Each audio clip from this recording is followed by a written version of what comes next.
Okay. Hey, how's it going, everyone? Hey, Nicholas, you like this music?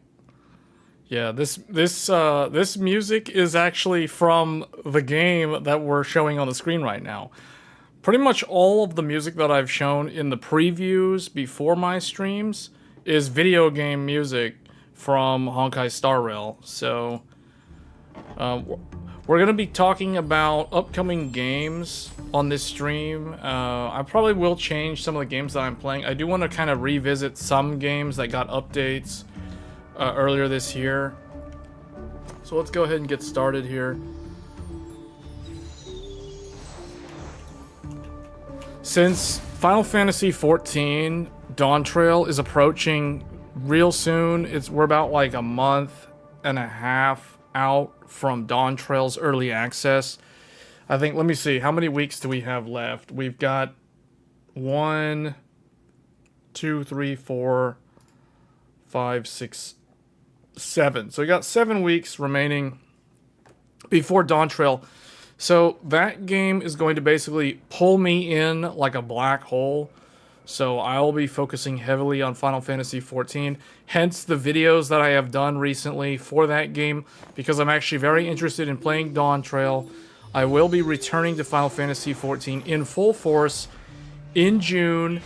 So a lot of these other games, like Star Rail and some of these other live service games, we won't really be covering them much as we get beyond the month of May. And I know we have Ghost of Tsushima for PC. That game is coming out, I believe it's next week. I will be covering that game. Let me make sure, let me check the calendar here. Yeah, so Ghost of Tsushima is on the 16th. And that's the only, I think there was another game. I can't remember which one right now, but there was another game that I had listed for May. I can't remember what it was. But Ghost of Tsushima on PC, I will cover that game, and that's literally the last game. The next game on the list is Shadow of the Erd Tree, which is the DLC, the long-awaited, highly anticipated DLC to 2022's Game of the Year, Elden Ring. So I will be playing that, and I'm going to try to rush through that because that's going to be in the midst of Dawntrail. So what I think I'm going to do is, as we get closer to CES, I'm going to have to, in terms of gaming, I will have to shift my focus to Final Fantasy XIV because there's a lot of content that I have not done at all for that game. So I am totally not prepared for the expansion. So I am going to have to play catch up. And there are a lot of interesting... Oh, I just remember what that game was. Yeah. I think that game is on the 22nd. Let's see here. Wuthering Waves. Wuthering Waves is another game that's coming out in May. It's slated to release globally on the 22nd of this month. So we've got Ghost of Tsushima PC, and we have Wuthering Waves. Those are the two big games for the month of May. I think, did somebody say like Hellblade Senua 2 or something is also slated for this month? I think that's the 24th. I don't know if I'm going to be covering that game. I never played the first one. So I don't know. That one is not on my list. That one looks like it's probably going to be one of the harder games to run. For those that have PCs, that will be an interesting one. I don't think Ghost of Tsushima is going to be that hard to run because that's technically a PlayStation 4 game that got remastered for PlayStation 5. And pretty much what they've done is they've taken the PlayStation 5 version and they ported it over to PC. So I don't really think that game will be too hard to run. I think the harder game is going to be Hellblade Senua's 2 or whatever that game's called. But yeah, I don't think I'll be covering that just because it does not align with... It doesn't fit into the timeline for me. Because for me, I don't play too many games simultaneously. I tend to play no more than 2 at any given time. So if we count like Star Rail... So this game right here, for those that are curious, this is Honkai Star Rail. This is last year's best live service game of 2023. Hands down. If it wasn't for this game, I would actually still be playing Genshin Impact. This game actually got me to quit Genshin Impact.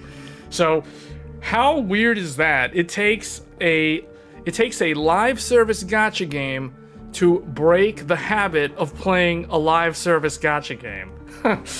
That's weird, but it actually did it. So, just going by the requirements, Ghost of Tsushima should run well. Yeah, I don't think that game will be a problem for most people.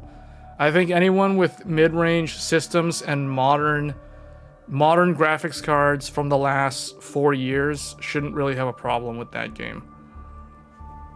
But I will cover that game because I don't know if I'll be able to finish it in time. I feel like Ghost of Tsushima is going to be one of those games where I pick it up, I start playing it, and then I never finish it.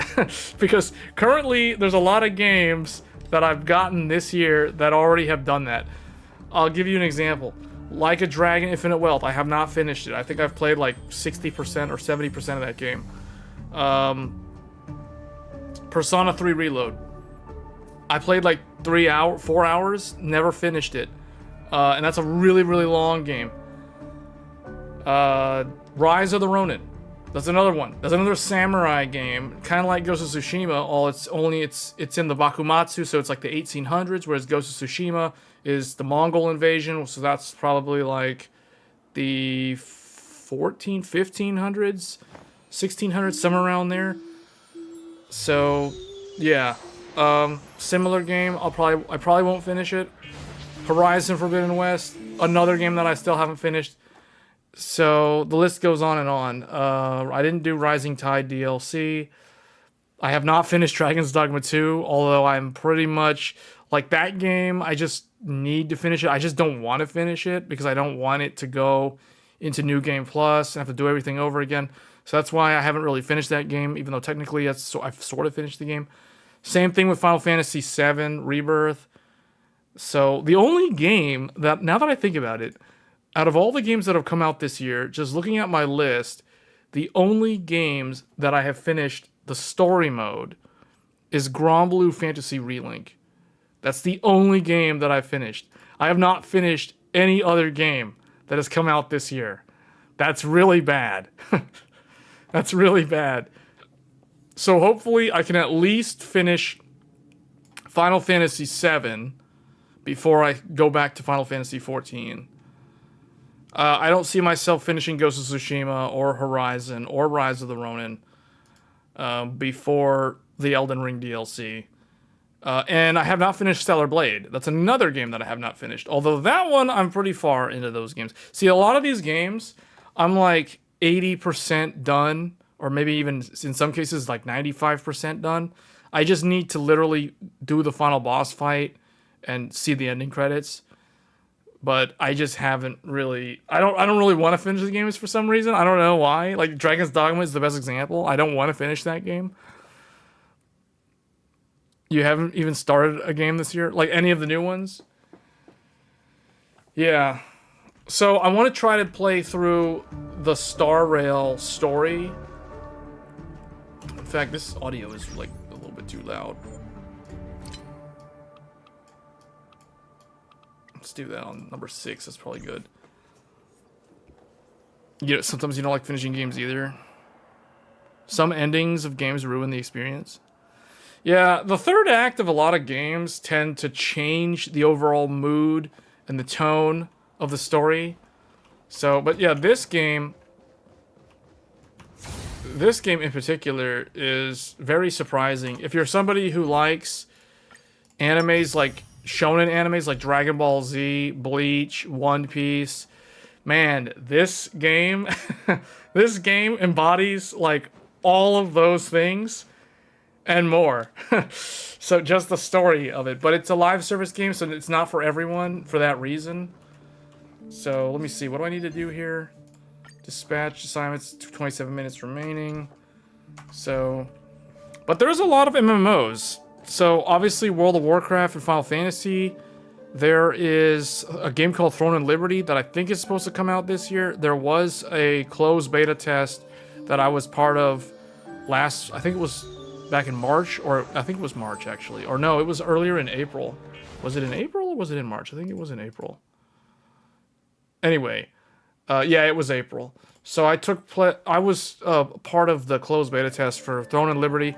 That game could be good, but I don't consider that a WoW killer by any means. But I don't know, like, what are your opinions on MMOs, live service games, basically games that have recurring revenue streams, where it's like you don't really buy the game, you just kind of keep playing the game over a long period of time, and the developers keep adding stuff. I guess Helldivers 2 is a recent example of that type of business model for a video game. I'm curious to know what my viewers think of those type of games.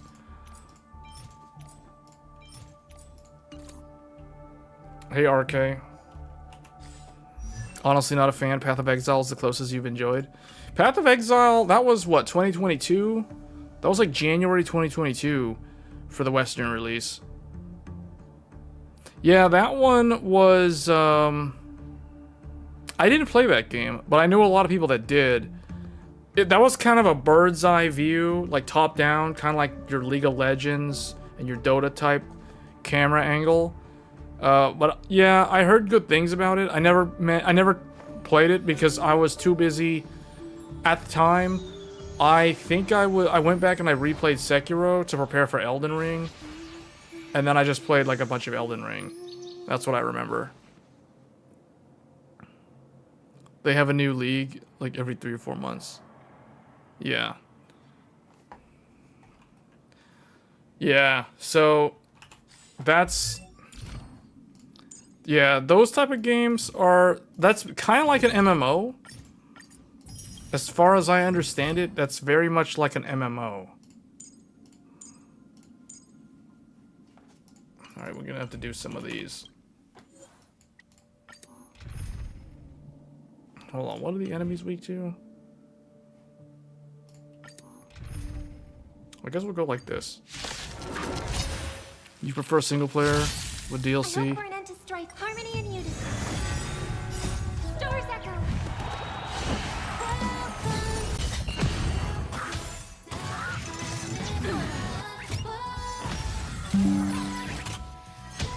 Yeah. Yeah, I mostly play single player games too now. Like, I'll play games that have co-op and PvP on occasion. Like Elden Ring is an example. The Dark Souls series are another example.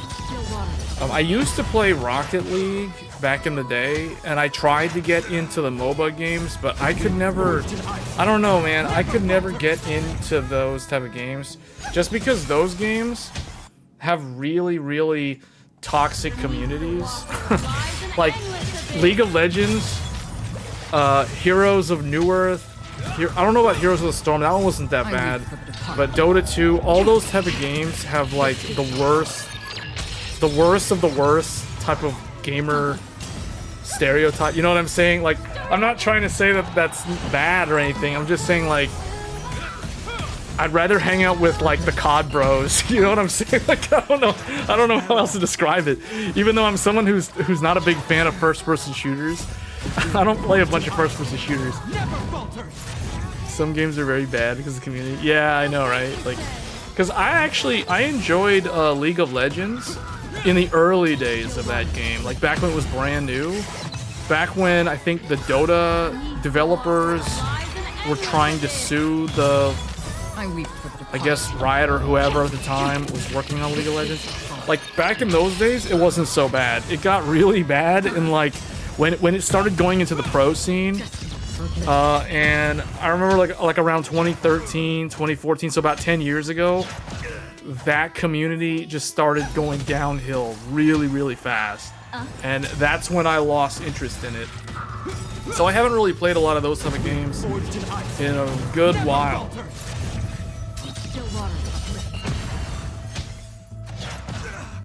Hold on, I'm gonna turn the game audio down a little bit. This game did add a feature to mute it when it's not the active window. You played a tiny bit of League? Yeah. I tried to get into Dota 2. I tried a whole bunch of MOBA games because for a while I liked that genre, but then it just, I don't know, man. It's just, my favorite MOBA to this day is Smite. Smite's the only one that I'll actually go back and play.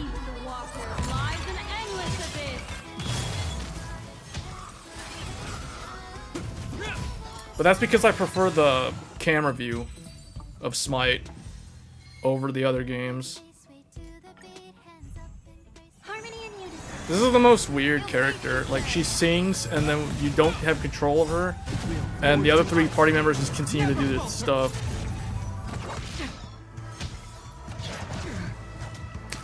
The way I would describe this game that I'm playing right now to people are, first of all, it's like fully machine learning AI. Like, I'm like telepathically playing the game right now using AI. But this game, it's basically like the Persona series in terms of the look of the game, like the style. But it has Bleach, One Piece, Dragon Ball Z, and Naruto type story tropes. That's basically what this game is all about. And it's turn-based combat.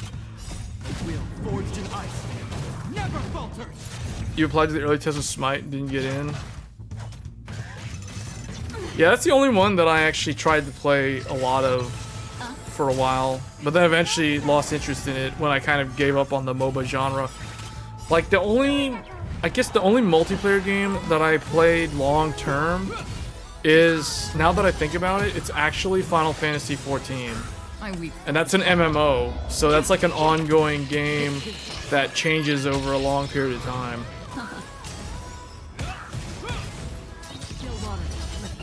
And the more I think about it, if it wasn't for me getting into gacha games, but I'm not a huge gacha game person, like I don't play a lot of these type of gacha games. Like, Star Rail is the only one that I currently play. Like, I don't play any other gacha game.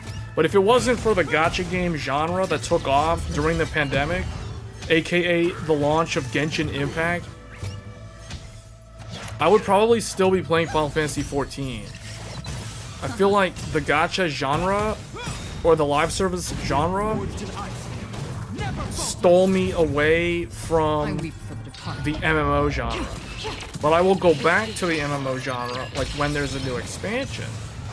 But I'll play it for like 2 to 3 months, and then I'll quit, and then I won't come back for like a year and a half.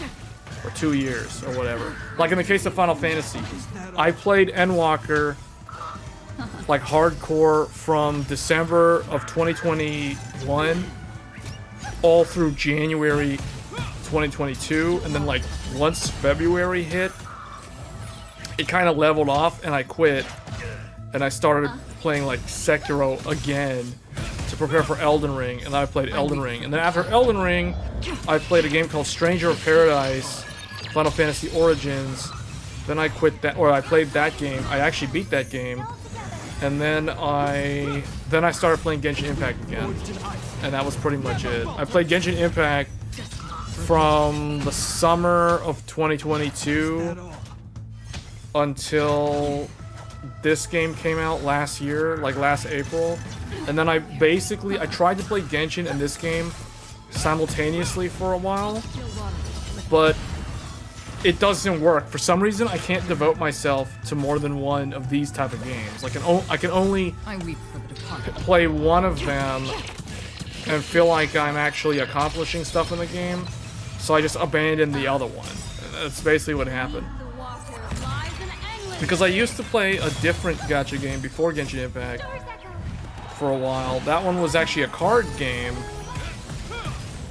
And after that, it was Genshin and then this game. And then obviously the single player games are kind of woven, depending on when they release, within that time frame. So Forza's the only series you've played since launch and still play today.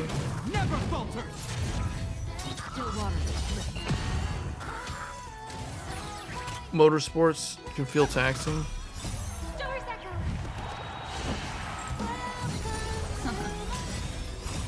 Man, this is weird. Like, this is just, the game is just playing itself. Like, there's like a song playing in the background the whole entire time.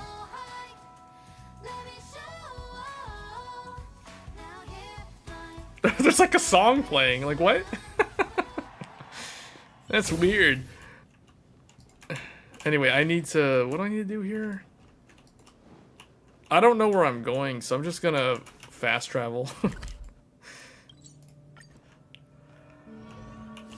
Yeah, I used to like the arcade racers. It's like my favorite arcade racer from way back was a game called Lego Racers, and then there was another one, Lego Racers 2. I never really got into the Mario Kart games too much, although those were very good. Hey, Sid.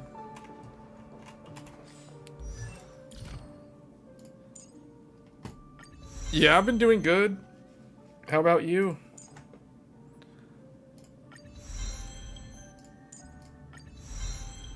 I'm just trying to play through some of this game because I haven't played much of this game's story, and I feel like if I don't tackle the story, I'm gonna be so far behind that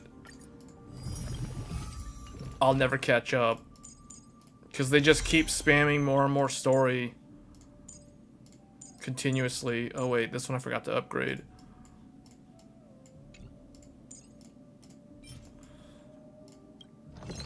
You've almost finished Horizon Zero Dawn. Yeah, that is a good game. Do you plan to play Horizon Forbidden West? You prefer the sim racers? See, I have a wheel. I have a Logitech. It's a wheel with the pedals and the shifter that came out for the PlayStation 3. I think I got it to play Gran Turismo 7? Was it Gran Turismo? No, Gran Turismo 5? What was the PS3 one? Gran Turismo 5, right? Because it was Gran Turismo 5 Prologue, then Gran Turismo 5 finally came out after a long time. But yeah, I got a racing wheel from Logitech. I think it's the GT... Man, what was the model number? It was like a GT5 something. GT5 something. I forget the model number. I still have it. It's somewhere in storage. I haven't used it in years. But that's the only wheel that I have, and that was to play Gran Turismo 5. Oh, Driving Force GT. Yes, the Driving Force GT. That's exactly what it is. I got it from Fry's Electronics back in the day to play Gran Turismo. It wasn't just Gran Turismo. There was also another game, Need for Speed. Man, what was it? Need for Speed Hot Pursuit or Need for Speed Most Wanted? One of the Need for Speed games came out around the same time. It was like a few months before GT5. And yeah, 6 was also PS3. That one was later though. This was around like 2010. Just to give some background for those. This would have been like in 2010 when I got that wheel. The GT, let me see. Let me look it up now. Now I gotta know what that wheel actually is. Alright, hold up. Logitech GT.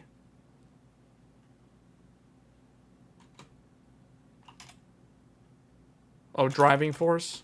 Driving Force GT. Let me see. What's this one? Yeah, Logitech Driving Force GT. I remember it had that orange colored ring with the enter key. It had the shifter, and then it had the pedals. Yep, that's the wheel that I've got. That's it. Have I played? Yeah, I've played it. I never finished it though, Sid. I played probably like 70% of it. And then I played less of Forbidden West. I think I've played probably like 4 to 5 hours of Forbidden West. No, I know the story because when I played Forbidden West, it kind of spoiled the story of Zero Dawn. So it's like I know the story of Zero Dawn for the most part because I played like 70% of the game and then I spoiled it by playing Forbidden West. So it's like, yeah, I kind of understand the story. Now, I don't know the ending of Forbidden West, but I pretty much know what happens in Zero Dawn without having finished it. Yeah, the wheels, I don't know, like when it comes to simulation-based racers, I actually like using the wheel. I don't like using the controller when playing a simu racer. Arcade racers, I prefer the controller. Like I'll use a controller for any of the arcade racers. Like the Mario Kart games and some of those older games that are more like Need for Speed, what is it? Isn't Burnout one of them?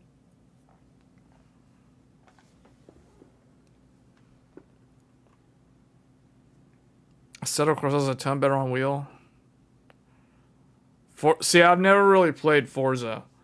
I've only played Gran Turismo and some of the Need for Speed games and some arcade racers or games on console that had driving mechanics in the game, like Grand Theft Auto.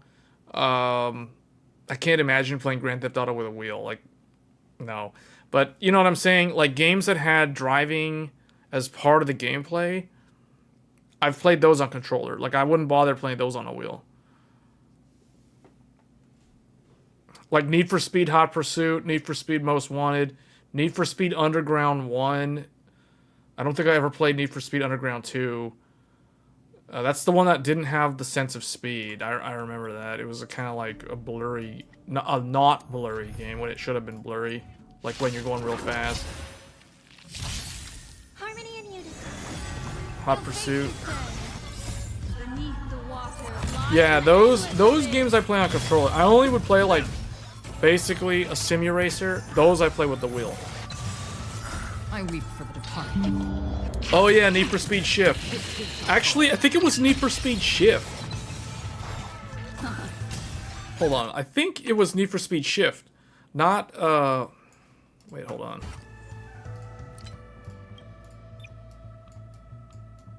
Let's do that. There. Beneath the water lies an endless abyss. Need for Speed Shift. Wait, what year was that? Maybe it was Need for Speed Shift, not Hot Pursuit.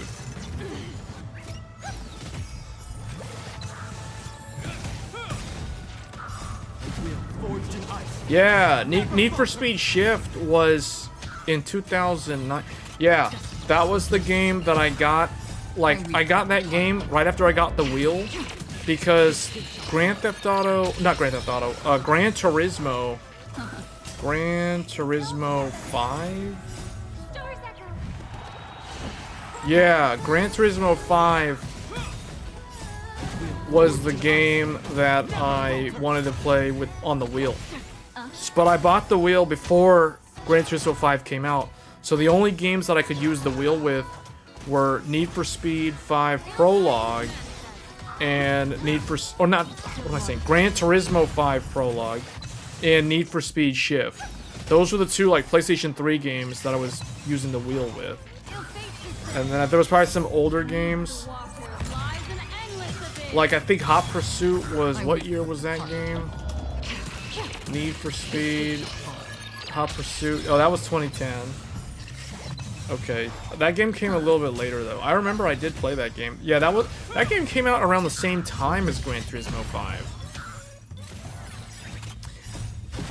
How would you compare Forza and Gran Turismo? Because I feel like those two have become the two rival series. Like, Forza is the Microsoft racing juggernaut, and Gran Turismo is the Sony PlayStation equivalent of that. Like, that's the classic, it goes way back. Because I remember when the first Xbox came out years ago, at the time, the racing car game that competed with Sony's Gran Turismo was actually Project Gotham Racer. And then I think Forza came out later. If I'm not mistaken, Project Gotham Racer was actually really good. Like, the first one on the original Xbox was almost like a classic. It was almost the same level of classic as Ridge Racer 7, I believe. I think Ridge Racer 7 was on the PlayStation 3. Yeah, Ridge Racer 7 was a PS3 launch title because I think everybody remembers the Kaz Hirai memes. The Ridge Racer. I liked Ridge Racer. Ridge Racer was a game that I didn't want to play on the wheel. That was one that you would use on the controller. But I liked Ridge Racer 7. That one had some really cool looking machines. Remember? They don't call them cars. You can't say cars if you're talking about Ridge Racer, because that's politically incorrect. It's machines in that game.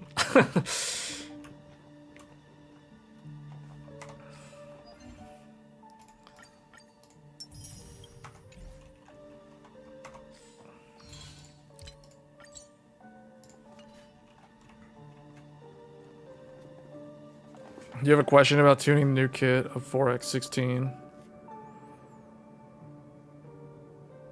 How would you run it on an AMD system?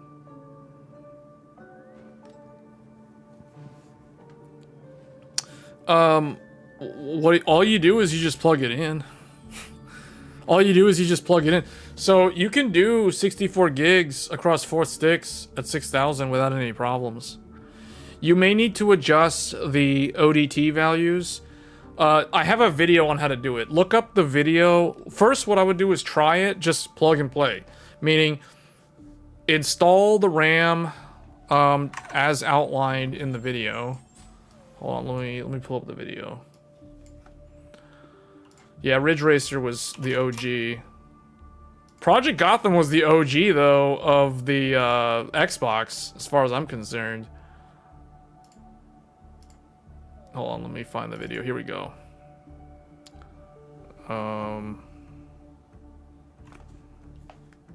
You used to play MotorStorm? Oh, I remember MotorStorm. I remember I had the MotorStorm demo. Because remember MotorStorm, I think, was a launch title on PlayStation 3.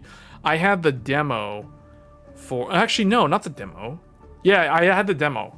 It was a demo. You download off the PlayStation Network, and I remember the music of that one level in the demo was so good. I don't know why. I still remember that. Dun, dun, dun, dun, dun, dun, dun. That song is. Anytime I hear that, it gets stuck in my head for hours. Because I remember playing that demo track like over and over again back in the day on the PS3. Because I remember MotorStorm looked so good on the PS3. And that's the reason why I tell people, like, the jump in graphics fidelity from PlayStation 2 to PlayStation 3 was probably the largest jump. Okay, the PS1 to PS2 was a massive jump as well, but it took a long time. Like, meaning a game that came out at the end of the PS1 didn't look that much worse than a launch title on the PlayStation 2. You know what I mean? Like Tekken 3 and Tekken Tournament. Tekken 3 was a PS1 game. Tekken Tournament was a PS2 launch game. Those two games don't look that different from each other. That's what I'm saying. But if you look at Tekken 5 from the PS2, or even just Tekken Tournament from the PS2, then you go look at Tekken 6 or Tekken Tag Tournament 2 on the PlayStation 3, like, the difference is night and day. Like, the games don't even look recognizable, you know, like, they're so different in graphics quality. So that's what I mean. Like, the PS3, I still think of MotorStorm, Metal Gear Solid 4. Those games on the PS3 were so era-defining for games of that time. Killzone 2 is another example. I still remember the Killzone 2 demo. Or I guess that one trailer that it had, and then the game finally came out. PS2 to PS3 was massive. Price as well. Price was insane at launch. Yeah, I know, right? Like, it was a massive jump in graphics fidelity and a massive jump in price. Okay, where is the... Okay, here it is. Okay, here's the video. So if you're gonna do, like... Here I'm explaining. I recommend watching the video. The video is called... It's from my channel. Can you run 4 sticks of DDR5 96GB, blah, blah, blah. It was 11 days ago. So, 2 identical kits. These are the exact same kit. One is silver, one is black. And then the only thing you need to be aware of is when you install them, you need to install them like this.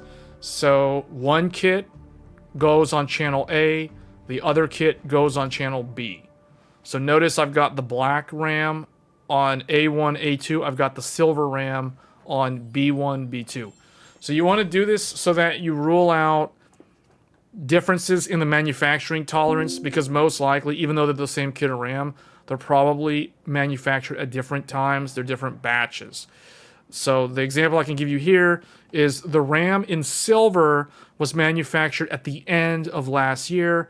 The RAM in black was manufactured in like February or March of this year. So this is a single... Oh, okay. If it's a single kit, then it doesn't matter. If you literally bought a kit that has 4 sticks all in the same packaging, then yeah, then it doesn't matter. You can put them in whatever order you want because they're from the same batch. They have the exact same tolerances, etc. So then that's not a problem. So you basically install them, and then you're going to want to try to load. It will train to 3600 as shown in the video. I mean, the best thing to do is just watch the video. I go through all the steps. You're going to need to do VSOC. VSOC needs to be... Oh, I'm in the way here. VSOC needs to be 1.2 volts. I think depending on your motherboard, most of them, as soon as you load XMP, it's going to try to make the VSOC go to 1.3 volts. You can manually set it to 1.2. That's all you really need. The VDD, VDDQ, VDDIO, those will depend on the memory profile that you're running. Like, for example, where is it? This one, see, so in this RAM kit, there are 2 profiles. There's a JDEC 5600, at 1.1, and then there's an XMP 8000 at 1.35. So in my case, I set the JDEC profile. So I set the JDEC, which says 5600, and then I manually, I think what I did was I did F10. I let it train to 5600, which is what this is doing. And then once I got in, hold on, where is it? Yeah, there we go. So it trains to 5600. I manually up the frequency to 6000. I changed the voltage by 0.05 because at 5600 it wants 1.2. So I figured to ensure stability, I'm going to give it a little bit more voltage, so I do 1.25 instead of 1.2. Now it might actually work at 1.2, but I don't know of any memory kit that does 6000 at 1.2. But I know of memory kits that do 6000 at 1.25, so that's what I did. And I left it gear 1, as you can see. And I kept VSOC at 1.2. Aunt Barrett just subscribed to the channel. Hey, thanks for the sub. But yeah, that's pretty much it. The magic is here. This is the magic. This is what makes the 4 sticks 100% stable. Now, this is going to depend on your motherboard, and this is going to depend on the memory.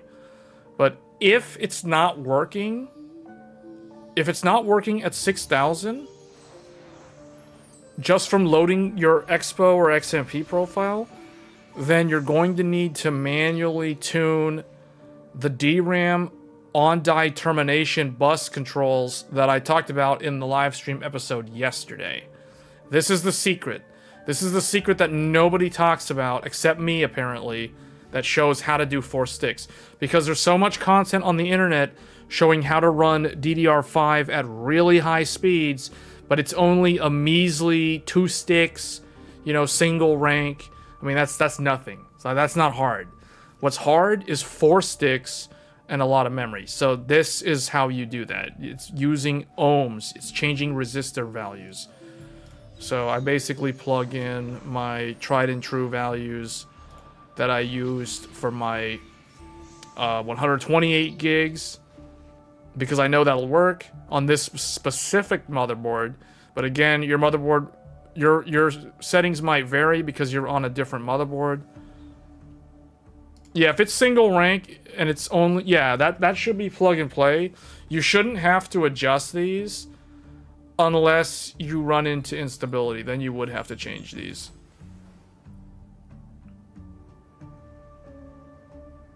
But it's pretty easy. Like, literally, what I would do, install the 4 sticks. It's gonna boot up to 3600. You load your XMP profile. You let it go, do its thing. It'll train. There's code 15. It'll come up. Single rank doesn't take that long to train. Dual rank is the one that actually takes a long time for the very first initial post. But yeah, this one comes up, and then that's basically it. It's basically plug and play. It's really not that hard. So it actually surprised me how easy it was, to be honest. Like, to do 4 sticks with single rank. Because I have another video on dual rank. So if you're curious to know like what it takes to do 192 gigabytes, I have a video from January on how to do that. I might redo that video with a different motherboard, because I like the way I filmed this video better than the one I did in January. I'm not very satisfied with the way I filmed that older video. I feel like this one was done better. Like, I like the... Like, I do a better job showcasing, like, how to install mismatch kits, etc., all that stuff. So, would you want a higher speed for a lower CL? I wouldn't worry about that. First, like, the thing is with 4 sticks, you want to make sure you can get it to run stable. So I wouldn't bother changing anything outside of the XMP profile until you have it, until you ensure that it's working 100% stable. then you can go ahead and try to further optimize the timings. But the goal should be initially to get it to work using the Expo or XMP profiles, or the JEDEC profile. Because 4 sticks is still really hard to do. Because remember, the official number for 4 sticks for both AMD and Intel for DDR5 is 3600. Anything above 3600 is considered an overclock, even if it's an Expo or XMP profile, and therefore it is not guaranteed to work. So you first want to make sure that you can get it to work with the Expo or XMP, and then you go from there.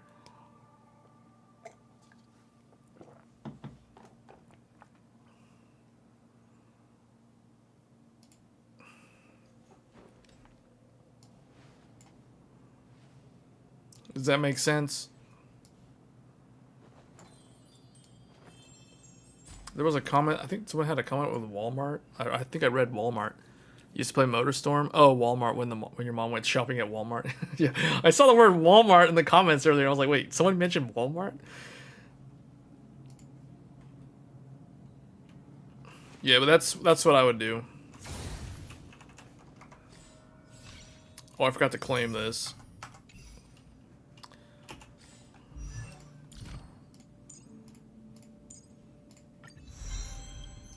Man, this is so much farming. Like,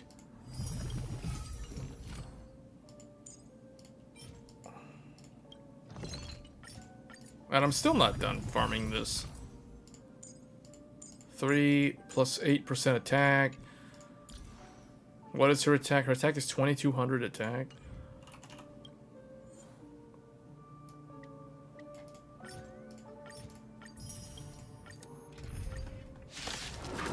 Four X16 are still expensive.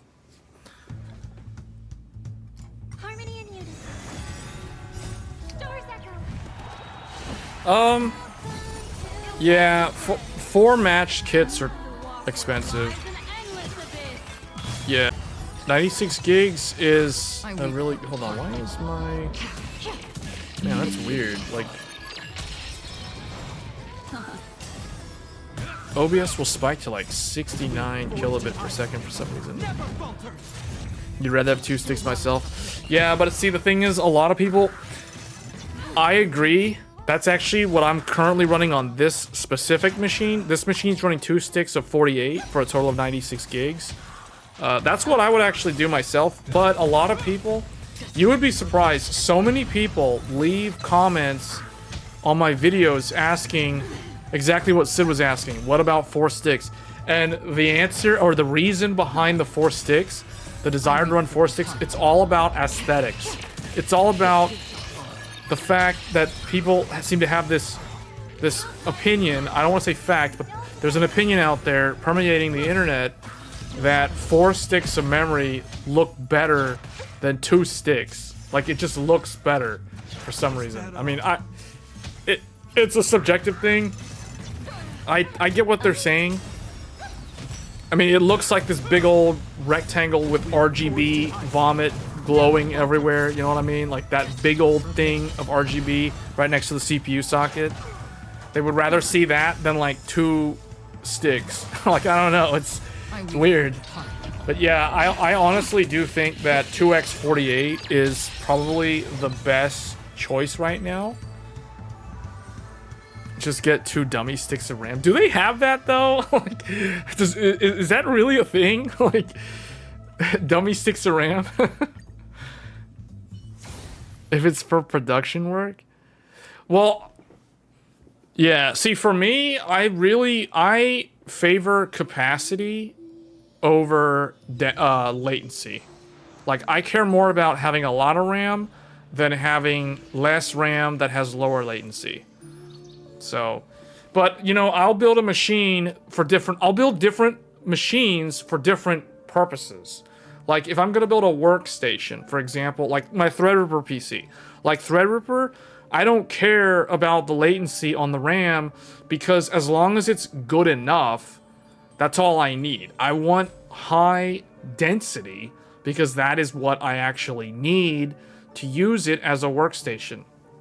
But if I'm building a gaming PC, like for example, the 7800X3D or the 7900X3D, these CPUs, these are my what I call gaming CPUs, and I have 8000 across 2x24. So I'm running 48 gigs at 8000 on these, and it's like 8000 is like, I know it's marginally better than 6000, but I mean it's like 2% better.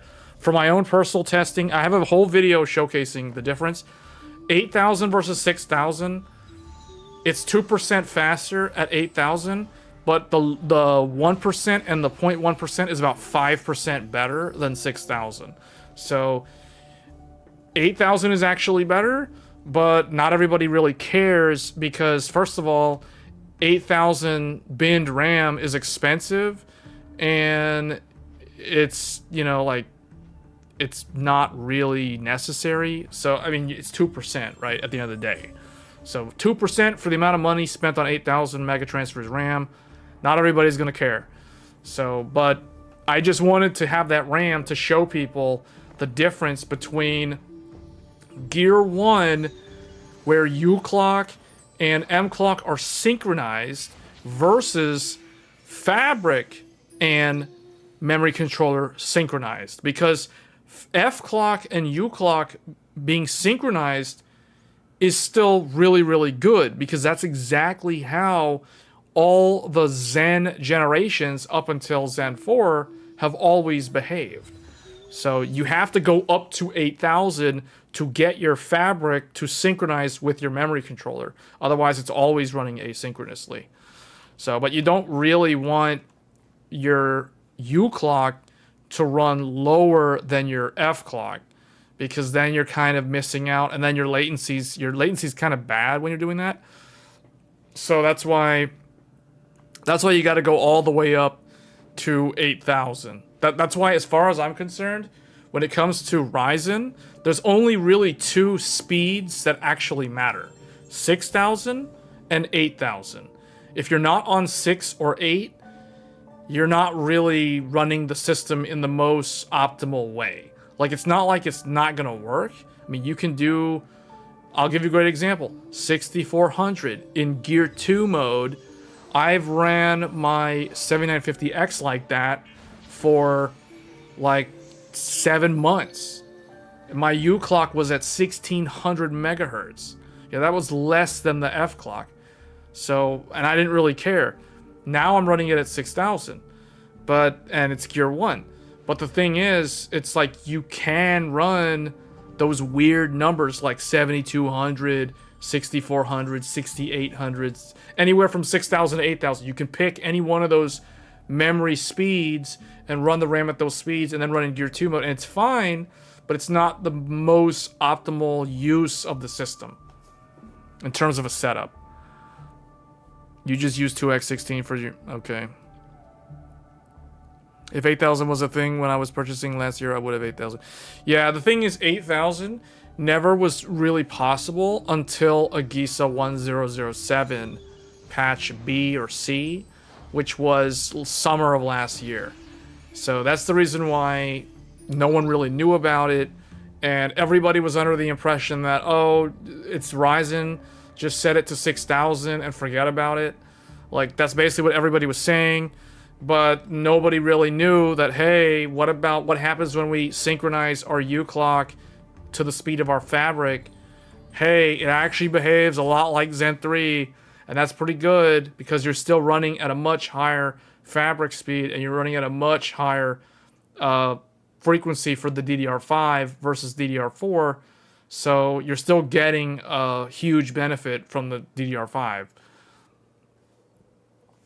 Yeah, it needed the AGISA because Gear 2 wasn't working. Gear 2 was kind of like the way Intel's Gear 4 was. Oh, actually, Gear 4 on Intel is still broken. It doesn't actually work. I have a feeling if Intel can fix Gear 4, I can probably run my memory at 8000 on Intel if I can run it in Gear 4 but Gear 4 doesn't work. Like, it literally, like, doesn't post. I have to clear CMOS every single time I turn on Gear 4. So it's like, I don't know what they're doing. Gear 2, my Gear 2 cannot do 8000 on Intel, even though the memory is supposed to be XMP, but it works on AMD. So it's like, you know, like, they gotta fix their gear ratio or their IMC or something, or they need to, what Intel really needs to do is they need to give us the ability to do the ODT. The reason why 8000 on AMD is so brain dead easy is because they have ODT capability in the motherboard BIOS. You don't have all those settings exposed on the Z790 platform, which I think is ridiculous, because that basically means that if you're trying to run Intel at very high speeds, you literally are at the mercy of the silicon lottery, and that's basically it. Like, that's all there is to it. It's like you either win the silicon lottery or you lose. And at least with AMD, you don't have to leave everything up to chance, because their Gear 2 works. So 8000's pretty doable on a lot of different motherboards and a lot of different CPUs. So, I mean, trust me, I can do 8000 on a $200 AMD board. People keep telling me I gotta buy like an Apex $600 motherboard for Intel that only has 2 DIMM slots if I want to do 8000. I'm like, okay, that's the dumbest thing I've ever heard, because I can take my rinky-dink 199 gigabyte Aorus Elite and run that at 8000 all day on AMD, and it doesn't even flinch.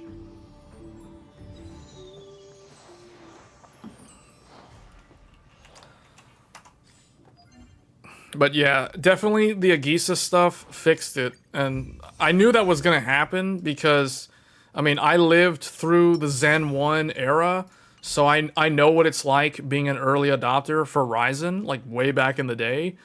So I knew, like, okay, this is basically, like, when Zen 4 launched, I was like, man, this feels a lot like Zen 1, except it was not as bad as Zen 1. Zen 1's launch was pretty janky, all things considered.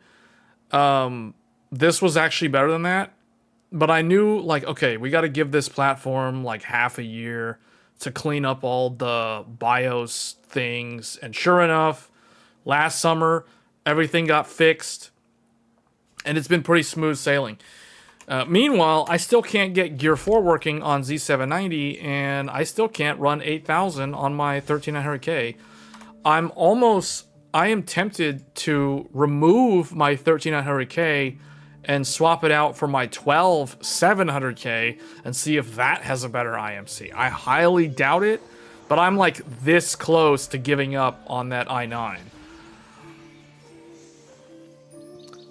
See, when you joined AM4, you joined AM4 when it was like at the top of its game. The 5000 series was like the best AMD CPU launch in more than 10 years. Let's put it that way.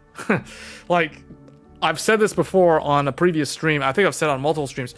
2020 was the magical year for AMD. Like, that was they hit a home run. They did a victory lap that year because you think about Ryzen 5000, RDNA 2, PS5, Xbox X, all that stuff was like AMD hardware. It all launched together, and it was all fabulous. It was amazing. Like, AM4, Zen 3 was like rock solid. You can do... You didn't have to worry about memory compatibility. You could buy any random XMP memory from whatever, Micron, Samsung, Hynix, who cares? Like, you buy whatever RAM you want, you stick it in the motherboard. You can even do 4 sticks of memory, dual rank, and it just works. It just magically works. There's nothing to it. There's no need to change voltages. There's no need to mess with resistance values. Like, you literally just, it's plug and play. It's that easy.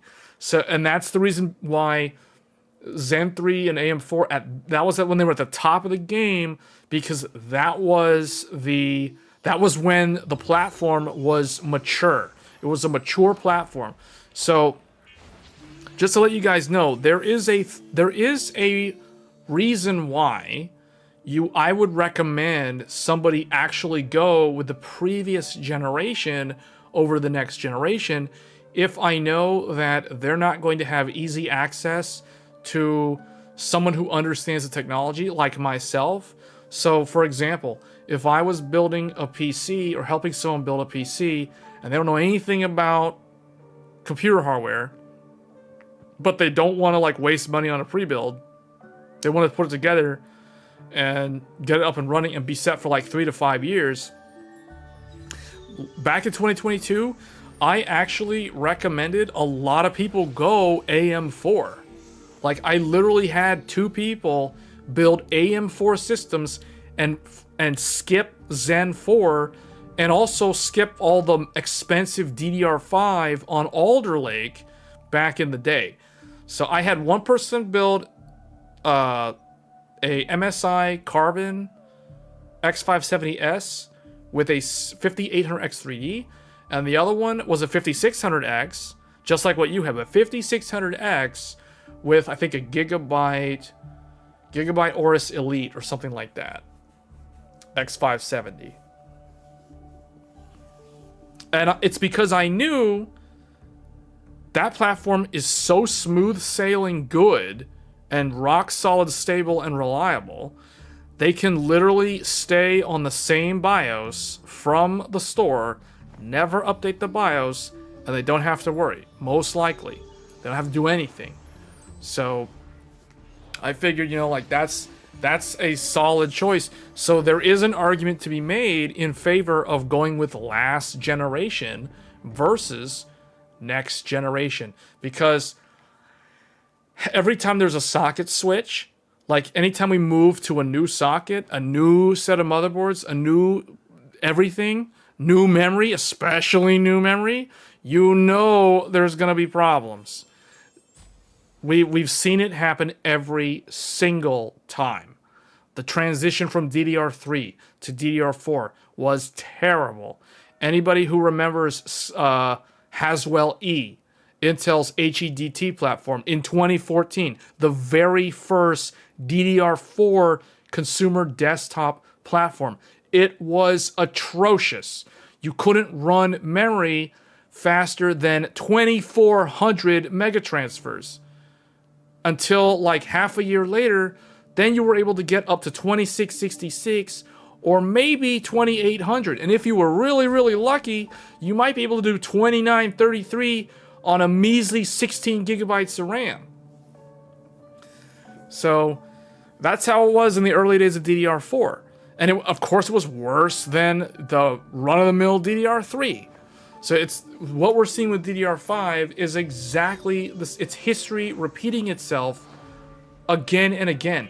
And that's the reason why sometimes I'll recommend previous generation over next gen, because I know, like, I have to gauge the actual end user's technical capability.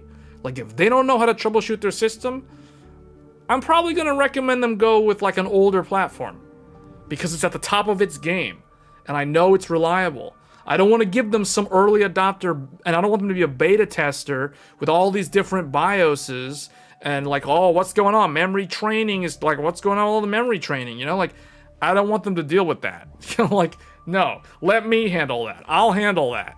I handled all of that. So, and I don't have any problems because from my point of view, I'm somebody that if a problem crops up, I might not even complain about it because I might like find out the workaround so fast and solve the issue before I even consider it an issue.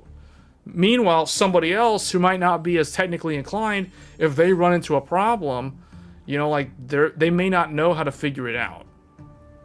And then they're going to think that something's defective. Then they're going to take it back to the store, or they're going to do a return. And then the store Micro Center is going to test it. And then they're going to be like, nothing's wrong, it works. But it's like, okay, but the customer doesn't understand that they got to wait 40 seconds for the DDR5 to train. You know, like stuff like that, you know, like, so that's the sort of thing that early adopters run into, and that's the reason why. Like I said earlier, that's why sometimes mature last generation can be more optimal than next generation. And that's what made AM4 so legendary, because they launched the 5800X3D several months prior to the Zen 4 launch. So it's kind of like what's happening right now, but it's Intel. Like, Intel launched the 14900KS, but several months later, they're going to launch their 15th gen Intel Core Ultra series on desktop. And that's going to be like Zen 4 and Alder Lake all over again. Brand new socket, brand new CPU architecture, brand new everything, supposedly no more hyperthreading. So you can already tell there's probably going to be applications that have issues, because when Alder Lake came out, there were a lot of games that couldn't handle E-cores, or they thought that you were cheating, or they thought that, or the Denuvo thought you were hacking, or whatever. So it like banned your account for 24 hours because it was like, hey, you have 2 CPUs, and I don't know I can't verify what machine you're on, so I'm just gonna ban you. Meanwhile, the reality is it's like, oh, there's a P core and an E core. I don't know what it is, so I'm gonna ban you because I don't understand your CPU. Like, those sort of issues that cropped up during Alder Lake's launch, I'll never forget those issues. I expect something similar to happen with Intel's Core Ultra, because there's no hyperthreading, supposedly. So it's going to force things onto E-cores due to the sheer fact that it's going to be cycling across the cores more frequently because it cannot do hyperthreading. So who knows? We'll see. New platform, new socket, is going to need tons of BIOS updates to mature. Same thing. Meanwhile, we got Zen 5 coming out. That's going to be a lot smoother than Zen 4, because it's kind of it's going to be a lot like Zen 2, where Zen 2 came out and it's like all the DDR4 issues just kind of vanished instantly, and it was way more stable and it was way faster. I expect the same kind of thing with Zen 5. What game is this? This game is Star Rail, Honkai Star Rail. Not a fan of E-cores on high-end chips. Man, they're making a lot of different SKUs in the server space. They've got, I think they have one that's only E-cores. E-cores make more sense in laptops. Yeah, but they kind of don't, because if they did, then why is Intel's battery life worse than AMD's? Like, Intel and AMD had similar battery life until Intel put E-cores in the laptop. Once they put E-cores in the laptop, all of a sudden, Intel's battery life is terrible compared to AMD's. So I don't think E-cores are good in laptops. I don't know what they do in laptops, because all they do is hurt battery life. So, I mean, that's my own personal experience. I've tested the 12th gen in laptops. It was terrible. So I'm actually, like, I have 2 laptops that I use. One is an Intel Tiger Lake, so that's 11th gen on a laptop, and it does not have E-cores, and it's DDR4 based. The other laptop is an AMD, it's a Zen 3 Plus, which means it's a Ryzen 6000 series, and it has the 680M. 680M. Hey, Corey Brown just subbed to the channel. Thanks for the sub. If you guys are subbing to the channel while I'm live and you're just like watching or you're in the chat, like, if you have any questions about PC building or any of the gaming and anything like that, by all means, you know, like, we're discussing all this stuff live. So still today can reduce performance with E-core enabled. Yeah. So, like, with me, when I used to use the i7, I turned all the E-cores off for like a whole year. But when I got the i9, I'm thinking, like, my mentality is, I bought this thing, I spent all this money for all these different threads. I'm not going to turn off 16 E-cores just to use like a $500+ CPU. Like, to me, that doesn't make any sense.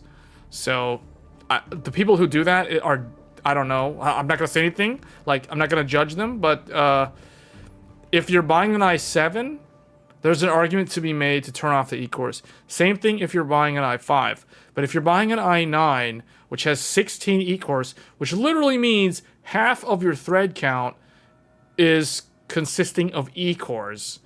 Like, disabling half of your threads, I just don't see how that makes any sense. Like, I don't understand why anyone would consider buying an i9 just to turn off half of their threads.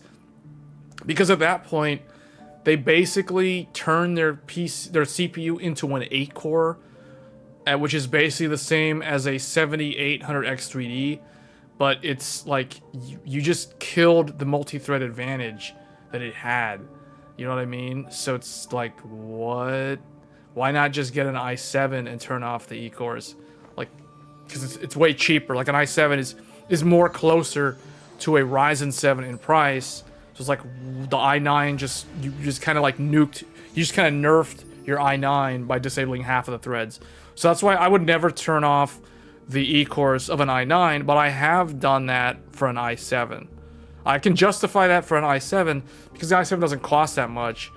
And so your dollar per core doesn't suffer as much compared to if you do that with an i9. Because an i9 is basically Intel's attempt at trying to put something into the market that can mimic what they used to have on the HEDT, but it's not the same. Like, they can't compete with Threadripper because they don't, like, i9 doesn't have enough lanes on the chipset.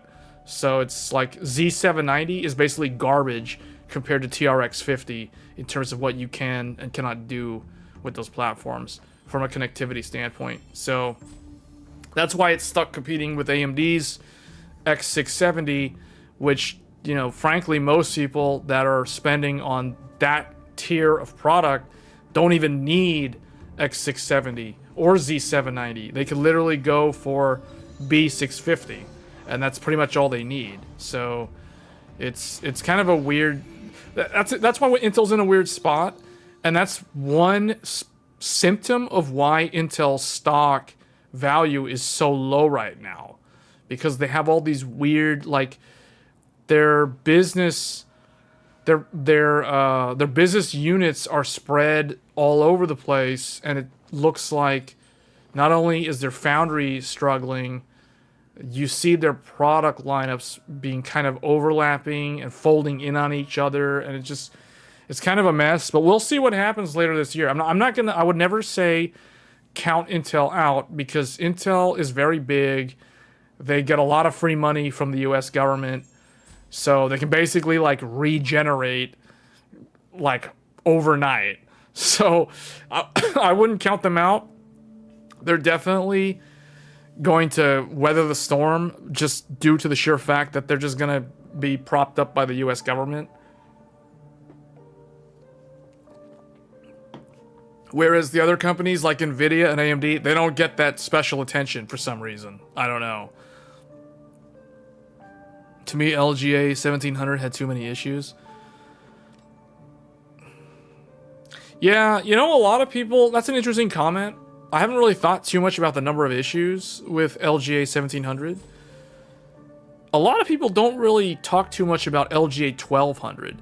LGA 1200 actually is the more interesting. Well, okay. The only interesting thing about LGA 1700 was the big core, little core. That whole gimmick was like the only talking point about that entire product line. Like, if you take away big core, little core, Alder Lake and Raptor Lake are basically just redundant. Like, there's nothing really special. There's nothing outstanding, you know what I mean? Like, it's all because of big core, little core that there was something interesting about them.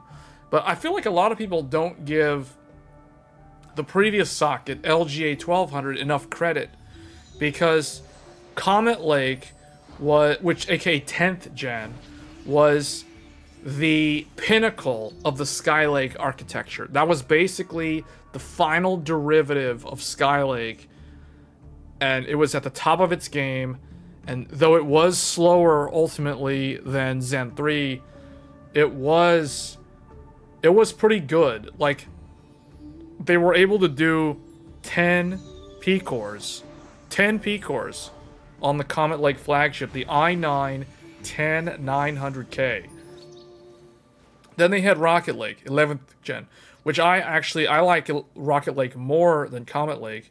That was actually the new architecture from Intel. That was basically 12th gen without the E-cores on the previous node. Like, it was backported to the, what was it, the 7 nanometer, no, the 14 nanometer, hold on, I gotta get this right. 14 nanometer plus. It was 14 nanometer plus. That was Rocket Lake, and that was cool because that was so much plus. You got 5 pluses there. That is something to talk about. 5 pluses. You can't top 5 pluses. So, and it had AVX 512. Don't forget, I always bring this up. The Rocket Lake Intel was AVX 512 capable, and it had 5 pluses. That's huge. And to top it all off, it was Intel's first CPU on desktop that had PCIe Gen 4. They finally brought Intel into the modern world with PCIe Gen 4 on 11th gen. It was so short-lived because literally within like 7 months later, or maybe it was even less time, they literally launched 12th gen in the exact same year, and 12th gen had PCIe Gen 5 on the graphics card slot, which was completely useless, to be honest, because there's no Gen 5 graphics cards. But Intel can claim, hey, even though AMD was the first to PCIe Gen 4, we were the first to PCIe Gen 5. Because AMD had PCIe Gen 4 since 2019 with Zen 2. Like, Ryzen 3000 supports PCIe Gen 4. A lot of people forget that. Like, AMD was the only platform that had PCIe Gen 4. Because I remember when, like, Tech Power Up, Tom's Hardware, Guru of 3D, all the major, like, tech news websites, they all, like, immediately switched to Ryzen 3000 because that was the only platform that they could test and review M.2 Gen 4 SSDs. Like, you couldn't test a Gen 4 SSD on an Intel platform because you would never see the Gen 4 speeds. Like, it wasn't until Rocket Lake, which was literally 2 years after AMD launched PCIe Gen 4. So let that sink in. It took Intel 2 years to catch up to AMD with PCIe Gen 4. Then a few months later, they basically leapfrogged to Gen 5. Gen 4 was a good gen as well. Kind of, but do you guys remember that... hold on, let me show you guys something.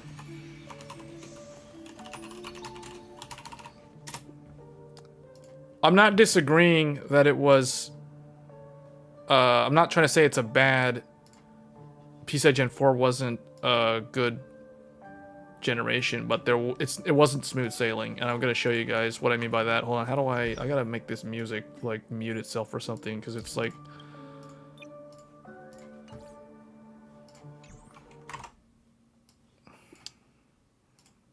Is it this one? Yeah. So, check this out. So, you guys can see this motherboard. This is my X570 motherboard. Crosshair 8 Hero. So mine's the Wi-Fi one, but it's basically the same thing. So right here, see that in the middle?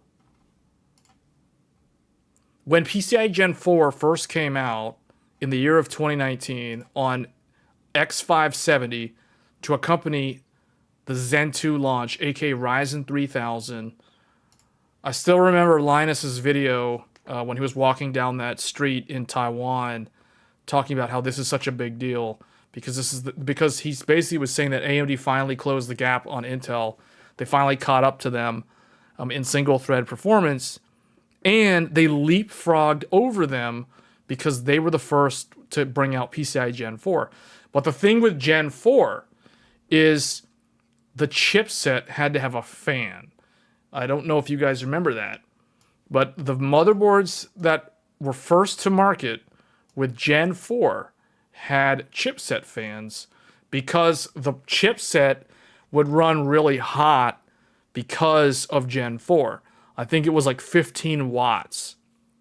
Whereas traditionally, chipsets on motherboards don't use more than 5 watts. But some of these would use like 12 to 15 watts. Just to put things into perspective, 12 to 15 watts is like a U-series laptop CPU in terms of power consumption. So that's why you had to put a fan, you had to have active cooling on the motherboard to support Gen 4. So this is my AMD, my X570 board from ASUS. And man, this is still like one of my favorite motherboards, the Crosshair. This thing has a chipset fan on it. Now it's not loud. It's not loud. I never noticed the fan noise over the case fans. So I don't really think that it was a big deal overall. I know a lot of people were not liking the fact that they had to run a fan or they had to have a fan on their motherboard, but it wasn't really an issue at all.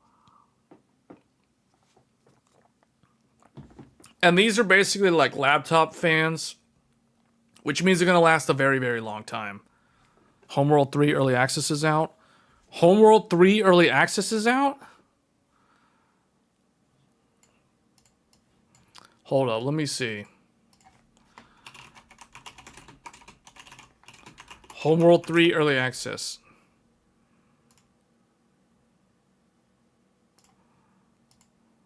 What is this?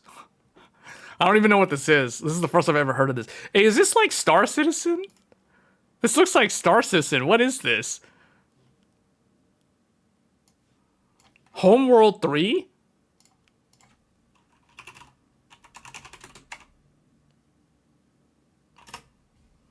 Homeworld 3.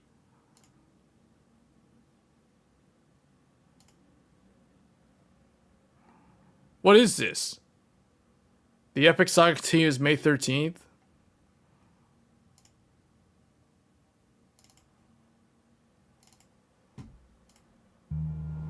I remember the Kartoba, an island in a dune sea. I remember the guide stone, the diamond shoals. Am I gonna get demonetized for this music? Hold up. I think I'm gonna get demonetized for the music. Okay, I gotta mute it because I don't know. Turn the subtitles on. The Sisters of Balquan. What is this, man? Like, Super Googly just shows up and is like, "Hey, Homeworld 3 Early Access." I've never heard of this thing. What is this? Is this an MMO? This looks so good. Like, what? Is this like Star Citizen? It's an RTS.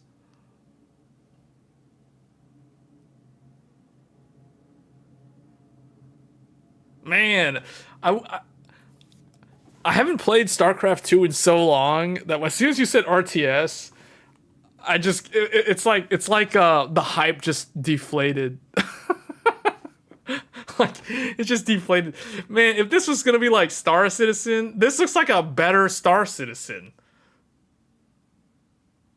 Or, okay, maybe not Star Citizen, I meant Starfield. Star Citizen has like insanely good graphics, but Star Citizen is just like super, super hard to run. You basically have to have an X3D CPU, otherwise you're automatically losing in that game. But yeah, this is interesting.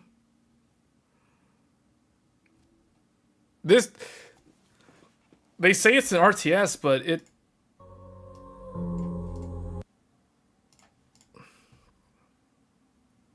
Homeworld 3. This looks like, this is like Nier Automata, except you get to see it from the human's perspective, not the android's perspective. Like, this looks like this is an actual human that went to the moon in Nier Automata. The trailer doesn't show any gameplay. That was it. That was it. First look. That was interesting. So wait, Gearbox.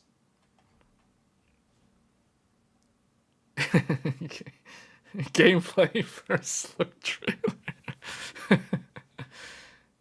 Hold on, I gotta look up. Hold on, where's let me bring up my Steam page here.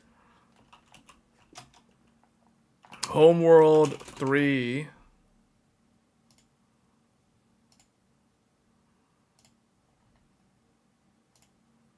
Okay. It's a sci-fi RTS. Okay, that basically makes me think of StarCraft 2, which I haven't played in years. It looks kind of like, man, what is that game? I don't want to say Ashes of the Singularity. Ashes of the Singularity is actually not a game. It's a benchmark. It's a game that's... Is it a game that's disguised as a benchmark, or is it a benchmark that's disguised as a game? I forget. But this is kind of like not Command and Conquer. What is that one game? Maybe it was Command and Conquer. It makes you think of 0 Hour or something. There's like a bunch of sci-fi RTS games from back in the day. 0 Hour, Ashes of the Benchmark, Supreme Commander was another one. Command and Conquer was another one. So obviously StarCraft 2, that's the one that I remember because I played that one. Yeah, interesting. Okay.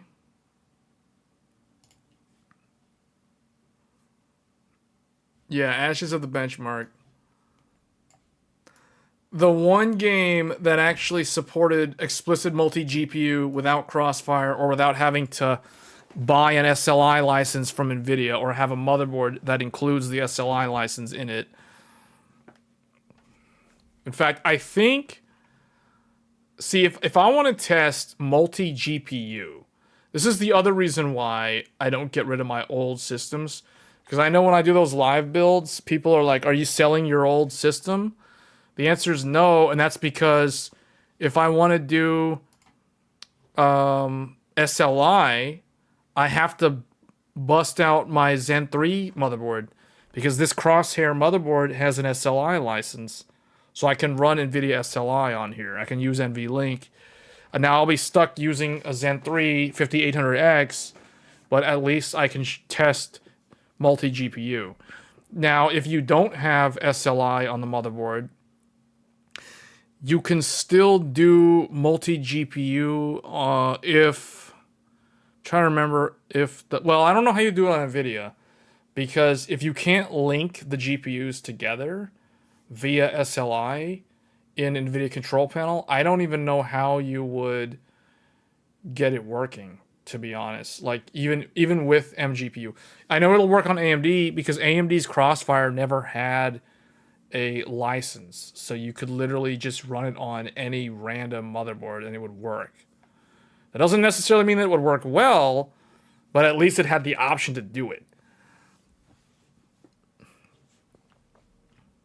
So, but yeah, this is the most recent motherboard I have that supports SLI. So, like, I made an SLI video last year. I think it was the state of SLI in 2023.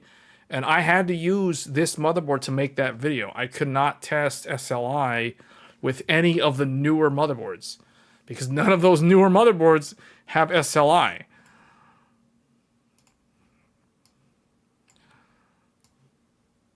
So it's all because of NVIDIA's licensing. You got to have an NVIDIA license, or you have to have an SLI license.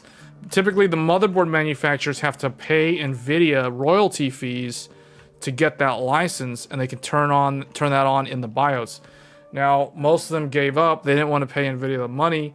So, all the new motherboards can't do multi-GPU because there's no license.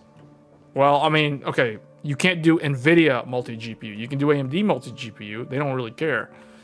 But the reality is, like, it sounds like I'm making Nvidia look anti-consumer, but it is kind of them being greedy, I guess. But the reality is AMD's Crossfire died before Nvidia's SLI. Like, meaning, even though you can't do SLI on modern motherboards, you can do Crossfire on modern motherboards, but nothing does anything. Like, none of the games will make use of the second AMD GPU. So it's almost as if AMD's multi-GPU is just as dead as Nvidia's, because nothing actually works. So, like, it just doesn't do anything. And what's even more lame on AMD's part is the Crossfire profiles that used to exist in Radeon settings are completely gone. Like, they're completely missing. Like, you can turn on Crossfire, or they call it MGPU now, but all the Crossfire profiles are just no longer existent. They removed them from the driver, so it's like, okay, it's pretty much dead. Crossfire died from lack of support compatibility. Now, the frame time thing, they solved that problem. Nvidia first solved the problem with alternate frame rendering, and then AMD fixed it too. So yeah, no, they fixed the frame time problem. Like, I've done a video, I did a video a long time ago looking at frame times, or I looked at like Crossfire SLI. There weren't any issues with frame times. There were issues with frame times up until the year 2015, 2014. It was like 10 years ago when they solved the problem with frame times. Nvidia solved it first because Nvidia's Nvidia, so they're gonna do the legwork and make sure the graphics thing does what it does, because they're basically all in on GPUs, right? So obviously they're gonna innovate first in that area. So they did. They solved frame times, and then AMD was the second fiddle, as they usually are. They're that second. They're playing catch up, and they did. So as far as I'm concerned, the bad frame times, that's not really a thing on multi-GPU anymore. I mean, it hasn't been a problem for a decade at this point.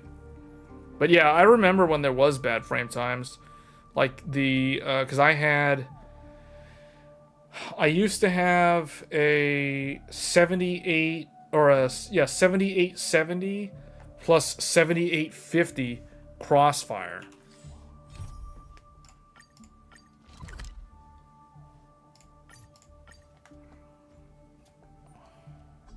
Such tight security. I bet they're stumped by the case as well. Apologies. The Bloodhound family is running an investigation up ahead. No unauthorized personnel allowed.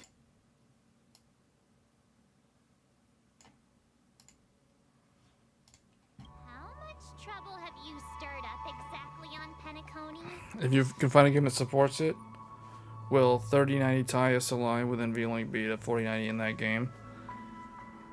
You think you look alike? In theory, yes, but the thing is, there's a couple of assumptions with that answer. The first assumption is that you have to be on a platform that supports SLI, and none of the new platforms support SLI. So that's number one. So meaning you would have to run the 3090 Ti's on an older motherboard with an older CPU. So if you were to do that, and then also take the 4090 and put it in the older computer to make it an apples-to-apples comparison, then yes, in theory, the 3090 Ti SLI will beat the 4090 in that game, assuming it has proper scaling for SLI. Now, a lot of people will say that's not a realistic use case, because who would take a 4090 and pair it with an older platform? You know what I mean? Like, they would just take the 4090 and put it in the newer platform, which is relevant to when that GPU was new, and they just run it that way. And if you do that, then now you have to compare a 3090 Ti SLI with an older CPU, which is probably going to bottleneck that SLI setup, versus a 4090 that is probably not going to be bottlenecked that much by the CPU, because in theory, if you're testing that type of setup, you would want to test it at 4K resolution, so you're not going to be as CPU bound. So that could work in favor of the 3090 SLI, or the 3090 Ti SLI. Wait, are you for real? Not possible. So that's an interesting question. But like I said, like if you're going to do SLI, you pretty much have to use a 5800X3D. 5800X3D was the last one that had SLI. You can't do SLI on a 7000 series Ryzen. You cannot do SLI on Z790. There are no motherboards that support it. So that's what I'm saying. Like most people that are going to have a 4090, they're going to pair it up with like a Ryzen 7000 X3D or an Intel i7 or something. So yeah, that's the reason why multi-GPU is basically dead, because nobody wanted to pay Nvidia the SLI license fee. And also the developers weren't really developing multi-GPU scalability. I mean, that's ultimately what killed it off. It was the developers' lack of support for multi-GPU. So if you want to blame somebody, you would blame the developers of the games, but you would also want to blame Nvidia, because Nvidia was the one who rolled out all these post-processing effects, like, for example, DLSS, and you can't do DLSS with SLI, just FYI. Like, if you turn on DLSS, your 3090 Ti SLI literally just doesn't work. So that's something that just straight up, DLSS kills SLI. It just doesn't work. You cannot do multi-GPU with SLI. So some people say that it's actually Nvidia's fault, because they came out with all this machine learning based upscaling techniques and using tensor cores, and those post-processing effects kill multi-GPU, just straight up kill it. So why would developers have any incentive to do multi-GPU if the hardware vendor, aka Nvidia, and to a lesser extent AMD, are no longer like allowing them to develop SLI scalability? You know what I'm saying? So that's why some people blame Nvidia for killing multi-GPU. Others blame the developers, because it's like, okay, if you're a developer and you know Nvidia DLSS breaks SLI and there's no way to fix that, like it's a hard limit, it will never work, then you can still make your game do SLI. Just don't turn on DLSS. Just tell, like, if the user enables DLSS, you just pop up a window saying, hey, using DLSS will disable SLI, or you cannot use the second GPU. Like, they could do that. So that's the reason why some people blame the developers for SLI, or for the demise of multi-GPU.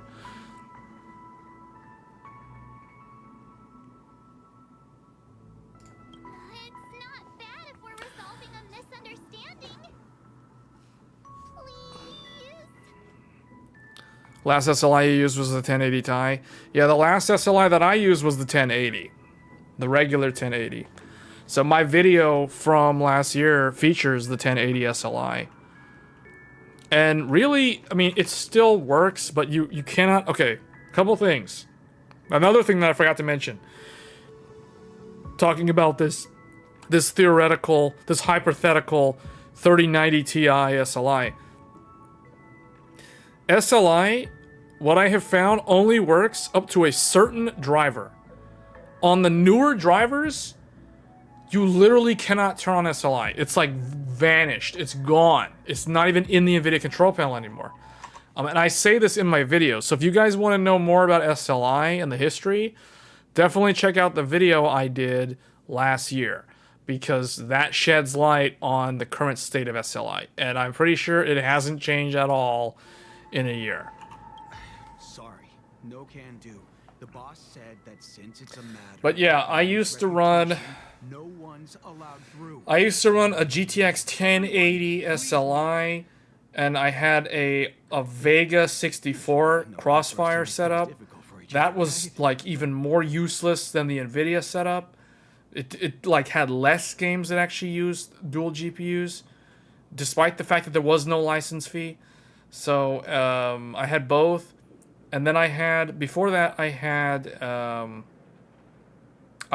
the HD 7870 and HD 7850 in a Crossfire configuration, and that was back when AMD also had the bridge. Just like Nvidia, Nvidia had the SLI bridge. AMD actually had the Crossfire bridge.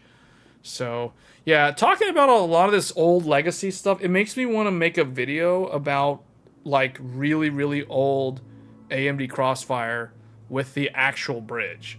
You know, like, bust out my ancient HD 7870 and HD 7850. Put those on Windows 7 or Windows 10. And download a really, really old legacy driver and turn on SLI and see how it plays games from today. I bet you it'll not do anything with Crossfire.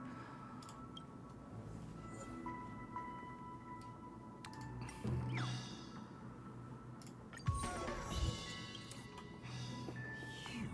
punk. Why can't you? The security officer's word is absolute. That's just a metaphor. Oh, I'm warning you. If you keep insisting, I'm gonna have Come at me, bro. humans never. Oh, great. There's no meaning to death in defiance. What? Oh, we gotta fight this guy?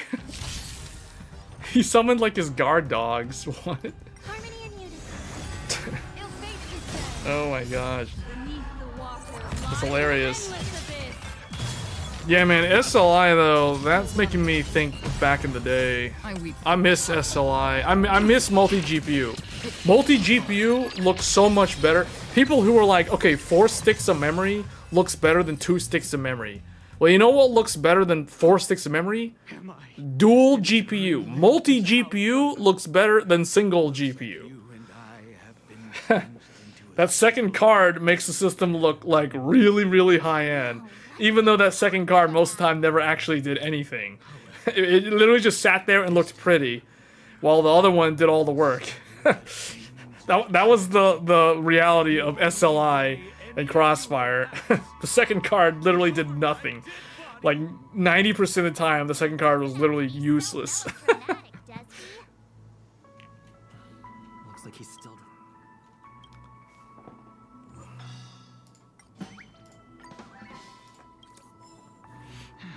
Let me. Whoa! Time to clock out. Well, this clockwork trick of yours. At least he won't be getting in our way again. I was wondering what all the commotion. Man, there's so much filler. Mr. Gallagher, Of course I do. You folks are from the legendary Astro. I don't even know what's going on. Like, I haven't been paying attention to the story. this is also the reason why we've come to visit you, Mr. Gallagher.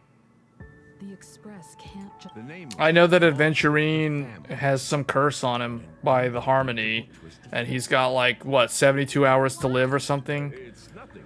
No matter how much one resists the beautiful dream. Mr. Gallagher seems to be getting at something. But you got it wrong. I'm not. You want to discuss the case? Sure. Come with me. This is not a... At this moment on the other side.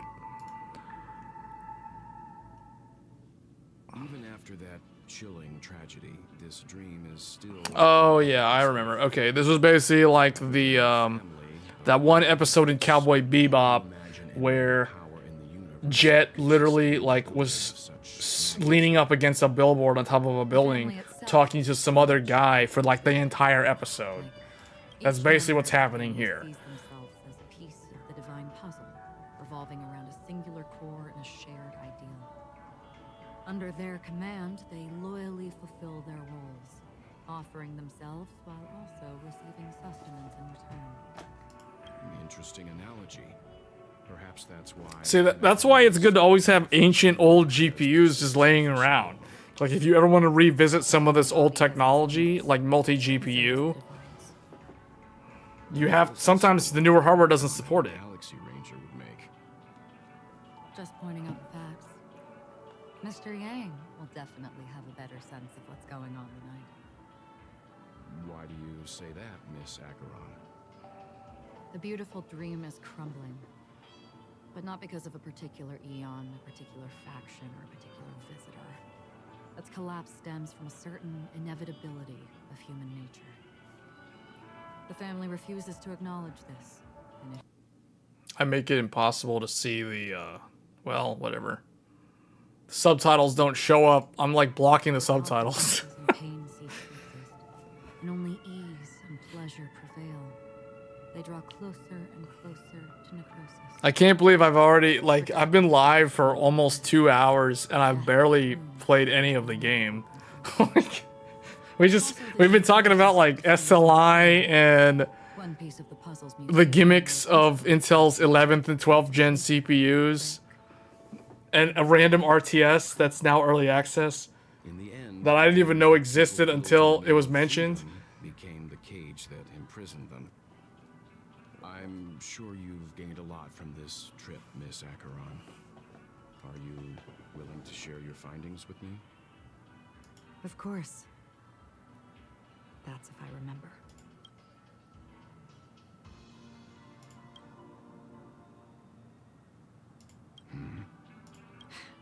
Don't mind me. It's just a habit. Owing to events in the past, I've become easily forgetful. It's only when this sword is unsheathed that those hazy memories start to become clearer. Take your time. That should do it. I vividly remember everything that occurred on Penacony. Ask away. Wait, what? Okay, we got all this dialogue. The moment of daybreak. I've heard that's where the Dawn Factory, which processes the foundation of the dreamscape, is located. Behind the dreamscape song and dance stand many imagination factories. Workers create all kinds of whimsical works day in and day out in their dreams. Then they return to reality and sleep on a narrow bed in a room. A far cry from luxury. They say it will suffice. Experiencing the bizarre and motley dreamscape is the best for them. So this is basically like the people who come to this place. They live in the Matrix. Time to indulge in beautiful dreams. Her greatest They live in the wish Matrix, which is basically one Las moment, Vegas. golden hour. Who would have thought Las Vegas is the Matrix? Woven with her own hands. For certain reasons, her wish was difficult to fulfill.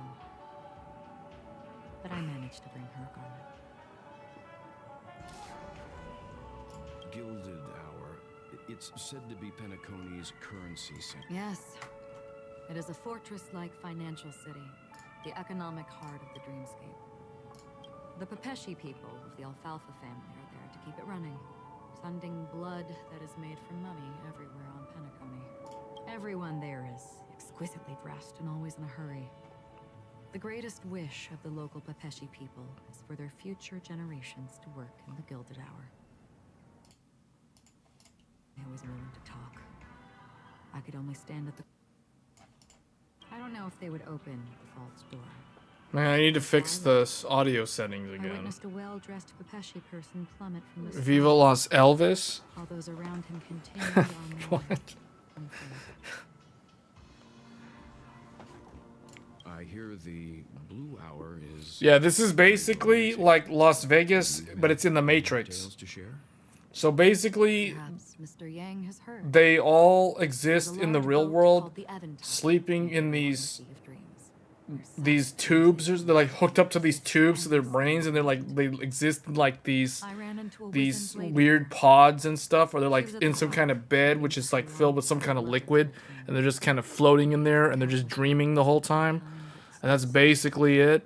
But the dream is where they actually exist mentally in like this Many who desired Las Vegas-like world. They came to Penacony to pursue their dreams.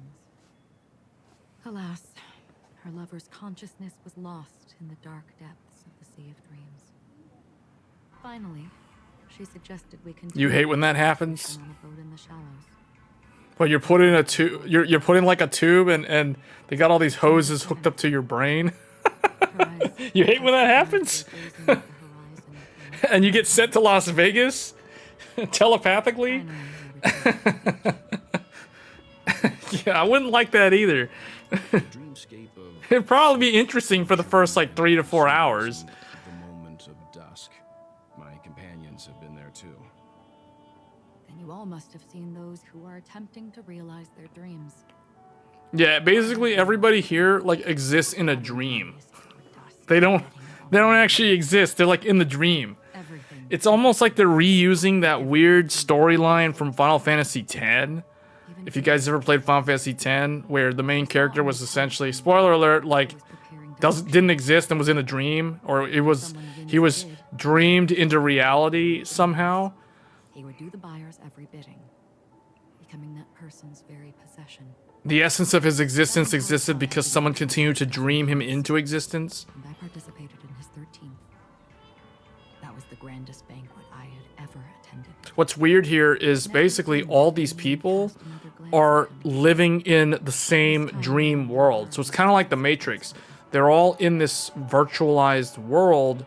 It's almost like Sword Art Online as well. I kind of think that's a better comparison because it's like they're in this virtual world but they're physically dreaming. So it's like they're unconscious in their physical body, but they're all experiencing the same continuous reality, but it's a virtual reality. You know what I mean? So it's kind of like Sword Art Online. So that's what's happening here. And that's basically the story arc of what is happening in this game's story right now. This is what I've seen and heard along the way.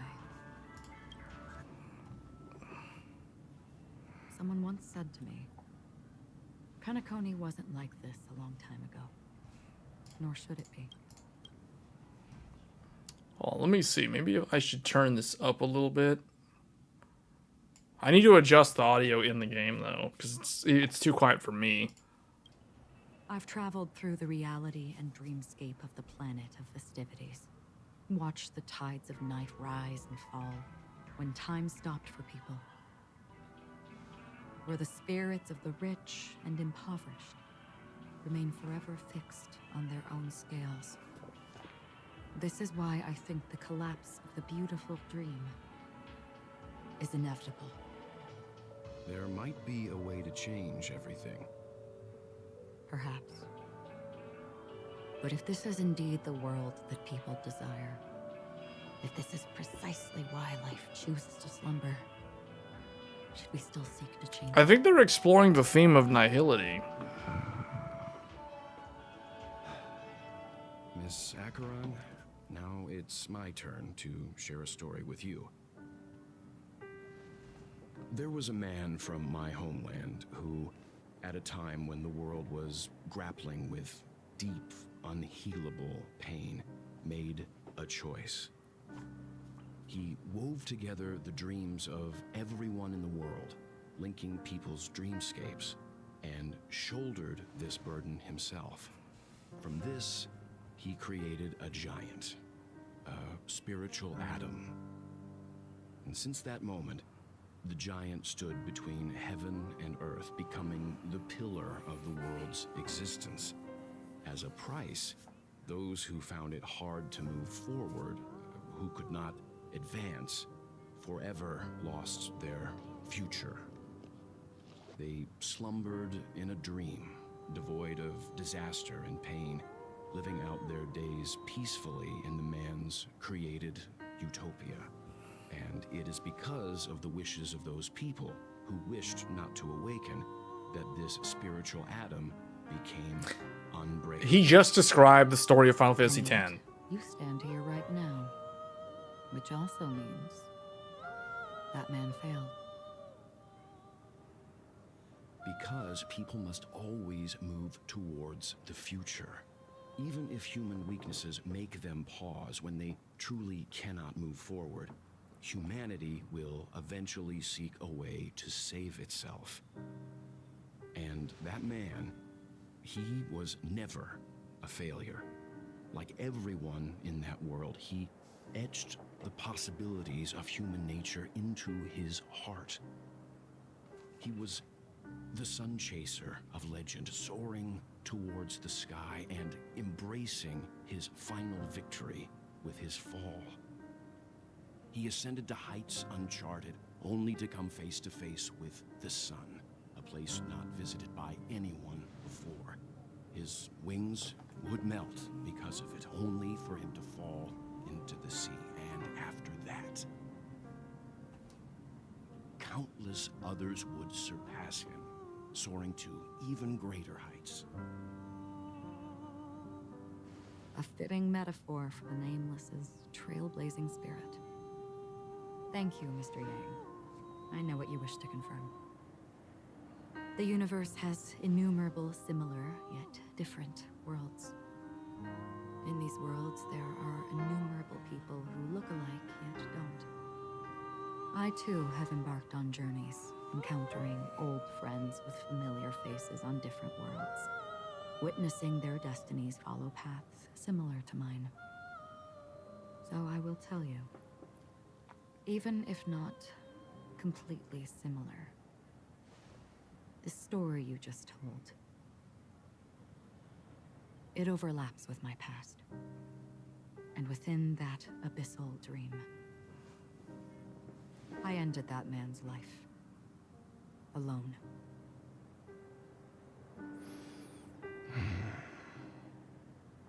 I am not who you think I am, nor will my home be as fortunate as your world. I am sorry. It's fine.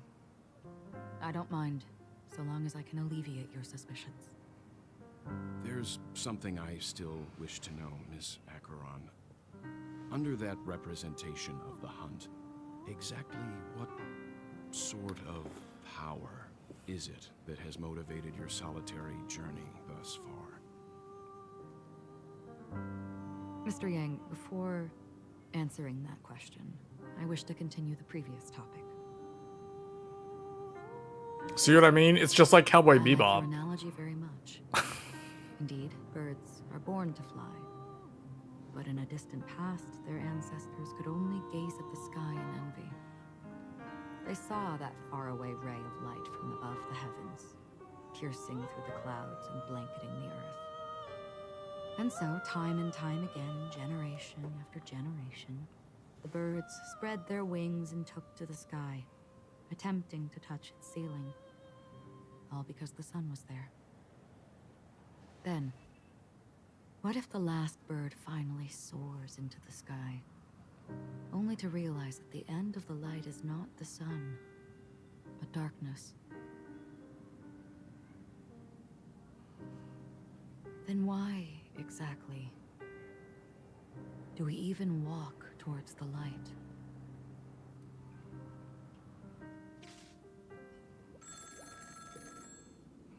Man, this is like watching a TV show. There's like nothing to do. Like this is not even like a video game. It's just like the game is playing itself. Long time no see. Having fun on Penacony? Acheron? This voice, it's not Constance. Could it be her companion? Though I don't know exactly what you are, or what you're up to, my bullets will find you. Until then, you best find a casket store on Penacony and ask the owner to reserve a good quality casket for you, imposter. Imposter? I see. She gave my whereabouts to someone who's tracking Acheron too. Who are you? Huh? Did I make a mistake? Who the fuck are you? I'm the Garden of Recollection's memo keeper. Not bad. This is the kind of tough challenge I like. You that imposter's bodyguard? Never mind. It's fine. I'll leave a round for you. So get that forehead clean and wait for me. I don't know what you're talking about, but you know Acheron, the Galaxy Ranger, yes? They got Galaxy Rangers in this game? Ask you. Are you asking me to write your will? Sure. Go ahead. Not quite. I only want to ask, how exactly did she become a Galaxy Ranger? She's clearly not a path strider of the hunt, but you are, aren't you? Tell me, what's Acheron's deal? Sure. Never thought I'd come across an ally. Fudge, what a stroke of luck. Well, I'll be on Penacony soon. Penacony is Las Vegas, just for those wondering. Penacony's Las Vegas in this game. It's Las Vegas like 4,000 years in the future. That lady's passed. Well, nobody knows. But if all you want is a simple answer, sure, you best get a chair and take a seat. That woman, named Acheron, is an emanator who should not exist.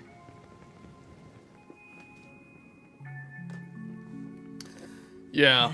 Oh wow, more cutscenes. You look pale. Or is that also part of your act? I didn't think you'd have the nerve to show yourself. I thought this was exactly what you wanted. After all, I faithfully fulfilled my duties as you instructed. Just tell me if you can't hold on any longer. So, the genius of the Council of Mundanites wants to be my Undertaker now. My, what an honor. Yes, and I'm pretty sure the people at the Strategic Investment Department would love to be notified of your death in due time. But let's not forget, you won't be seeing them, because I'm the manager of this task. Great. Then tell your people that Aventurine is ready to go in 17 system hours. Oh, you've got a lot of nerve. How exactly do you plan on completing your task while your hands are tied by the harmony? My conversation with Sunday convinced me that there's a traitor in the family. That they hold the secrets of Penacony. So, I took the opportunity to set everything in motion. I even managed to recover the gift money. Man, when this game first came out last year, it came out around the same time as Jedi Survivor. And then I think Starfield was the other big sci-fi game that came out that year. This game was a better sci-fi game than both of those games, as far as I'm concerned. Have you forgotten, Doctor? Like, the quality of this game is like way higher than Starfield and Jedi Survivor. I look forward to the sight of the IPC fleet surrounding Penacony. You've achieved what you desired, haven't you? That's true, but what's your... I mean, even the story of this game, it's so convoluted, but it's actually pretty good. Because it's so convoluted, it's actually good. Well, who knows? Although I feel like there's way too many... There's way too many overpowered factions in this game's world. You are indeed a gambler. An insane one at that. Maybe I am. There's the gem people, which is basically this guy, in the blonde-haired guy. There's the Genius Society, which is the other guy, his group. There's the Polar Express people, which is the main character, and then there's like a whole bunch of other like broken, overpowered factions and individuals with way too much godlike power. It's insanely cool if you're someone who likes like shonen anime. like I said, this is basically like Bleach, One Piece, Naruto, and Dragon Ball Z with Persona-style art. Like, that's basically what this is. And it has better music than, like, all of those things. All on edge about that stowaway. Starfield is just trash. It was overhyped and underdelivered. As for now, let the rain of wealth from the IPC fall evenly. You know, I wanted to go back and play Starfield because they have done a lot of updates to that game.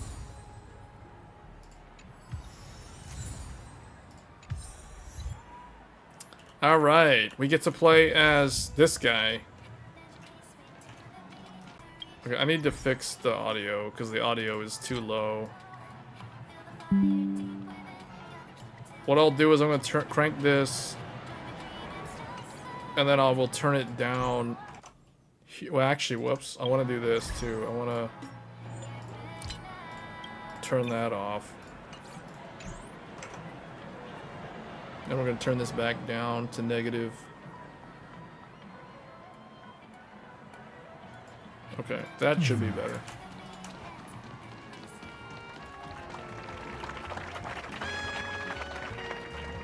Like I said, Las Vegas, 4,000 years in the future. You can tell it's Las Vegas because you see the slot machines. That's how you know you're in Vegas. You got all the shows, you got all the sounds, all the fancy lights, the gold color. This is so Vegas. Man, this is like, this right here, this is like at the Mandalay Bay. This is like I'm in the Mandalay Bay. Like, what's going on here? Where's the Delano at?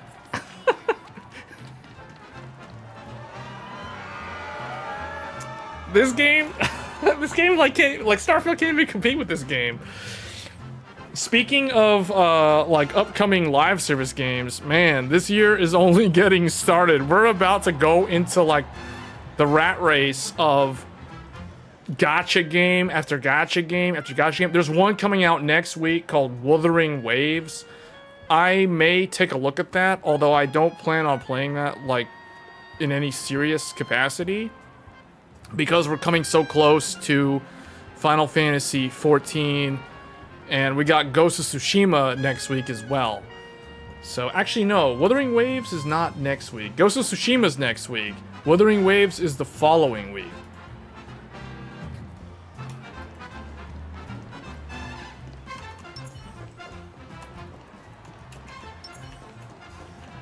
All right, let's go. Let's finish his story.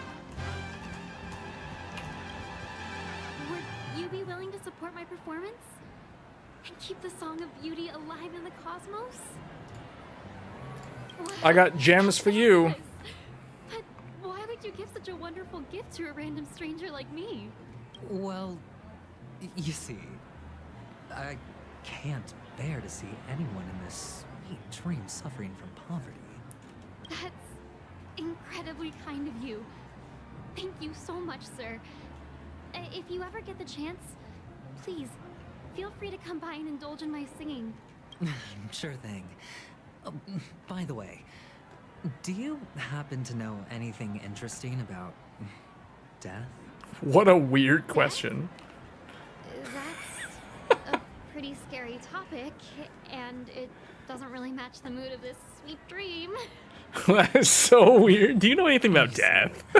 I'm a tabloid reporter collecting ghost stories in Penacony. As you know, the more chilling the stories, the more attention they get. Maybe you could help me out. Well, if you're up for some gossip, it's not about death, but there have been some rumors about a guest at the reality hotel who fell into a deep sleep. Because you're about to. It was like they were in some sort of coma. Nobody knows what caused it, but luckily the customer eventually regained consciousness. Well, all customers are under the protection of the family, after all. Thank you. This will make for a very juicy headline. May Shibe protect us. Unexplained coma. That's actually what happens to your body if your brain dies in a dream.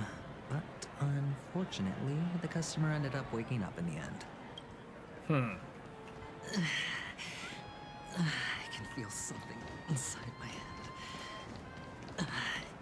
Is the harmony starting to kick in? So for those that don't know what's going on, this character has basically been cursed by the family using the broken power of the harmony. So he basically has 17 hours to live. After 17 hours, he will die because he's been cursed.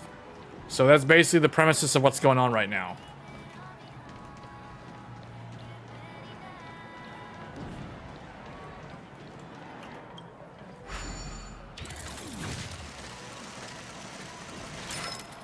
What? Just random money? Just like goes out on the ground like that?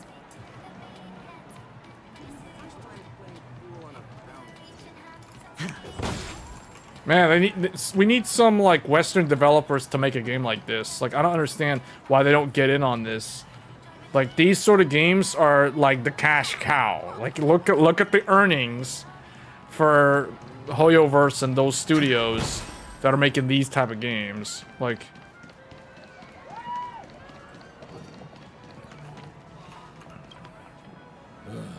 the world has truly lost its way.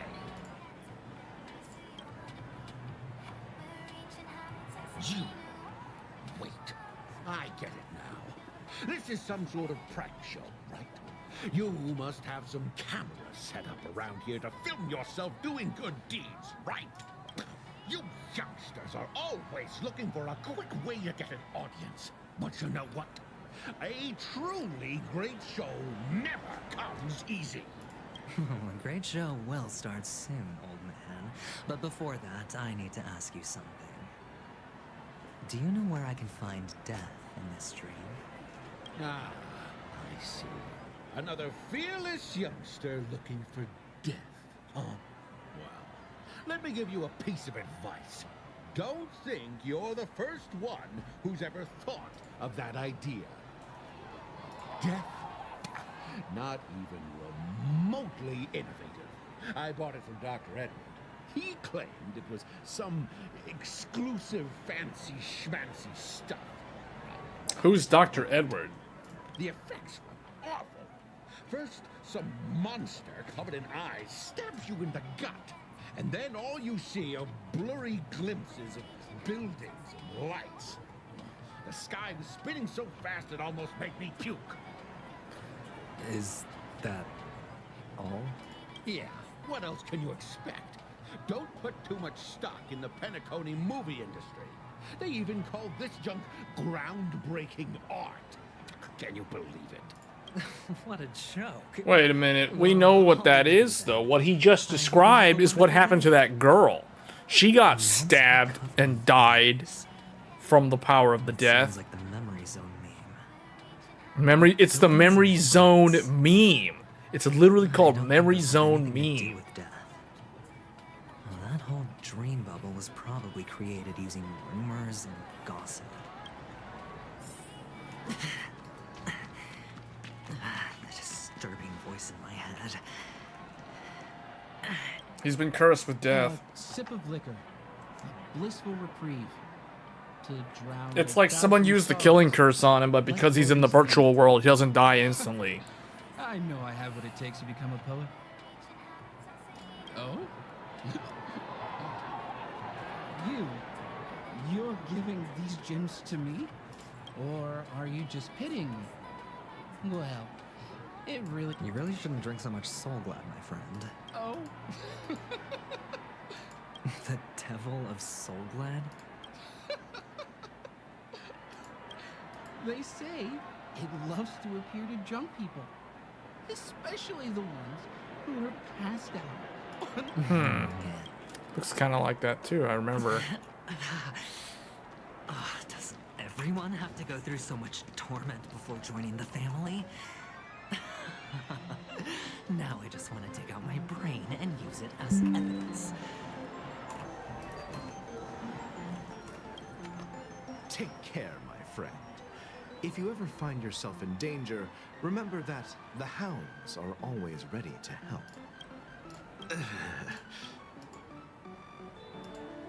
You don't look good, my friend. If you need assistance, I can contact the hotel and have them wake you up forcefully. That won't be necessary. I have some business to attend to. All right then. If you ever need help... Well, actually, I do need a favor. As the most outstanding hound in Penacony, have you come across any stowaways recently? Stowaways? How could there be stowaways in Penacony? All right. Good luck with your work then. What was I...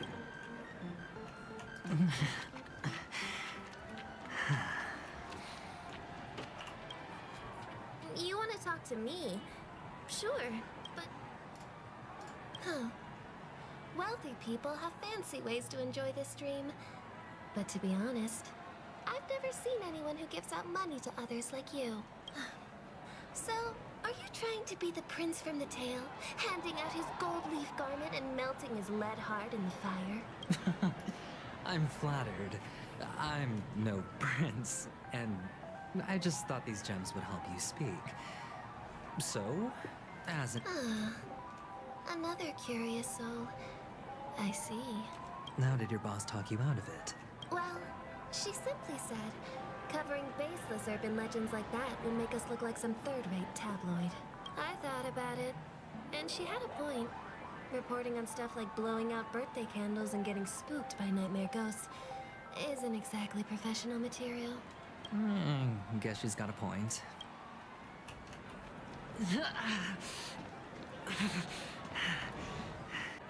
Were you wanting to talk to me? Sorry. Is this a gift? For me? Yes, it's for you. Is this for real? Someone... No, it's not much. I knew it. Neither. Oh, you sound just like my father. He's an Intellitron, so his... Hey, stay positive. Okay, this is just... I feel like this is just filler. We can just, like, skip most of this dialogue. He's not really running into anything useful here. Oh.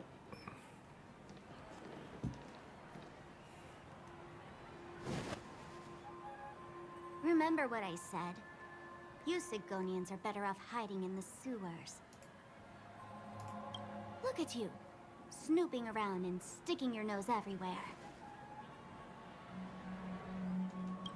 Is the smell of death so enticing, my fine fellow?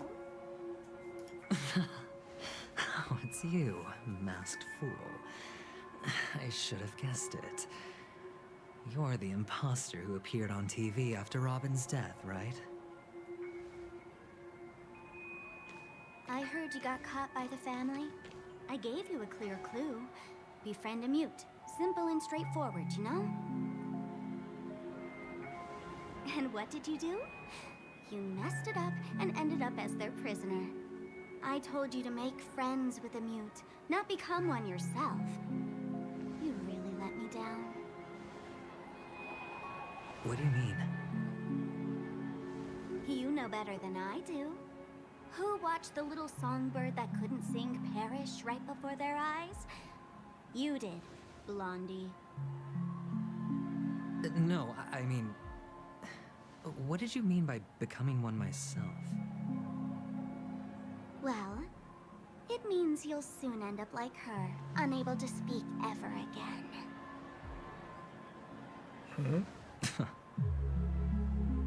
But it's a good thing if you ask me, because...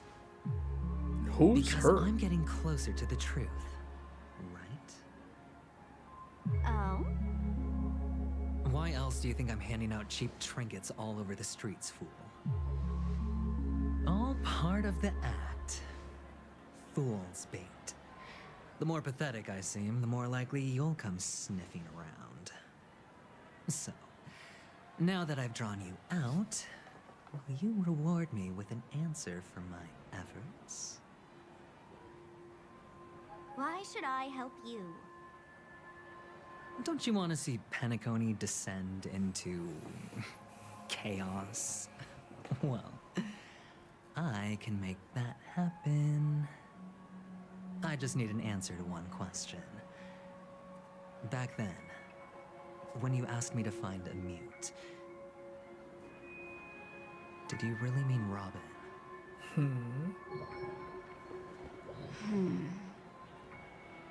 And what if I say no? Then I'll thank you. Oh, the word no has never sounded so pleasing.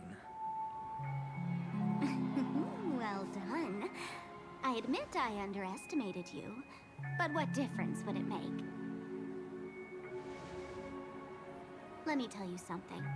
There were 2 mutes, but one is dead now, and the other, though he's still in Penacony, I'm afraid you'll never find him again. Who is that? You'll never find him again.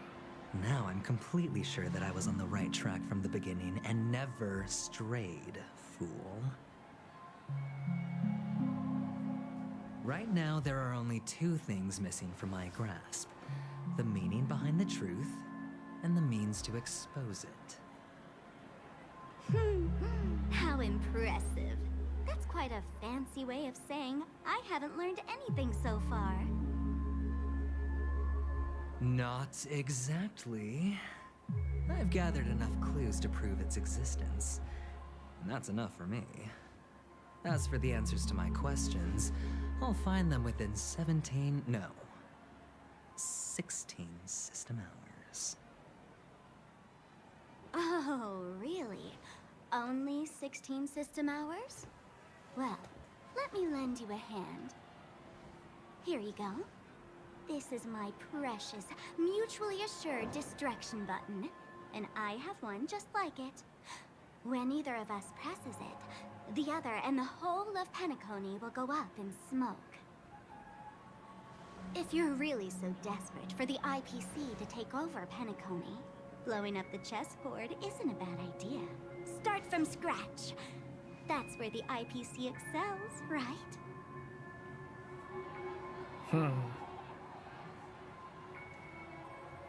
Just press the button when you're at your wit's end. And of course, feel free to reach out to me for my hospice care, too.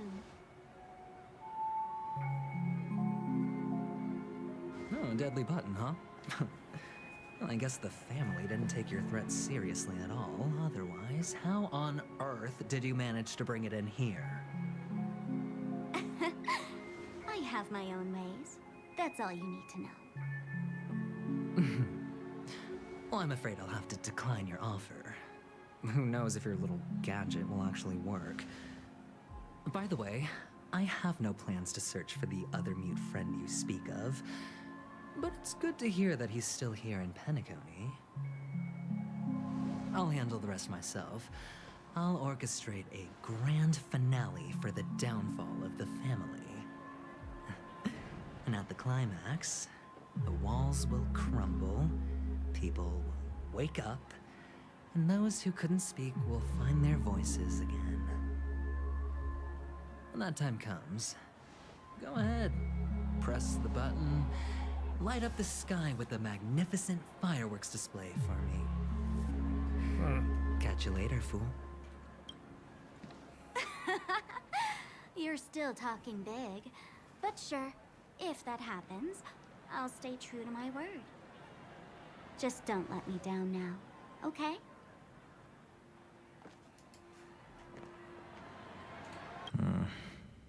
So, number 35. You're back. Like your new lucky charm? Can a commodity code really be considered a lucky charm? Silence! I didn't give you permission to speak, you Sigonian hound. The guys in black didn't say much, so I've no idea what you did to save your skin in that massacre back in the day. But I figured you must have had good luck, so I bought you. From now on, you and your good luck are my assets.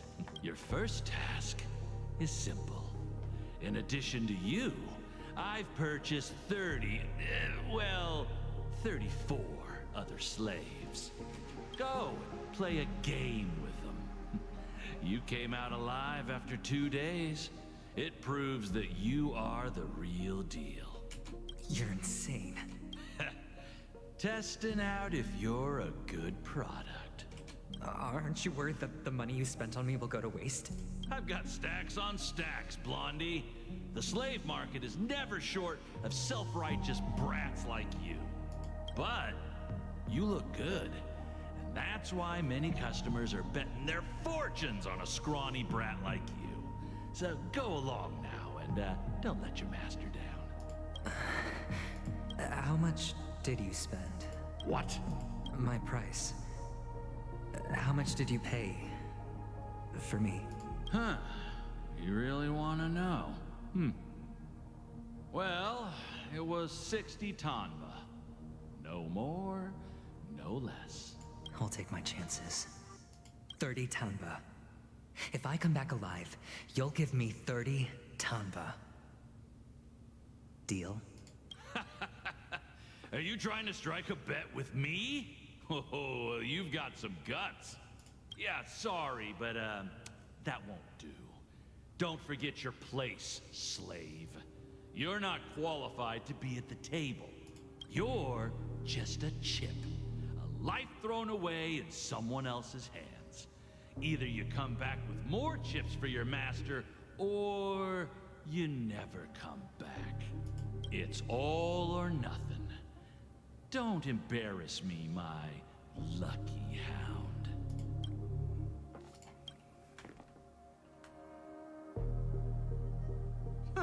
What brings you here, Gallagher? Some friends from the old days. Do you have a moment to spare, Siobhan? Oh, I have the whole day to spare. Ladies and gentlemen, welcome to Dream Jolt Hostelry. This bar offers a wide variety of drinks, but we draw the line at Soulglad. Why settle for ordinary when you can experience extraordinary? We're dedicated to serving up nothing but pure joy and laughter. What would you like to drink? I'll whip it up for you. Oh, look! A lady as cool as Serval. What? She's cool indeed. I think she is Serval. Who's Serval? Will you introduce me to her? Huh? Oops. She's heard us. Just spare them, my esteemed bartender. I'll take over the bar today. I'm getting up there in age, and I need some practice before I forget the skills that used to put food on my table. Where did you stash the ingredients? They're all under the counter. Since our guests have traveled from afar, shouldn't you whip up some special drinks? That's exactly what I had in mind. Hey, my friends, do me a favor. Go around the bar and bring me any ingredients you fancy. The discussion might take quite some time. So I'll prepare some customized, non-alcoholic drinks for you. In the bar? But aren't all the ingredients right there on the counter? What? Why, we're in a dream, my lovely lady. You can help yourself to anything if you wish for it. Comfort, hunger, confusion, or even boredom. It's all within reach, right at your fingertips. Oh, did you hear that? She just called me my lovely lady.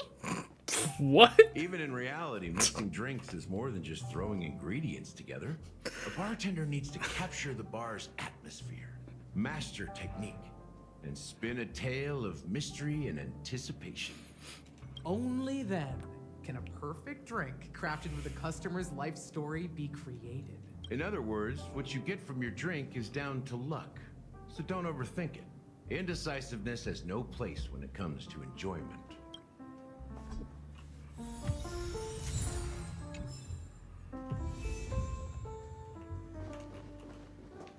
That being said, mixing a drink is way simpler than you'd imagine.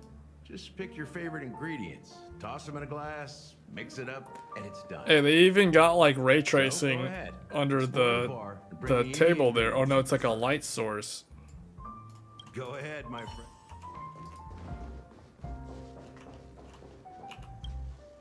It's Soulglad! But I thought they didn't sell Soulglad at the bar. Let's give it a shake.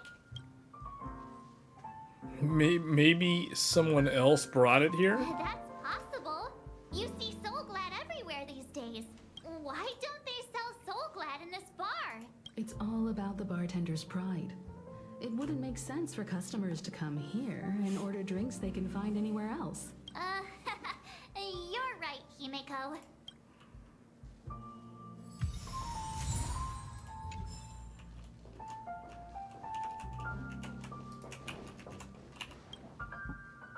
Hey, look at all these chips scattered everywhere. So these guys are in the real world right now? A few days ago, an actor from the Iris family came. Caused a ruckus with Siobhan. Those chips must have gotten scattered during all the chaos. Nah, it turned out to be a landslide victory. That being said, You'll have to ask her yourself to find him. that's quite a stash. Not High sure stakes. if it's enough. Stay out of my way. I'm looking for Siobhan. Uh-huh? What? Haven't I made myself clear enough, Miss Amiki? The Dream Jolt hostelry only welcomes guests who want to enjoy a drink to their heart's content. I'm sorry, but I'm not interested in your proposal. But you have the talent. You'll attract a huge audience. You're destined for the Iris stage. Come with me. We'll become the talk of Penacony. As you see, I'm entertaining my guests. Don't make me repeat myself. Fine. If you don't come along, I'll just sit here and not go anywhere else. Just... What's her deal? We can't discuss the case with other people hanging around the bar. Hey, can you do that clockwork trick of yours again? Oh no, this again? How come even you, Time's Himiko? running out. We need to hurry. Yeah, I'm counting on you. We gotta use the clock trick power again? Hold on, what else is over here? Man, this bar is completely empty. There's like... Wow. They're all... That's because we're in the real world. They're all in the virtual world. I think. Or no, it's... Sometimes I get confused because it's like... They're... like... They just said in the cutscene that we're in the virtual world at the bar, but maybe we're in the real world because there's like nobody around. They're all living in the virtual world. Check out this bottle. The liquid inside looks beautiful. Half an amber era ago. Ugh, drinking this.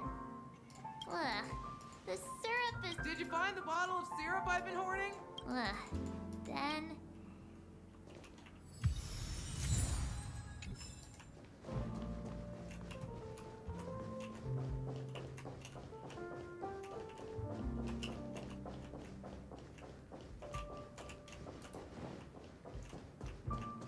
I guess that was everything.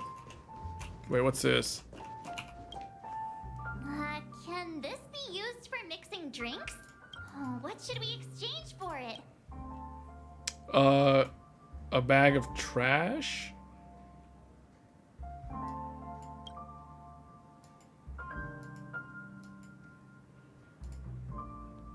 Hey, what are you doing? You can't just throw trash. Happiness is the dream of the humble. What? Recycled one trash and received this. Bright future. Okay.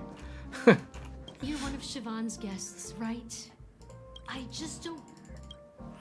Okay. Anything can be imbibed. Perhaps you could try various experiments. Try reading her mind like Goku from Dragon Ball Z. Calm. Oh, that's the current emotion. We can make her angry, make her happy, we can make her sad. Make her sad.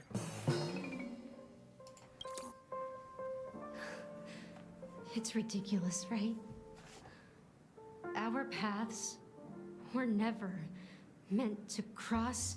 I'm too timid and shy, longing to shine but afraid of stepping into the spotlight. You don't know Siobhan's past, and you have no clue how radiant she used to be. Even among the talented Iris family, I know she probably thinks I'm just trying to ride her fame to get ahead.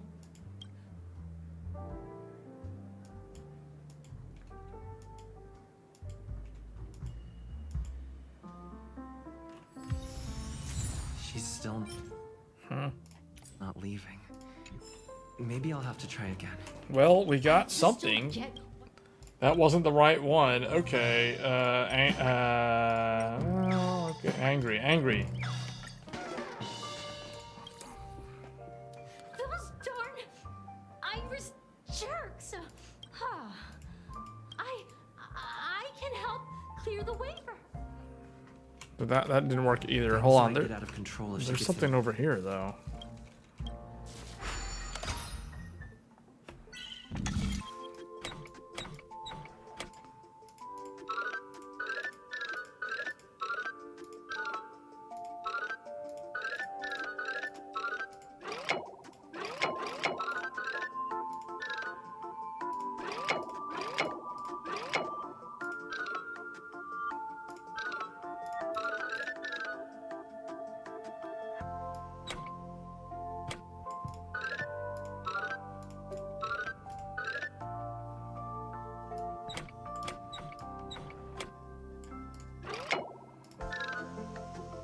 Doesn't that work?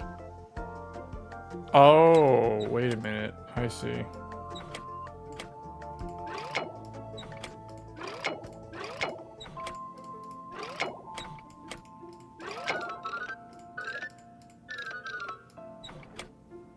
How come this doesn't go?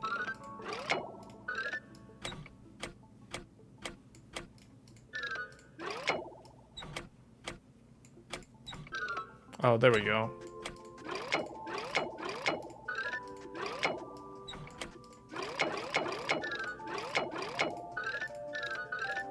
It only goes that way?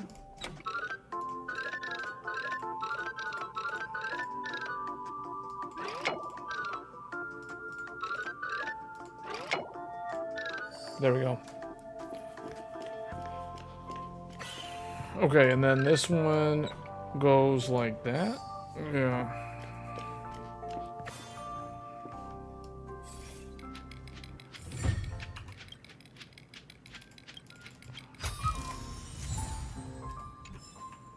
Okay, so we gotta make her change to happy mode.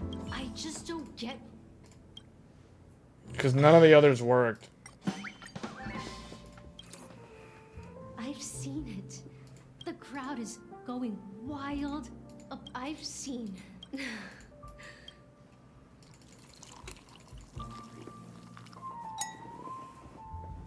Well, maybe. Here's the payment for the drink. Amaki has left? That's good for her. When you're ready, go to Gallagher. I think we got everything. Let's go to Gallagher. Let's do it. Mixing, so go ahead. Nice work. You found some interesting ingredients there. Now, take your pick. Each drink has its own unique flavor, and the base ingredient sets the tone for the initial taste and the lingering aftertaste. What do we want here? Select the items. Select at least one item. This syrup serves as a non-addictive tranquilizer? Okay, hold on. No, I don't want a tranquilizer. What is this? Despite 3 attempts to modify the formula, the Soul Glad company was compelled to return to the original recipe. What is this? The soda... Pikachu. Soda is made of fermented white grapes. Just put... Can I put... 2? How do you put 2 of them in? Select at least one item. Okay, this one. Sweeter than Susa juice and more. Now that you've chosen the base, it's time. Oh, wait. Oh. Wait, hold up. I don't want that one. Being said, so go ahead. Nice work. You found some in each drink has its. Let's go with this one. The original formula is now that you've chosen the base. High stakes. Why would this be? Eternal endurance, bright future.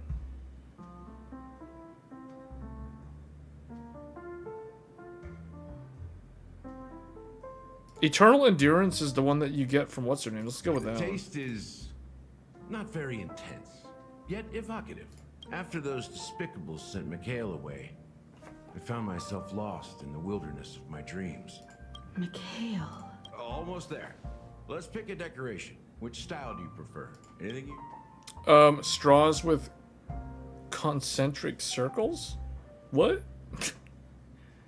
Coin-shaped lemon slices. The IPC's favorite. Ambitious, aren't you? Well, it's done. Here's to you, Trailblazer, with this glass of even the wicked. Even the wicked? To the sad truth. To the sad truth? Well done, Gallagher. What is this, like a jab at Starfield? Yeah. So, are you satisfied? Oh, the flavors. They're way more sophisticated than Soulglad. The richness and layers of these flavors are a masterpiece, especially with the adjuncts. I can taste the spicy and sour notes with a hint of sweetness. I'm not entirely sure what it all means. Maybe Mr. Gallagher can shed some light on it. Well, if you're expecting a profound answer, I'm afraid I'll disappoint you. The imagery it implies is pretty straightforward. It's just a glimpse of what this dream truly tastes like. Does this true taste have anything to do with that Mikhail? Mikhail. I heard this name in my dream. Yeah, that name does sound familiar. When you got knocked out by that masked fool girl, I think I heard someone calling that name. Do you remember?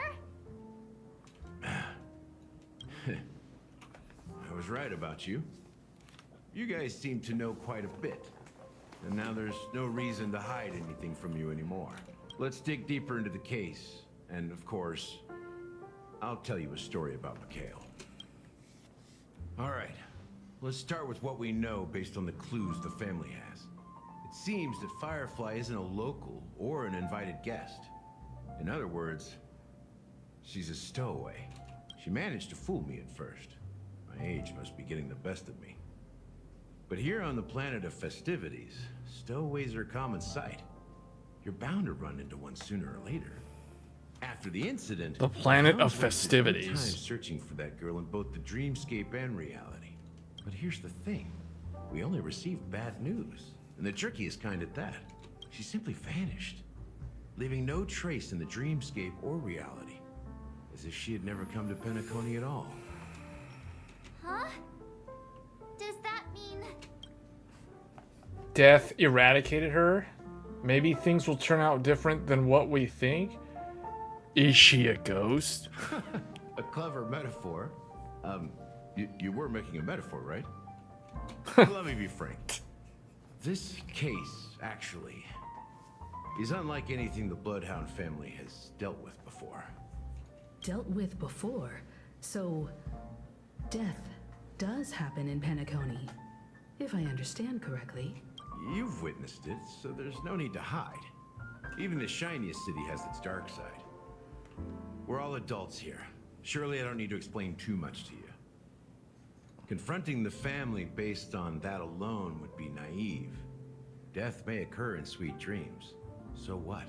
If you really want to delve deeper into this case, you need to understand the true problem with the family. I guess it's time to tell the story of that Mikhail. You're very perceptive. The Astral Express has received that music box too, right? Do you know the secrets it holds? There's a message.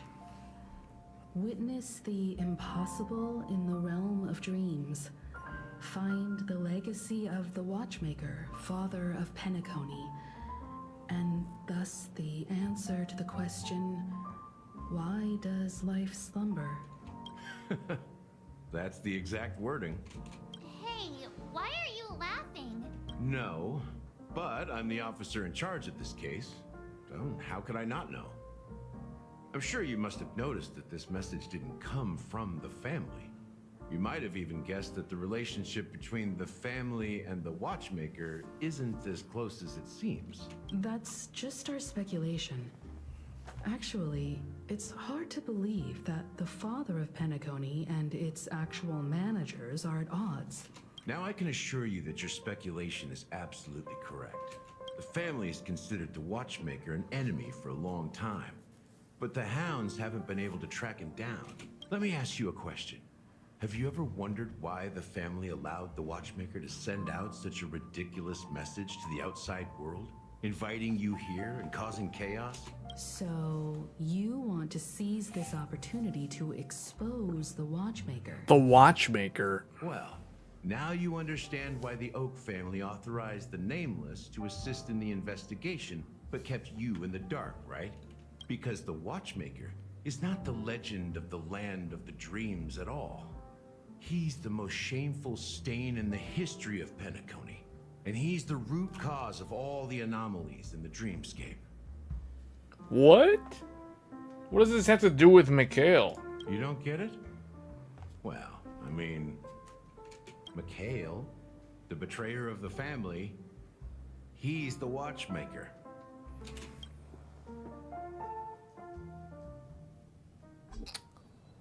Oh. Here we are, Clock Studios theme park. Wait, aren't we supposed to be discussing the watchmaker? I would have expected you to take us to maybe a library. The culture of a city reflects its history in the most authentic way. You know that Penacony used to be the IPC's prison planet, right? All the prisoners were brought here, helping the Garden of Recollection salvage the leaking memoria from the macrovoid. The prolonged exposure to high concentrations of memoria caused a unique phenomenon. The dreams of countless prisoners intersected and overlapped, and people started meeting each other in their dreams, living lives that were almost identical to reality. But everything has a price, and sweet dreams are no exception. In the end, the dream world was unable to alleviate the suffering of prisoners in reality. One of the prisoners broke free from the IPC's shackles and fought for freedom. He is Hanu. Hanu? The great leader of Dreamville, the great peacemaker, and the faithful companion of the underdogs. The character Hanu is based on a real-life person? So that Clocky cartoon is actually a documentary? Wait, what? History is always written by the winners. However, it's undeniable that Clocky is an animation that draws from Penacony's actual history. These characters not only exist in Dreamville, but also in the distant past. Once you realize this, you'll understand why we're here. There are so many members of the Bloodhound family around here. They just received a lockdown order, supposedly from Sunday himself. Who knows what it's for?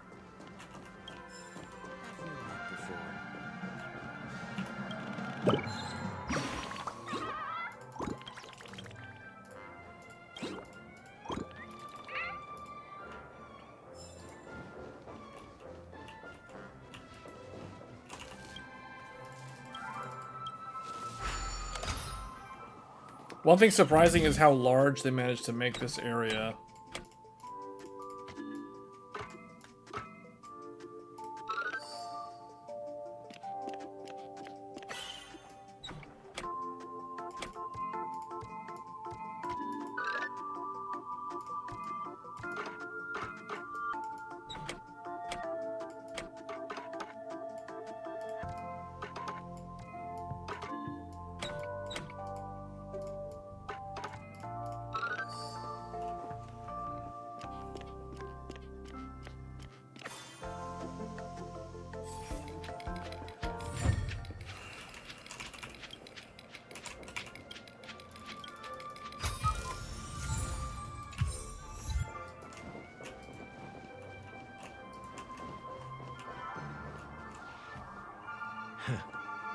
So many of them.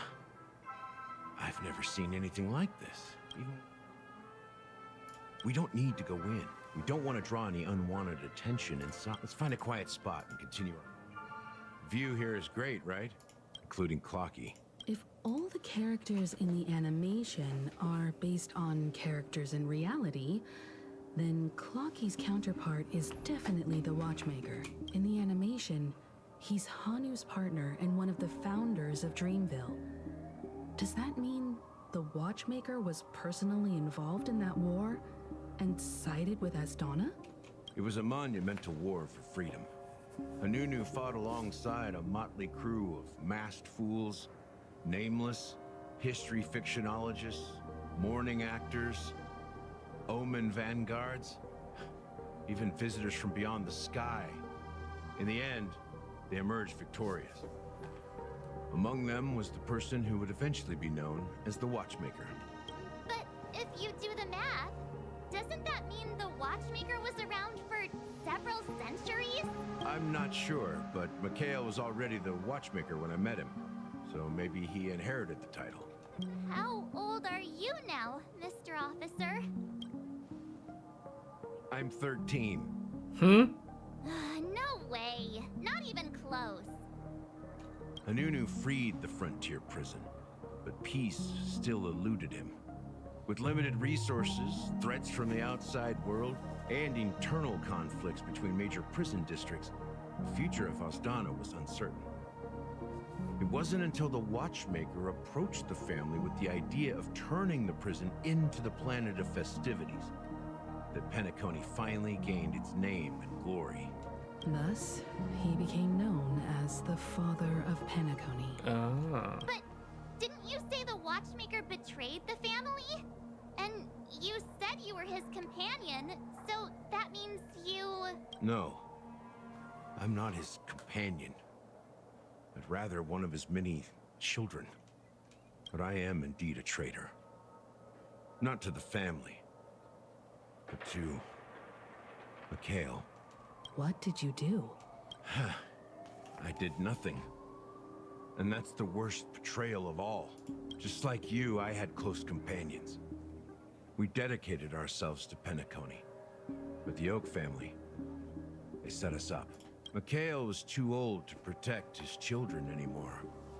So we left the family to find our own path. We were branded traitors of the Harmony, even though the true traitors were someone else. While they continue to praise the Watchmaker's name in the world, behind closed doors, they condemn him on a pillar of shame. Nevertheless, we wanted to clear his name. We intended to find the real traitor, the one responsible for all this, and restore harmony to Penacony. But we failed. Too much time had passed, and the land of the dreams had become deeply corrupted. After countless fruitless pursuits, I gave up. Like a lost dog. The family accepted me and made me an officer, supposedly as a form of forgiveness. But it was actually a punishment. Since then, I've been completely cut off from my partners and my past. As for Mikhail, I heard he died in obscurity, in a place where no one could find him. That's when I realized that the Penacony I once knew would never return. We're truly sorry for what happened. But this is not the end of the story, right? Apparently, someone has inherited the title of the Watchmaker and has been secretly working against the family all this time. Who could that person be? Unfortunately, after all these years, I have no idea who that person is, or if they're even real. Or just Mikhail's lost soul haunting the dreams. So, do you understand why I'm spilling all this info? Because I believe the girl's death must be connected to the Watchmaker's legacy. And at the end of all these mysteries, we will find the answers we are seeking. If it really is Mikhail's ghost, I want to meet him. If only for the last time. For those who despise me could form a line from here all the way to the entrance of the hotel. But those willing to look me in the eye and hear me out? Let's just say, there won't be many. I've told you all I know is a sign of gratitude. Thank you for listening to this old dog. Bark and all. Something just happened at the theme park. Now if you'll excuse me, good luck to all of you. How ironic. so different between the stowaways projected by Penacony today and the dream seekers once hailed as pioneers several amber eras ago. Gallagher does have a troubled past, it seems. While Firefly's whereabouts remain a mystery, his stories shed light on our suspicions about the true identity of the Watchmaker, his connection to the family, and the power struggles hidden behind sweet dreams and death. And that the family isn't all united as one? Exactly. Gallagher suggests that the real traitor is someone else, probably within the Oak family. This is probably, well, I don't even know if it's Sunday. I don't even know who it is. Death is related to the Watchmaker? That lines up with what we've gathered so far. Firefly got involved in this mess because of the legacy, and now we're sure that Aventurine's accusations against Acheron are baseless. You're really into Clocky, huh? He's just a fictional character, not a real person. Speaking of which, that Clocky who only reveals himself to you is quite intriguing. It's a shame we've never met him since then. You're really into... Speaking of which, now that we've confirmed a lot of our suspicions, let's take a moment to think about the clues we have. Okay, now I gotta text Weld. Let's see what he's got to say. The Galaxy Ranger and I agree that the family might be hiding something extremely important. We're now headed to Dwight Pavilion. Acheron, didn't Adventurine say she was dangerous? I've confirmed that she's on our side. Don't worry, please wait for a while. I'll keep you posted as soon as I find anything.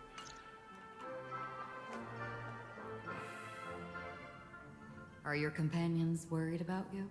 They're just checking up on me. Let's get in and get out. It seems they've made some progress.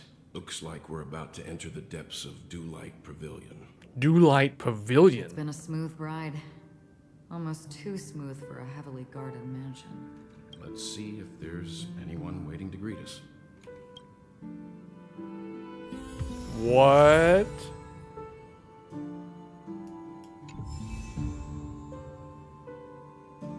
Huh? Oh, so if you don't have the character, you get to play as the character.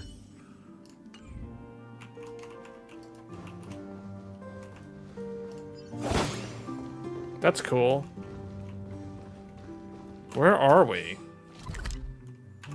We're about to probably walk into a boss fight. So I need to take a quick break. This has literally been like an hour and a half worth of cutscenes back to back. Like, that's insane. Alright, I'm gonna take a quick break. I will be back. We're probably gonna do a boss fight, and then I don't know what's gonna happen after that.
Okay, let's do this. I don't know what's gonna happen here, but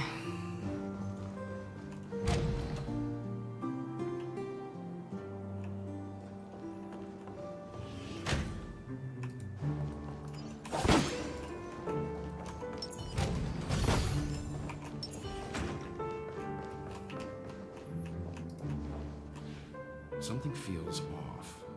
A grand mansion like this and not a butler or servant in sight.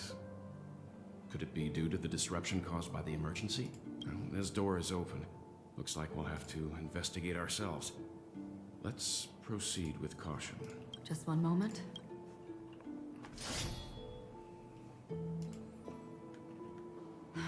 Light. I've made myself less noticeable. The crew can explain their presence as authorized by the family, but I can't come up with any excuses for being here. I see. What an interesting technique. Wait, what did she do? During explosion using Acheron's technique to hit normal enemies. Well, technique does not hit an enemy, no technique points are consumed. So what does that mean? Does that mean I can just spam this? What the heck?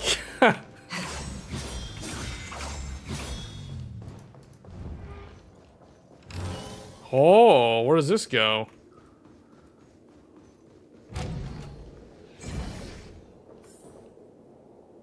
Where is this?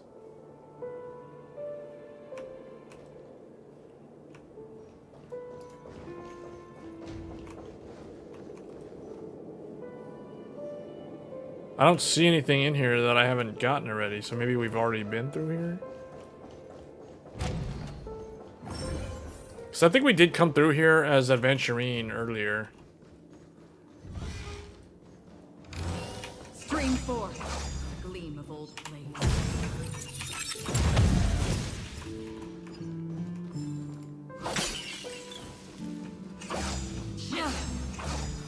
That's like, she's like a female. It's the golden hour, isn't it?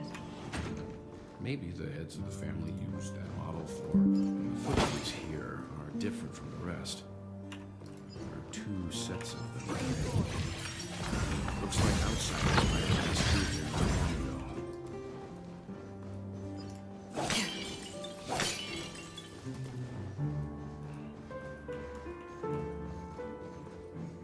Stream 4. A gleam of old. Okay, she has a very broken sword.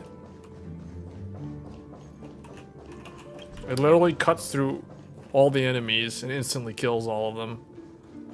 Well, there aren't any people in this mansion. They've set up quite a few mimetic guards to patrol this place. Harmony and unity. Stars echo. Hold up, hold up, hold up. I want to hear this song. Turn off the voices and the sound effects. I want to hear what the sound is, or the song is about. So wait a minute, she just starts singing and then like the music changes? What?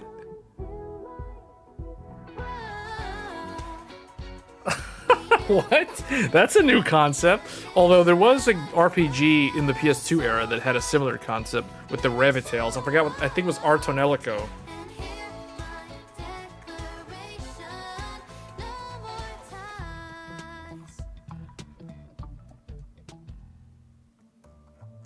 And then it goes back to the normal music.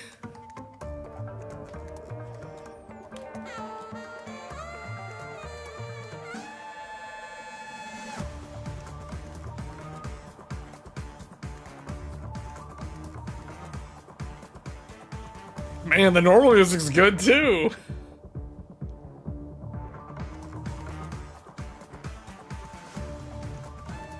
Uh-oh, here we go.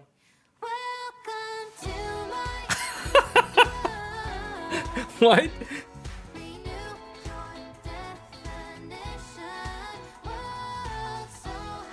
What? That is cool. Man, this is the thing though about these type of games. Like, they keep innovating with these new characters. Seems like the mansion's entire workforce is missing. It must have been a big project to require that much manpower. I need to turn the voices back on. Whoops. Someone deliberately cleared the place out? Yeah, but I don't know why. Yeah, so... It was probably when what's-his-name went through.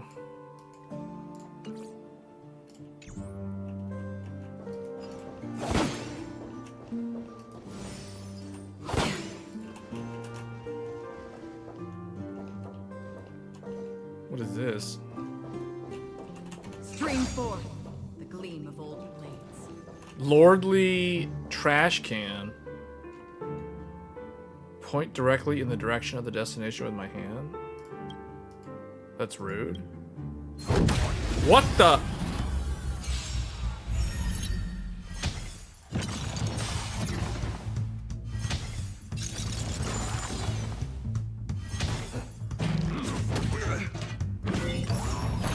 Lordly trash can. This is like an optional. I just activated an optional boss. Kinda tickles. Harmony and unity. Ill tidings manifest. This ends here.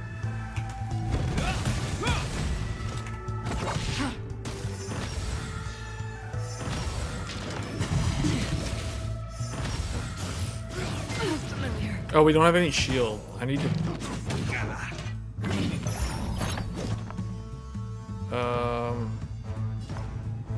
Resonate all together. Memories are ever changing. Beneath the water lies an endless abyss.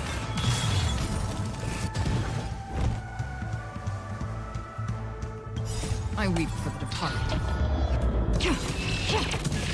It is a fall. Should have activated the brake on him first. Oh, you have passed Lordly Trash Can's trial. We almost died, but we managed to pass the test. Stream forth.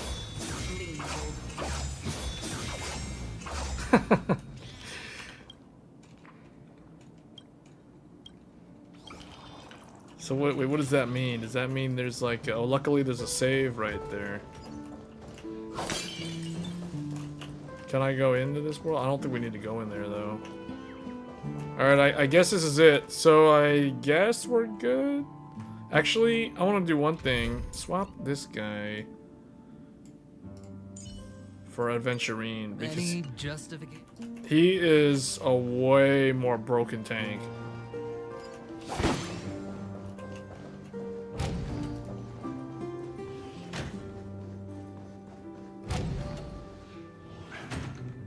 No one here either. Since no one's around to entertain us, let's make ourselves at home.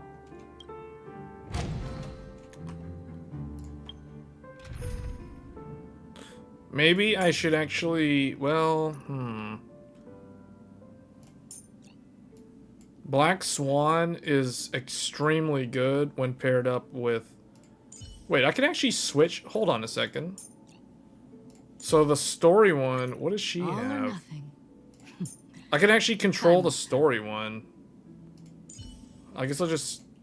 Mine probably has worse stats, I'm guessing. Our paths cross once more. You know what? I'm gonna try the story Ready for one. another dance, Memo Keeper?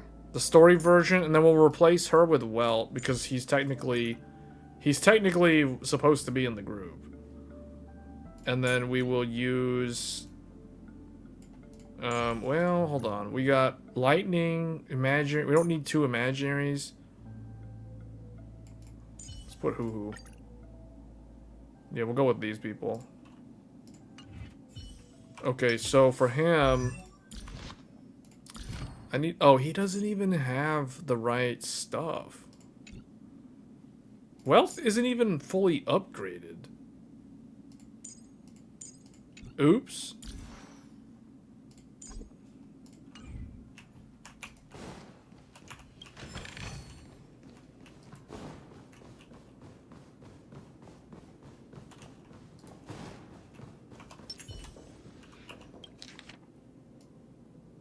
List of death's victims. And Sorrel, a male Halovian, was dragged into the sea by an unknown meme while sunbathing on the beach in the moment of oasis. Mori, a male from Shanjiao, entered a spheroid in the golden hour and mysteriously disappeared. While I like that first one. A male Halovian was dragged into the sea by an unknown meme. That sounds so weird. Emika, a female human, participated in a talent show in the moment of scorched sand, but accidentally fell off the stage before the judges turned around and disappeared in the shadows below. The footage for that episode of the show has been deleted. Wow. Weber, a male Pepe Shi fell down when entering his office on payday in Gilded Hour and was killed by an unknown meme that suddenly appeared.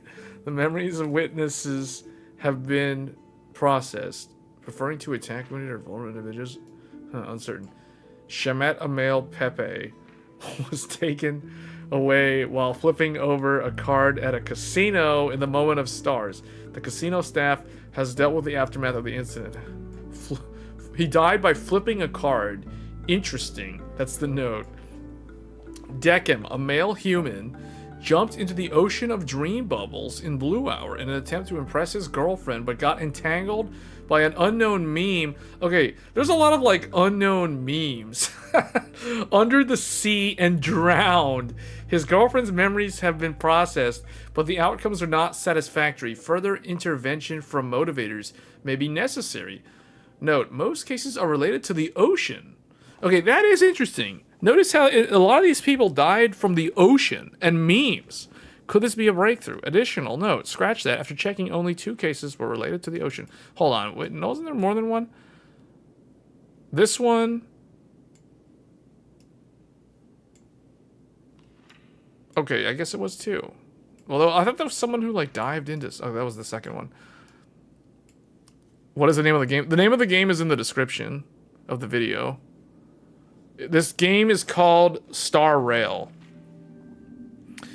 Kaisha, a female Foxian, was engulfed by an unknown meme while playing Dreamy Slots in Golden Hour. The incident caused a huge commotion at the spot. The memory... Wait, what? She just kind of was engulfed in an unknown meme. Man, a lot of people are dying to memes.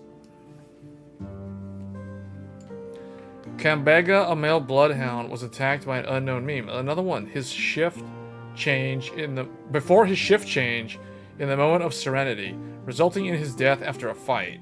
Security measures have been enhanced in the prison area. I thought the prison was no more. I thought they got rid of that. Janet, a female human, disappeared while visiting the film history gallery at the museum in the moment of soul. She was drawn towards a mysterious sound calling to her and walked into the screen. Okay, first of all, when you hear, if you're looking at a screen and you hear a mysterious sound, you don't walk toward it. Like, I feel like enough people have seen The Ring to know not to do that. So she was drawn towards a mysterious sound calling to her and walked into a screen, vanishing without a trace. Okay, yeah. This is the only case where the culprit demonstrated speech ability. Further verification is required to determine if this is a false claim. Monk, a male Intellatron, was attacked while replacing his newly purchased high-grade vision sensor in the auction at the moment of dusk. Vision sensor. The note. Man, the dialogue is actually really good in this game. Note, vision sensor, noteworthy.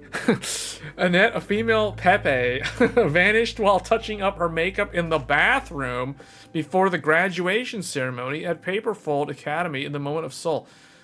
She was caught by a meme she was caught by a meme into a mirror and what? And disappeared? Witnessed by a teacher at the scene? Current hypothesis is related to sight. Chloe, a female Intelligent, was attacked by a meme and disappeared when she blew out the candles during her birthday celebration with her friends in Blue Hour. All witnesses are currently receiving treatment. Okay, hold up. How many? This is a long list. 1, 2, 3, 4, 5, 6, 7, 8, 9, 10, 11, 12, 13, 14, 15. 15 people died to a meme? Information Firefly and the other victims. I don't see any commonalities among them. Looks like the rumors were right. Death does seem to be targeting random victims. And based on Sunday's notes, he's no stranger to death. He's just surprised that it has resurfaced. This light cone is securely guarded. A light It cone? must hold some important memories. Can we just take this light According to cone? Robin's interview, despite having performed We're trying to find the mystery of death and figure out how Robin and Firefly were murdered by a meme. kids. I wonder how their relationship is now. Growing up brings gains, but also losses. Yeah, time has a way of smoothing things out. The beautiful dreams of youth will eventually fade away. Man, this story arc is kind of depressing. But this game is so much better than Starfield. Like, this is the best sci-fi game of 2023. A letter from Robin. This is a long letter. May Sheepy be with us. Don't stay in the dreamscape all the time. Spend some time in reality.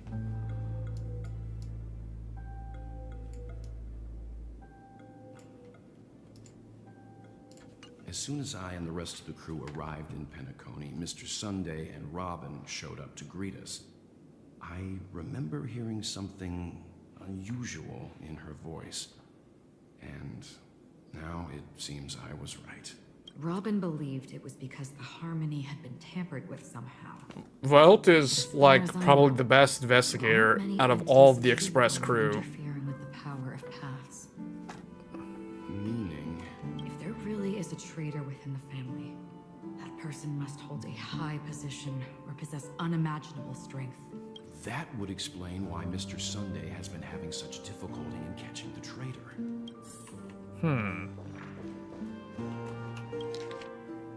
A letter from Alfalfa to Sunday. I've been informed about Robin.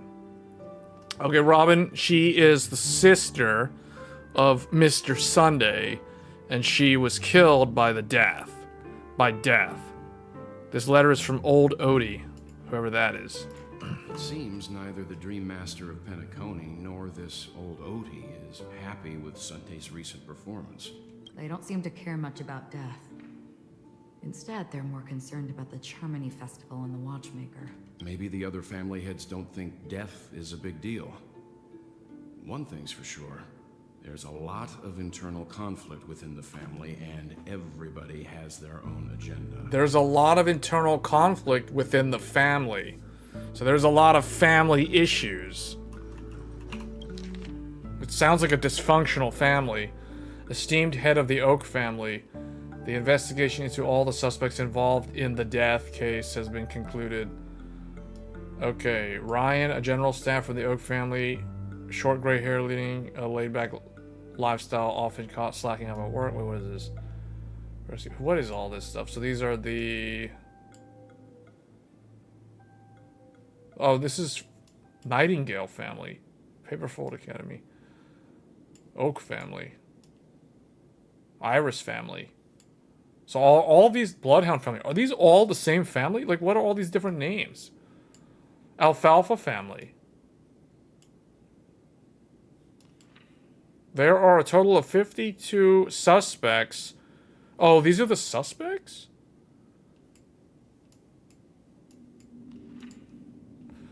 "52 suspects on the list, followed by Sunday's note. Perhaps there is a common thread among them. I have reached a conclusion." Mr. Sunday has done some serious research on his suspects. This traitor must have been causing trouble for the family for a long time. They all seem to be insiders, but I haven't met any of them. Huh? Wait, these characteristics. What is it? No, nothing. Maybe I'm just overthinking things.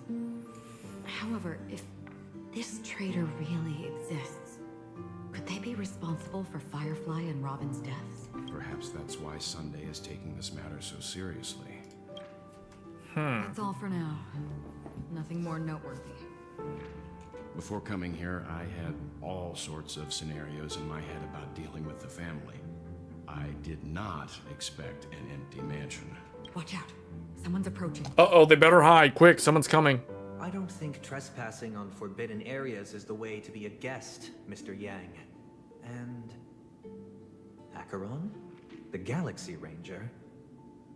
Our apologies, Mr. Sunday. Nobody came to greet us, so we entered without permission. I hope you can forgive us. But even if there's no one to greet you, you should wait for the host. Don't you agree? Even without the famous Galaxy Ranger. As far as I know, the crew has officially accepted the family's commission, so coming here will be unnecessary for you. On the contrary, that's exactly why we're here, to ask you about the case and gather more information. We don't want any loose ends. Well, since you've come with goodwill, I have no reason to show you the door. Rest assured, he hasn't figured out that we went through those documents. While the truth remains a mystery, I'm getting close to it. I assure you that the traitor will soon pay the price. Let's hope justice will prevail soon. I have a question for you, if you don't mind. How did the family come to the conclusion that the murderer was within the family? With all due respect, it's in the IPC's interest to wreak havoc before the Charmony Festival, and the family has every reason to suspect the IPC's involvement. Well, other family heads share the same suspicions as you, but in my opinion, the true murderer would never have drawn as much attention as that ambassador did. Not to mention, I personally shackled him a while ago.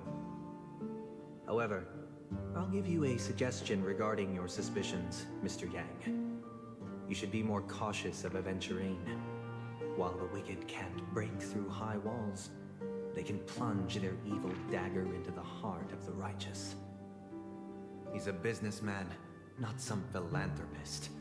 But right now, he's out there handing out his wealth on the streets. And he went to the Clock Studios theme park all by himself. Who knows what kind of scheme he's cooking up? While the family is dedicated to keeping our guests safe, it might be wise for you to stay alert. You never know what unexpected troubles could arise.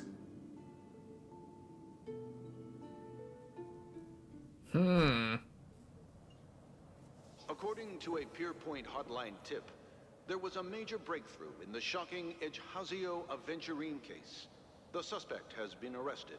This fraud case has been linked to many departments within the Interastral Peace Corporation and the Intelligentsia Guild, causing a large drain in manpower and resources, resulting in the IPC taking a massive loss. The case's main suspect originates from Sigonia 4 and is one of the survivors of the second Kataka Abjin extinction event, who does not carry an interstellar refugee travel permit. As per strategic... Oh, this is from the past. This is from the past.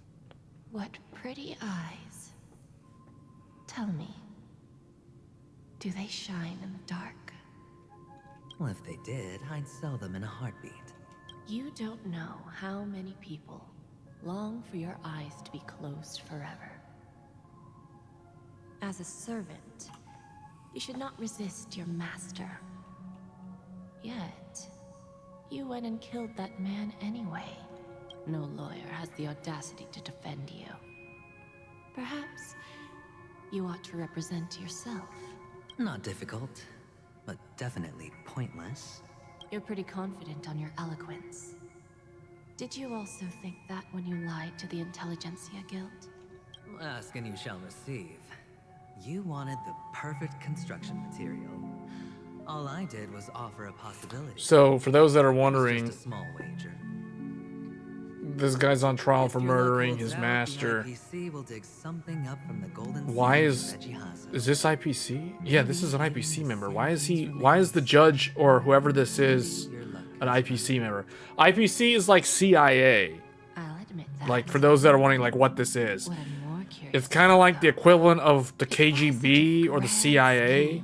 That's what the IPC is in this game, including the from what I've been able to gather. Oh, madam, I already have what I want.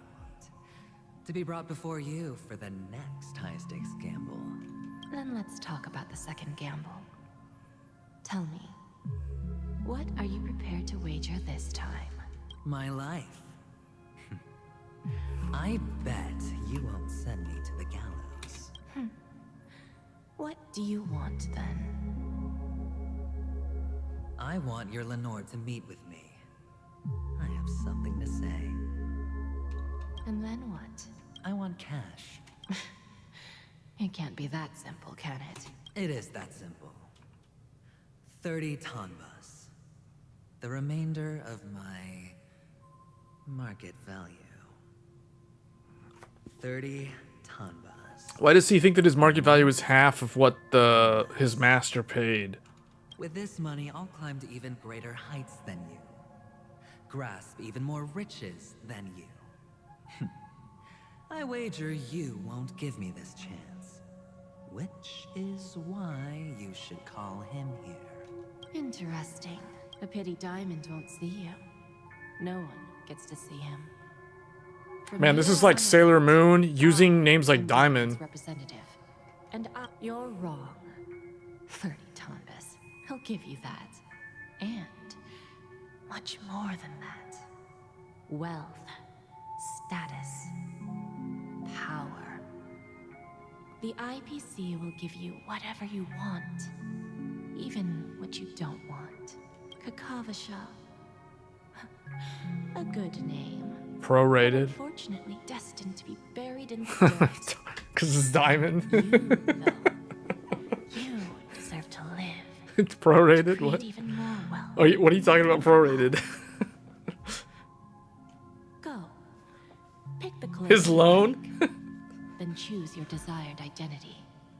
May your plans never suffer failure. So everybody in the IPC is given the name of some sort of, some gem. Oh, his half value. Oh. Yeah. See, adventurine, isn't an adventurine a type of gem? So her name is Jade. His name now in the current time is Adventurine, but his original name was not Adventurine. So basically what these flashbacks, these are showing his past. This is how it started out for him. Is it because Gayatri blesses me? Well, if that's the case, she must also be looking upon me right now. My success is inevitable. But what then? Even if I overcome this difficult trial, what would come next? What awaits me after this glorious gamble? An even more glorious one? Will I return triumphant with unending riches after countless successes, or will I encounter failure, never to return? I'm pretty sure you already have some ideas, lowly gambler.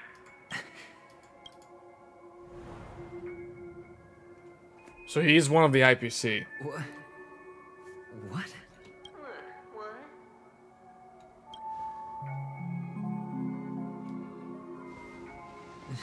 Am I dreaming?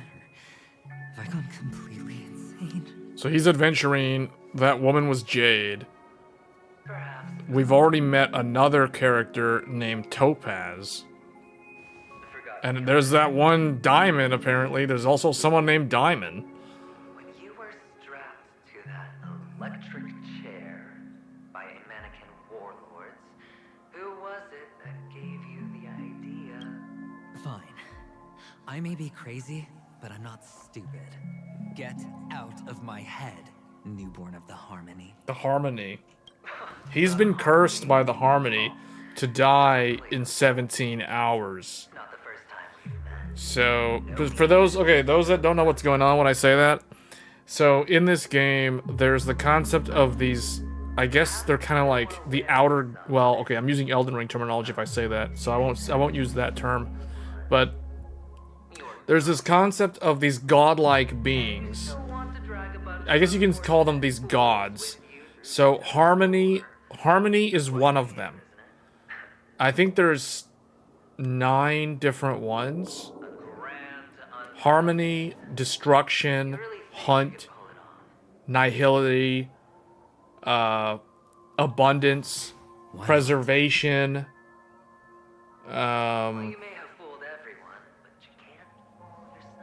What am I missing? There's some other ones that I'm missing. I can't think of them right now. But anyway, Finality I think is another one. Elation is another one. And Remembrance. Those are the gods. So basically, he has been condemned by Harmony to die in 17 hours. And the person who did this to him was the guy with the wings for ears. The guy named Mr. Sunday, the head of the family, who apparently can somehow, like, harness the judgmental powers of the Harmony or something like that. I don't know how the family has that ability, but they do. And now I'm seeing them. Great. But the thing is, Adventurine would have succeeded if it wasn't for Dr. Ratio actually betraying him. Why are there no guests here? What's that featherhead doing?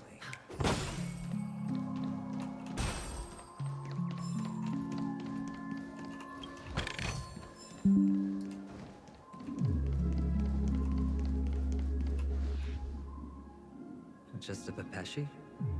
No. A child.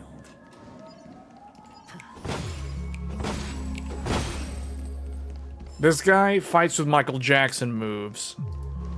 So, I mean, this game's got style. Like, this game just really knows how to ooze style and substance. That's why I keep saying it's better than that Star Wars game. Because it definitely feels way more original, I'll tell you that.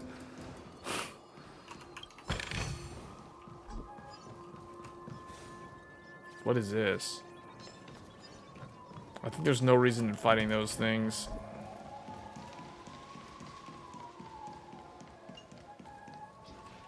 I thought miners weren't allowed in Golden Hour.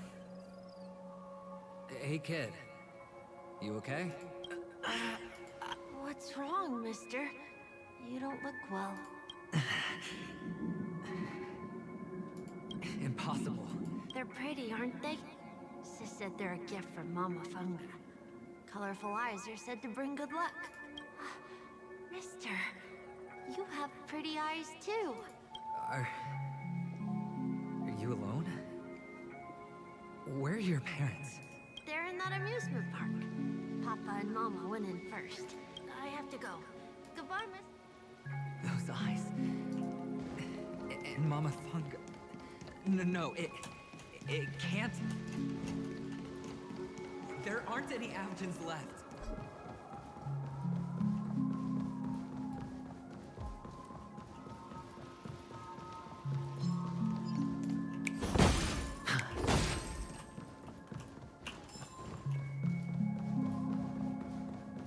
Papa, Mama, wait for me. Only on Paniconi, am I right? What are you still doing here? Well, you've known all along. The family truly showed leniency to everyone who came to see. However, people don't see it like that. Which is why, once you step into the hotel... Well, when you put it like that, even Ratio's a teeny peacock analogy sounds pleasant. Well, you know how rare it is for me to give you the straight dope. So listen while you can. It's good timing that you mentioned the doctor. I'm especially fond of what you and he have in common. Oh, when everyone thinks this way. Go on. Tell me I'm right. They only see your big bets. It's a heck of an act. Well, the best way to prevent others from seeing your true colors is first being able to fool yourself. For the preservation? I doubt it. Do you even have anything in common with the preservation? The Preservation. See, that's another one of the gods. Oh, I thought you knew. Didn't you say you had me pegged? We're done. Man. This game's going deep. This game actually has good lore. Wait, what? I can't go in there?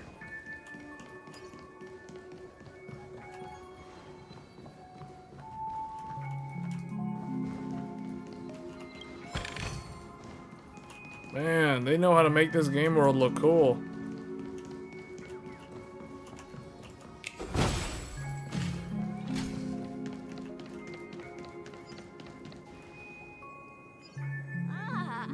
Playing hide and seek. I'm really good at this.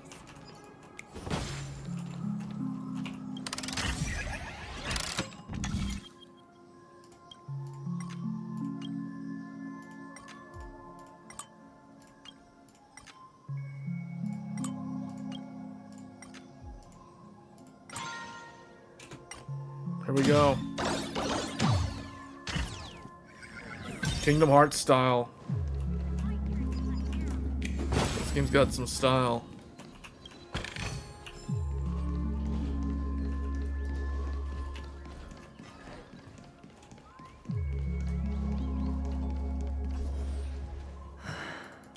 Discord afterwards? I don't know. I have a feeling this is gonna go for a long runtime. I've never changed. This is gonna be a long run. I can already tell. Could he be in here?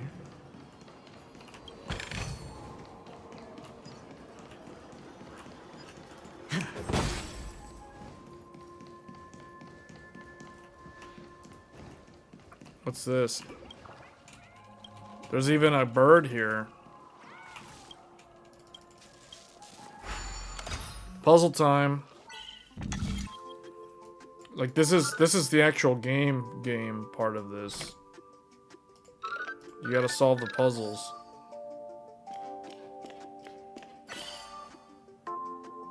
Wait, I didn't even wait, what? Somehow I solved that like without doing anything else? Interesting.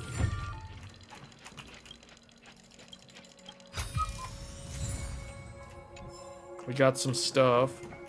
Movie poster.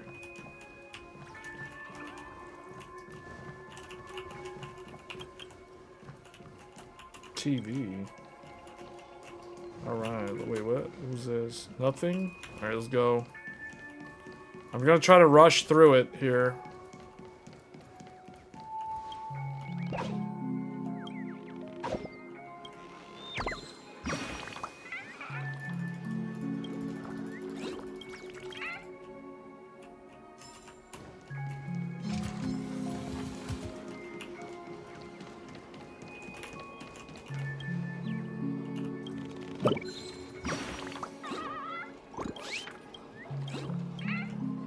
Villain training. My villain training?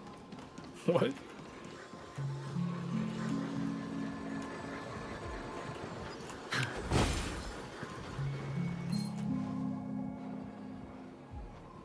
Is this?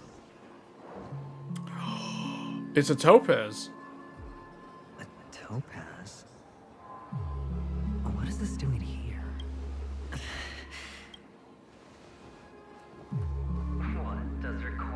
Why would her cornerstone be here?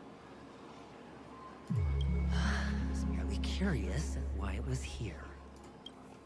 Maybe that winged guy put it here. The cornerstone's hue is the same as the radiance of Clipon's body. I've got to give it to you. I've heard. This is just bait. Of course. That's why Ratio's betrayal was one of the keys to your plan. Or maybe he wasn't acting at all. All the better for you. Sunday didn't become head of the Oak family by acting sloppy. He's obsessed with control. You have to give him enough detail to satisfy his meticulous nature. So Mr. Sunday's the villain? Which is why you had Ratio He does seem like a villain. to prevent the other party from suspecting anything. He's got wings on his ears. It was all true. We spoke the same to Sunday. Finally, Sunday took the bait, found the other cornerstone, and before you know it, everyone's distracted. Why don't you stop rummaging through my mind? Your mind. It's our mind. You're me, and I'm you. The best way your true colors is to first be able to fool yourself. This is the other cornerstone in Sunday's hands. Rather beautiful green. Just like you. Tell me. Must I do all the work? Aventurine is the stone of luck and trickery. That's what she said when you received the stone, wasn't it? This type of stone isn't rare, but its hue is very similar to a certain gem. In fact, it's often used as a substitute. And that more precious gem is... And what is it? Emerald? Jade. Jade.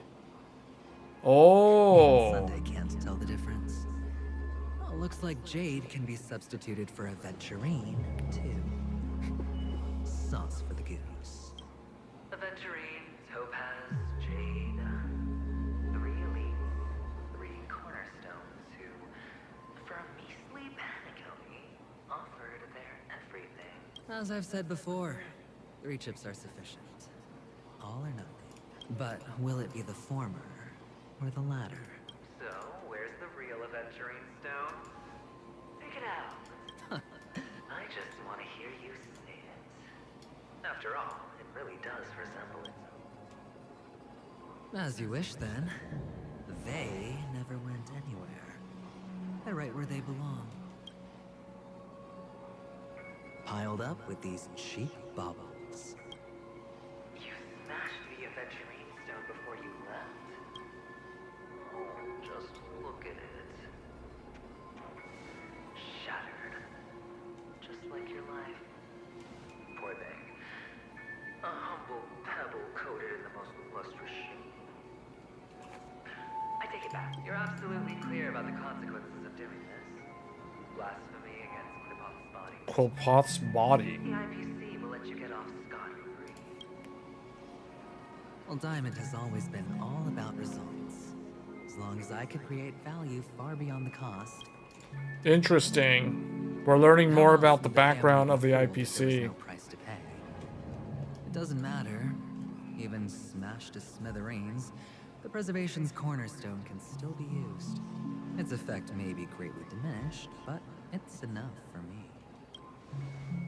Now I'm really... Oh, that's right. The IPC members who have their, when they have their gemstones, they can use their gemstones to transform.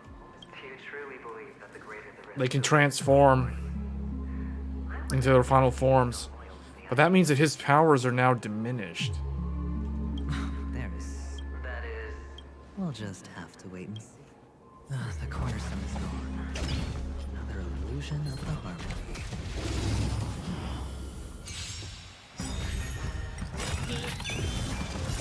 Will forged in ice never falters! Pressing all together. Stars echo. It'll make you say.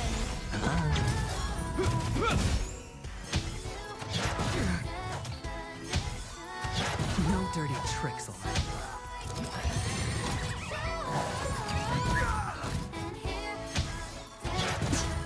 I think there's like a music video for this song, actually. And it's pretty recent, too. Beneath the water lies an endless abyss.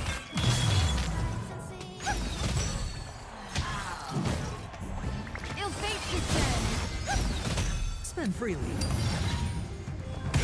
Man, that guy got lots of money. Forged in ice. Spend freely. Bam, like all this money everywhere. These chips are everywhere. What?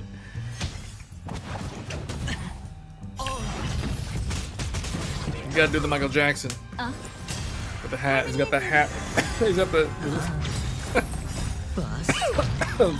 Or maybe I'll take it off. He's got style. The cornerstone is gone. Another illusion of the harmony. Huh?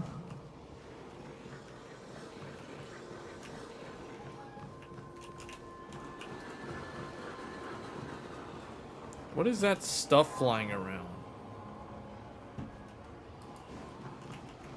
Am I even going the right way? I ran to the back of this stage thing, and there's like nothing happening here. I'm supposed to go back? Hello. Yes. Man, this is long. Big Sis is there too. The four of us were just playing hide and seek. It's so obvious that this young child is basically him when he was a kid. Yes, that's it. Putting many drawings together. Adventuring, he has such a tragic story. Turning us into. You should give it a try too, mister. You look sad. Sure. That effect on the screen also, like on the sides, that radial blur effect, that's the curse. That's supposed to signify the curse that's on him.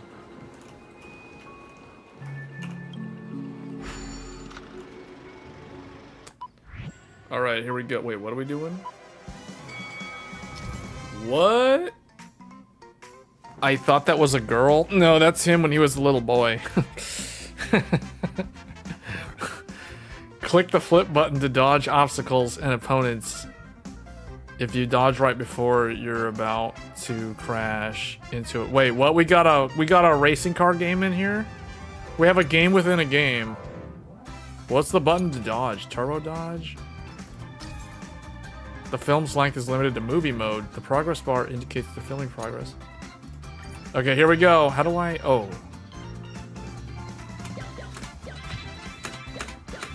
Oh! What?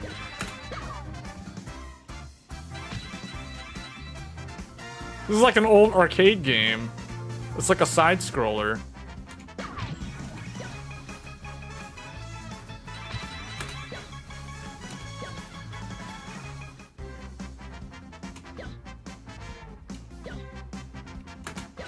Oh, I missed one. I almost had a perfect.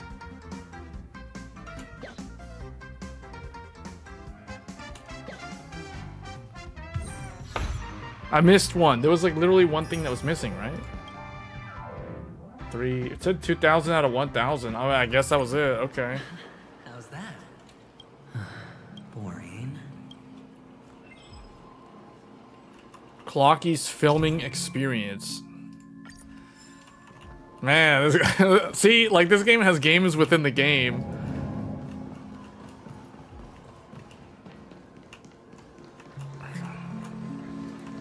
And what's cool is even if you don't have the character, you can still play as the character. Like I'm actually playing as him using the story mode.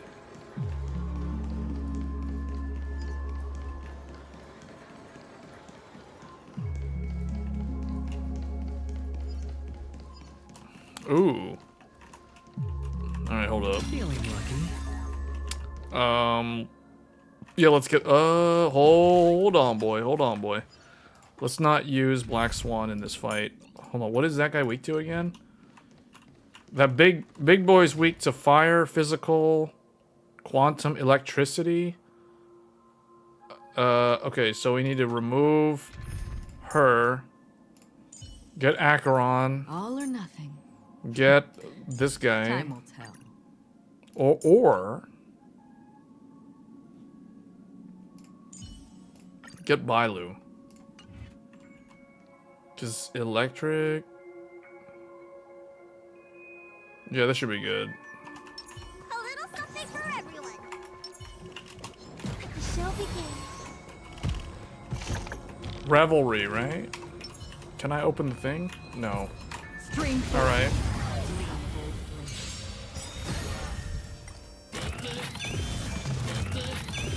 Set the alarm. They set the alarm.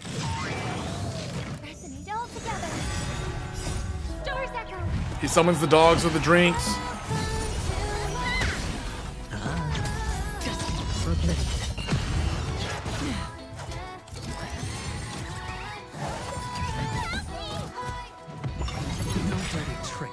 I weep for the departed. Hold on, let me make this. I guess I'll just make that like really small or something because it's not really needed.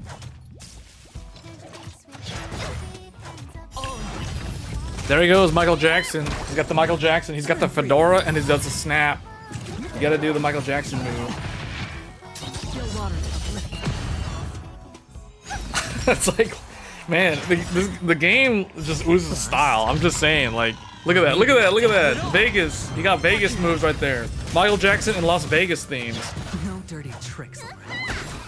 It's on me. Look at that.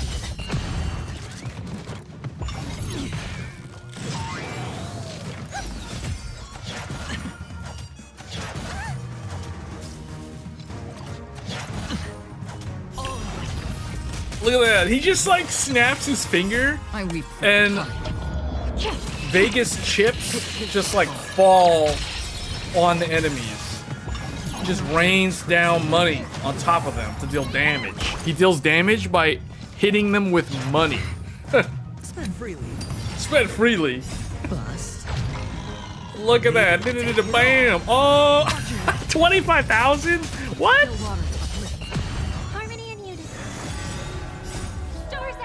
This dude is the tank and he's dealing more damage than the DPS.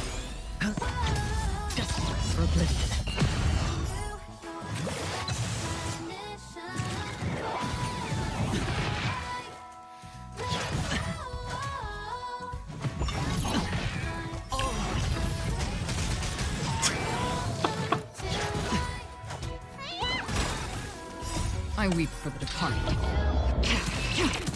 It is the fall. 129,000 damage. Still water.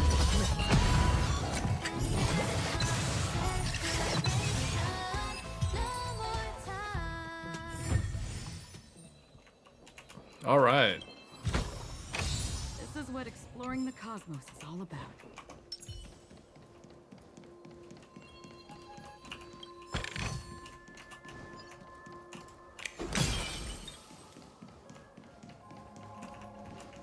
I think we were over here before. Yeah, we're working our way back. This is the way back. Why aren't you talking? You've piqued my interest. Oh, you sound sincere this time, at least. Well, sincerity is one of my traits that everybody likes. Our quaint journey through this.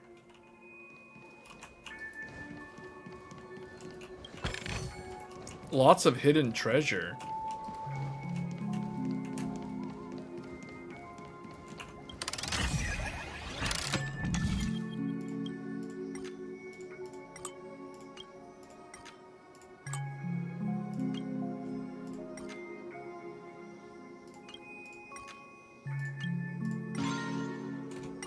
All right, here we go.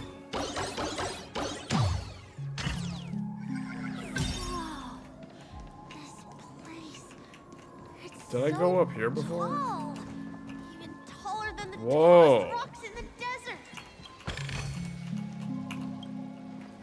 Dark Souls style shortcut. Ooh, I like how they started implementing Dark Souls style shortcuts.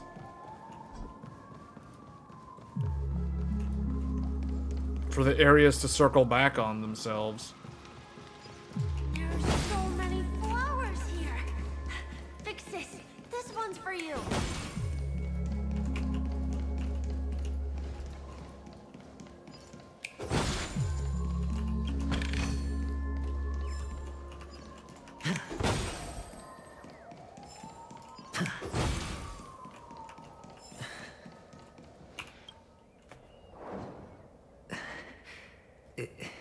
Is this? Oh, what's on your mind? It's got nothing to do with you. Do you need a hint? These are manacles on you.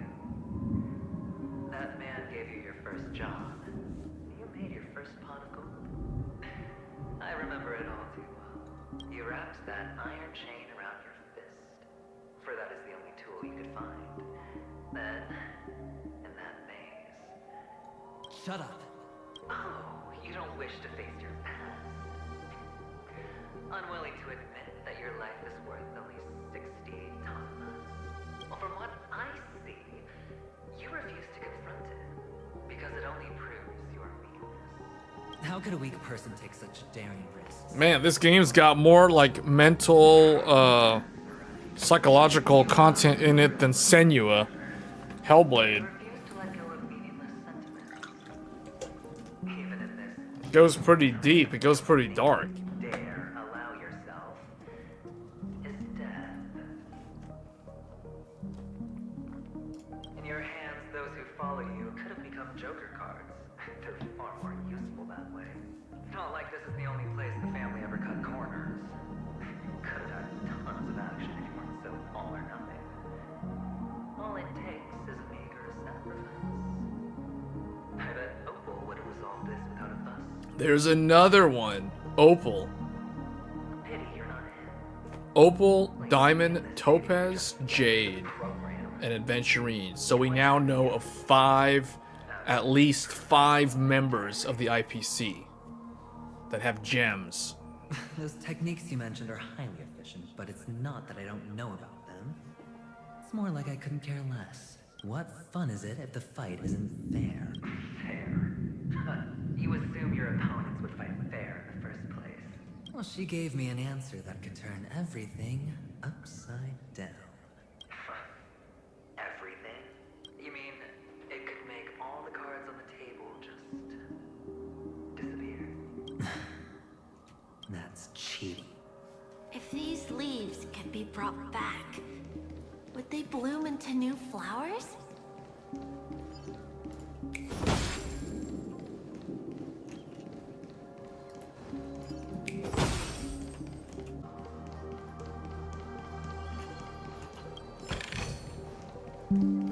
You always gotta check for the treasure.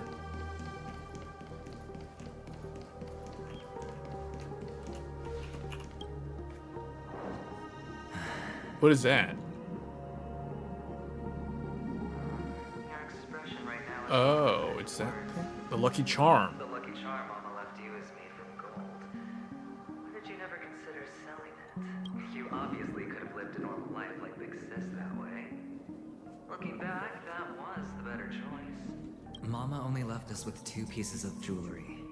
A necklace and a lucky charm. There won't ever be a 3rd piece. That's what you always say, but you actually regret it, don't you? That you didn't sell them. You can zip it if there's nothing to talk about. I know. You must remember what Big Sis told you. You're a child blessed by Gaiathra Triclops, and can lead the clan to happiness. So always remember to protect yourself and never resent the pain and poverty you're going through. The words still ring in your ears, don't they? You're a good kid, so you definitely won't have forgotten. So, you surely won't forget how tragic her last moments of life were. How the piercing laughter behind you felt like it was drilling into your heart. Tisk, tisk. Enough! Do you not have anything better to talk about? Oh, shut me down like a champ. I think I finally get you. Woo!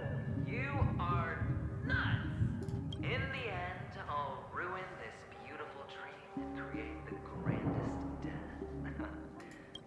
Think about it. There's a Stellaron in play, the fabulous Robin loses her voice, 2 unsolved murders, cryptic messages from a masked fool, and a chance to go head-to-head with Sunday himself. The only thing to pique your interest is one word. The last word. A word that's right there at your fingertips. Death. But whose exactly? We'll know when the dice falls. All right then. Reserve a seat for me in the audience.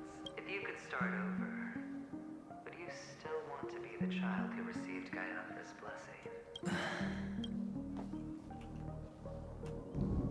It's so quiet this time.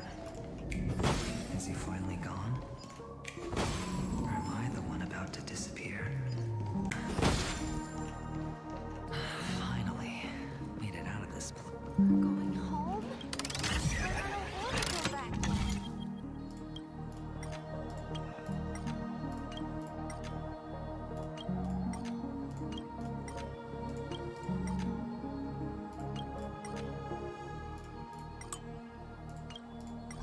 Wait, there's not enough. Hold on. So that goes there. That goes there.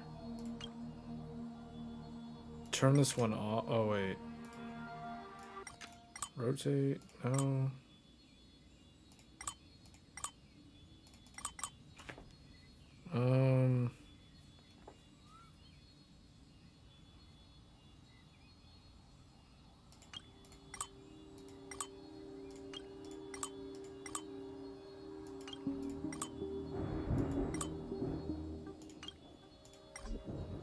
Not enough energy.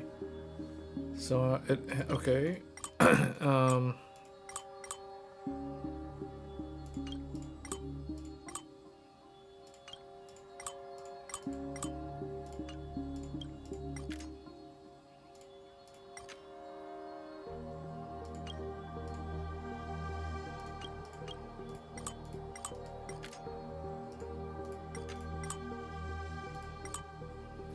Okay, rotate that.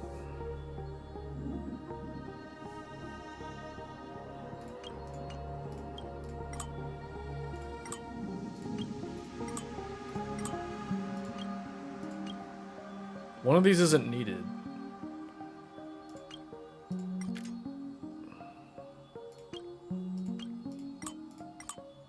We're going to go until we get to the wait, the boss fight, I think. Hold on. Oh, okay. It only needed that. Is there like a secret area though?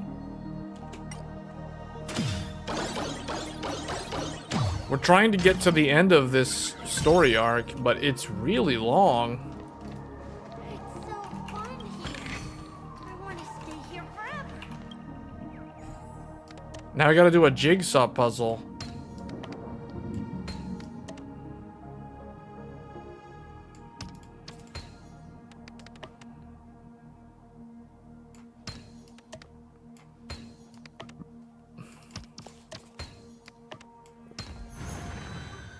To solve the jigsaw puzzle. Alright.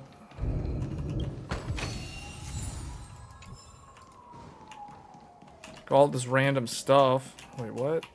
Hanu house? There's a bird hidden here. Director bird.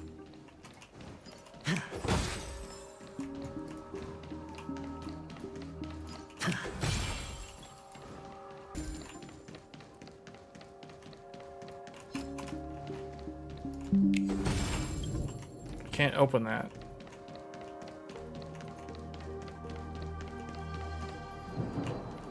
We have to do its morphing time. We gotta do its morphing time. Oh boy, here we go.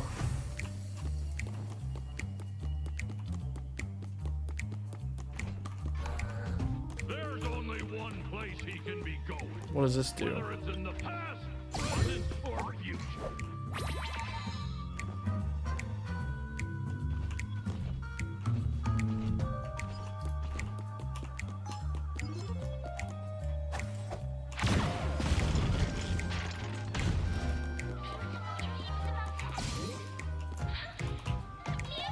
Well, return to normal form first. Let me see something here.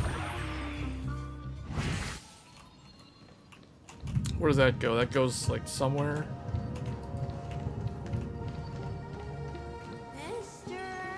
Wait, did I even need? Oh, hold up. We gotta go back down. We're gonna transform. It's morphin' time.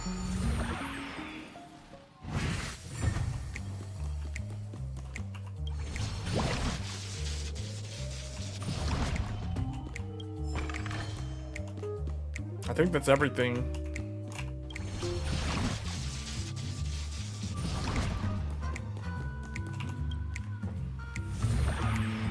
It's morphin' time.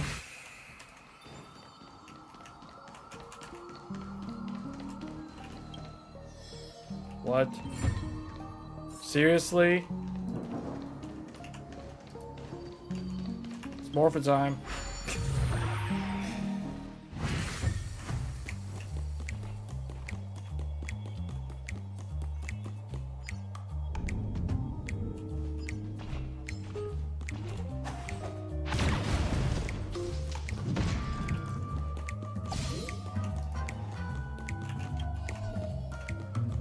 Do I have to... Oh wait, there was a treasure chest here?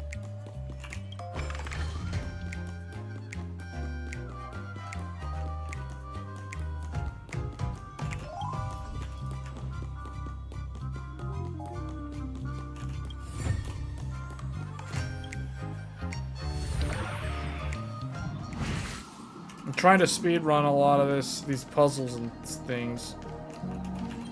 Jigsaw puzzle.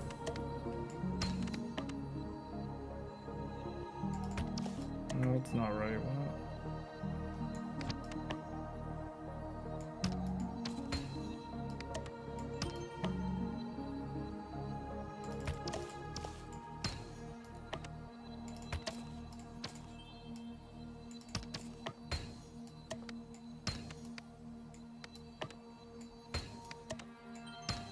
Are those interchangeable? Got it.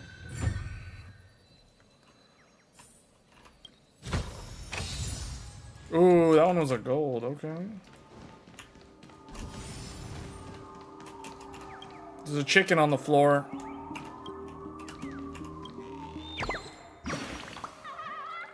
A juggling bird.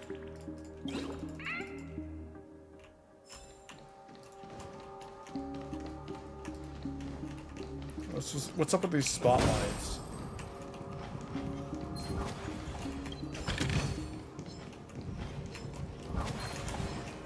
Okay, you know what? Stream 4.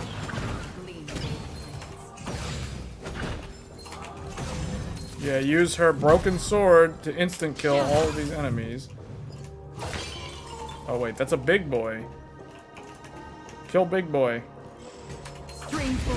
Oh, he's too strong. Apparently you can't cut a T-Rex in half. Okay.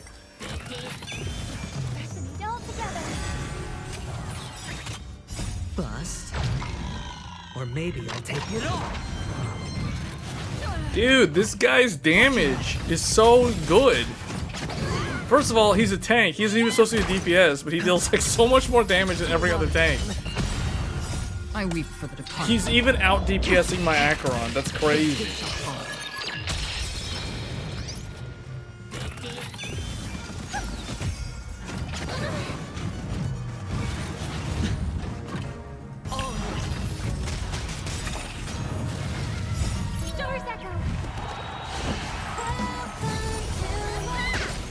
It's on me.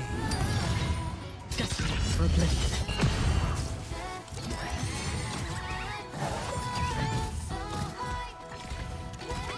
I like how the enemies are TVs and dinosaurs and dogs and gorillas. It's like, I guess it's supposed to be like Godzilla, Hong Kong, or King Kong, Hong Kong. King Kong, Godzilla, random dogs with drinks, and TVs, walking TVs. Technically for this, we don't even really need a healer. I don't even think I need to bring Bailu to this.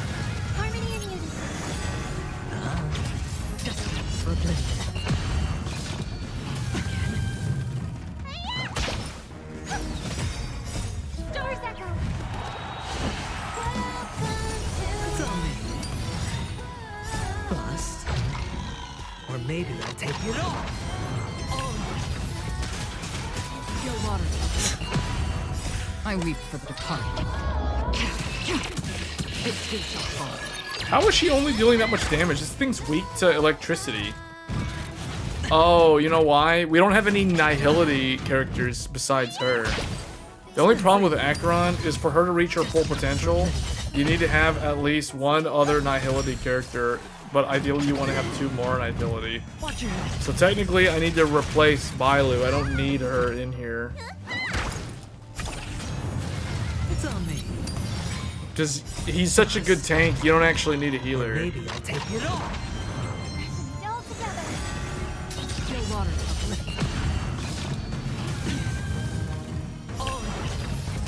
He's actually dealing more damage than Acheron. That is actually pretty embarrassing for her.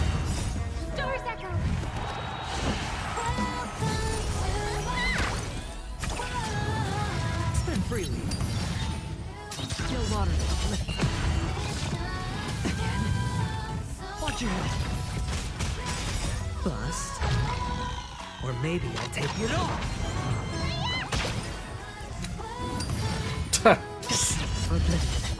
All the chips. He's got so many chips.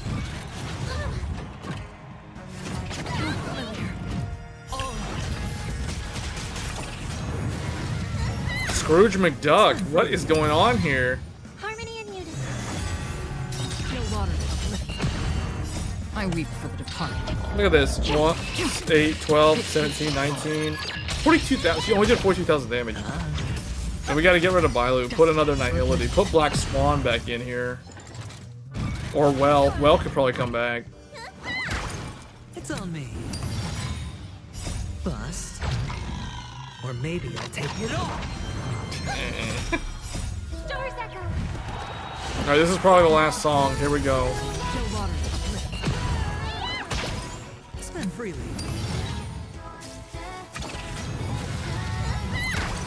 It's on me. How did he get to go twice? What is this dude's stats? I want to see his stats. This is what exploring the cosmos is all about.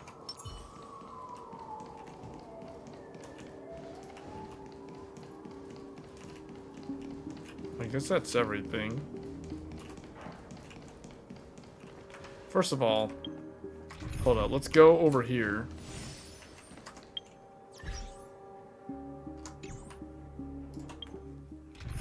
Get rid of Bailu. I need a Nihility in here. Where's Well? Well, we don't need a second Imaginary. That's why I'd rather use Black Swan. Oh wait, now there's one of those.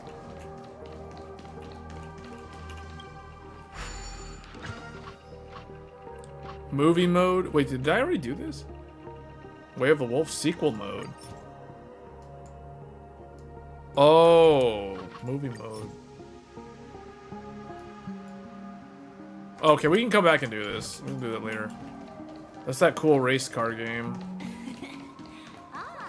There really is you. Alright, we're supposed to go this way next, I guess. I don't know why, mister, but you always give me a special feeling that makes me more curious about you. It's sad that I can't get to know you more. We have to say goodbye. Did you have fun?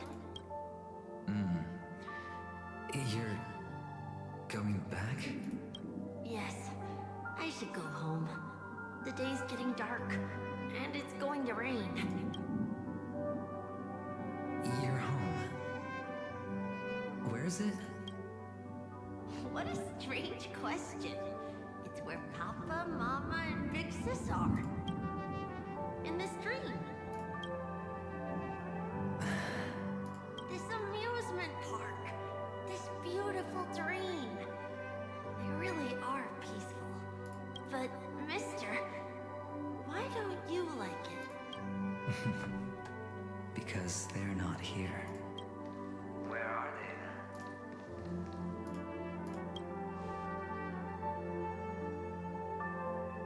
I don't know. You do know. But there's no point pressing the issue. Admit it. You're tired. We all are. Which is why we chose to stay here. Me and him. Your past and future. How long will you stay? Forever. We'll be with you forever in this dream. This is the greatest honor that we can offer to those who hurtle towards death. Towards death. The road less traveled is less traveled for a reason. But you've never gone in any other direction. Your own life is the chip you're most eager to lay down. If he dies, he gets stuck here? Who the real murderer is, and the Watchmaker's so-called legacy couldn't be more boring. What you want, what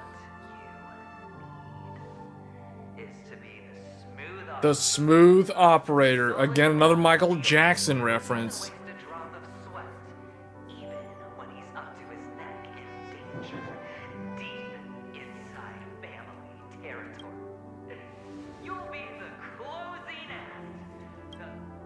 I can do it. And it will be flawless. Of course you can. Your luck will help you at the right time. Stellaron and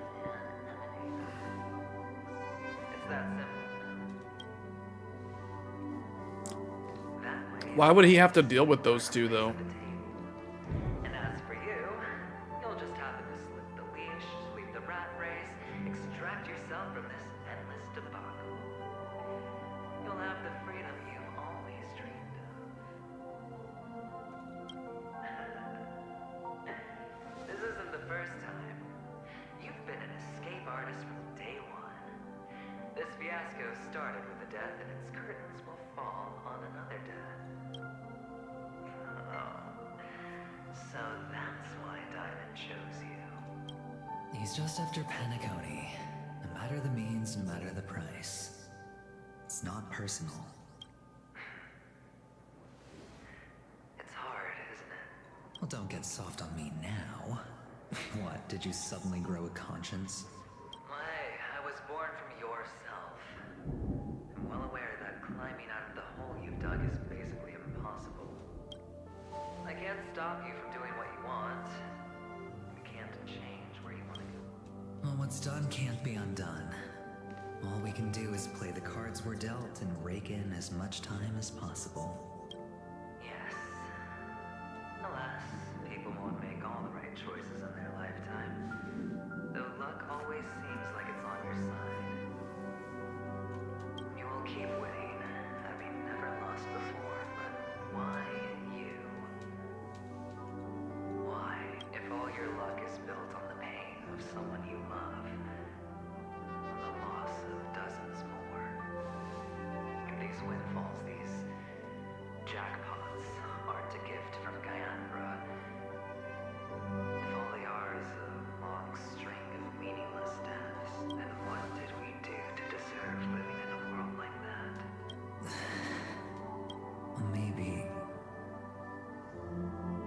Maybe when I get to where I'm going and look back, I'll know what the trip was all about. Fine. Time to make a move, my friend. I'll be waiting up ahead. Say goodbye to the kid before you shuffle off.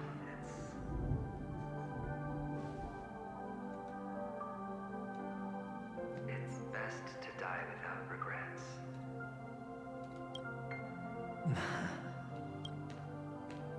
And now, only we are left. Can you take a photo for me? I want a memento. Sure. Come on.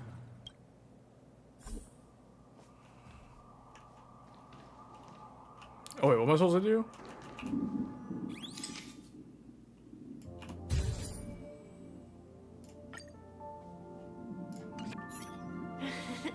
Look at the lens when you're taking a photo the next time. Sure, I will. I can't leave yet. I still have a show to do. Oh, let's go then.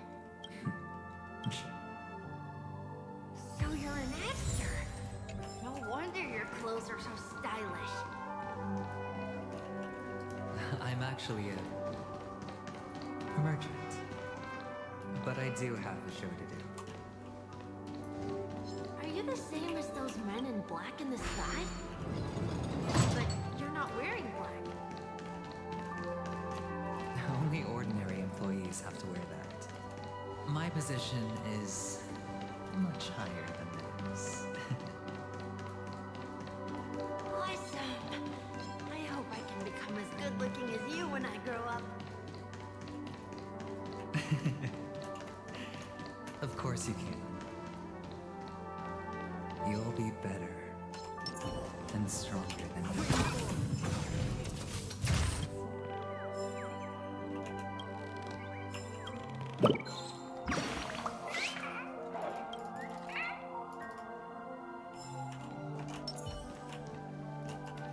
Wait, that looks like the... I was gonna say that looks kind of like the Batmobile right there.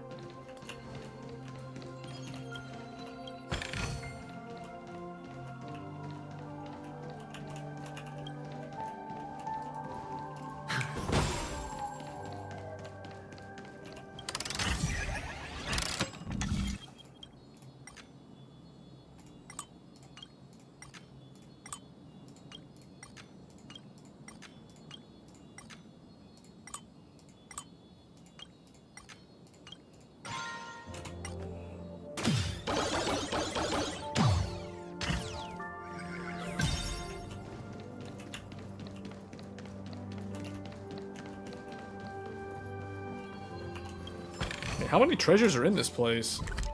27. We've opened 18 out of 27.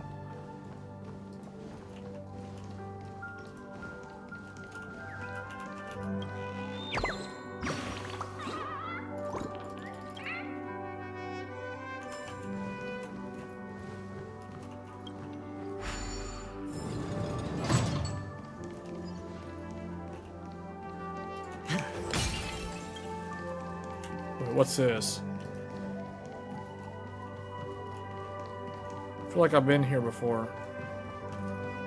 Okay, so this is the way we came through. So we had to open both shortcuts to get through. Interesting. So they've kind of... They have made this game's level design a bit more like a maze. It's more maze-like. Behind this curtain is the grand stage. It's almost time to go on stage. Are you ready? Good luck with your show. Thank you.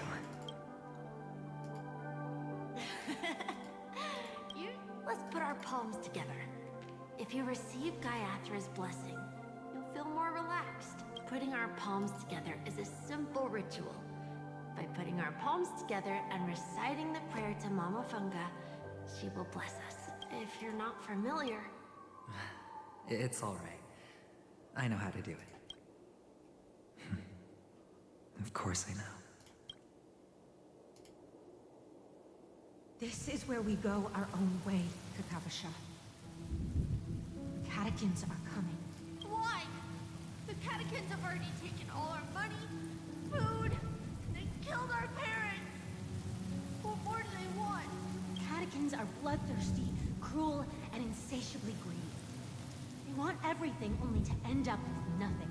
This is a trick, an act of revenge. Remember? Today is the day of the Kakava, and also your birthday. I know the Abjin will surely hold a festival today. With the aid of this ring, they will come to destroy our wagons and take everything they want. This time, we will fight back. The men in black that descend from the skies are on our side. The catechins stand no chance against them, and will surely pay for their arrogance. Without this ring, the catechins would never take action, and we would not have the chance to turn the tide. This is a gift from Gaiathra, and you are Kakavasha, whose good fortune will bless your sister with success. But people will die, and you will be in danger. How is that good fortune? Why are you all doing this? The Abjin always return their blood debts. Gaiathra calls for me, while Papa and Mama are waiting for me. I must answer the call. She will bless you with good fortune and help you survive as long as you are alive. The blood of the Abjin will never run dry. So run, Kakavasha. Do not be afraid, and do not look back. Go to the other side of the mountain. The rain will accompany you, and the rain will bless you. As for us, we will reunite in Kakava's next aurora. May the goddess Gaiathra close her eyes 3 times. Keep your blood eternally pulsing. Let your journey be forever peaceful, and your schemes forever concealed. Farewell, Kakavasha. Newsflash from the Interastral Peace broadcast. The IPC Marketing Development Department spokesperson confirms that a small-scale rebellion has broken out in the insurgents are from a local clan known as Kataka, which has a long history of disdain towards the IPC. This has caused a serious negative... The clan launched a massive attack on the Abjin, who were under the protection of the IPC, resulting in 6,728 deaths and 3,452 missing. The casualties are currently under the care of the frontline trauma team. The spokesperson expresses his deepest condolences for this devastating humanitarian disaster. And finally, he proclaims, the hammer of preservation will fall for all beings, regardless of life or death, regardless of race, regardless of ideology, to uphold the basic rights we inherently possess. Kakavasha?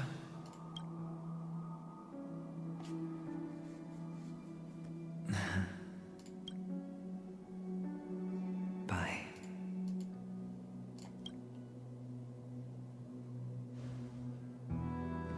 Okay. All the actors are in place. It's time for the show to begin. This act is dedicated to you. I hope it'll be an unforgettable memory for you.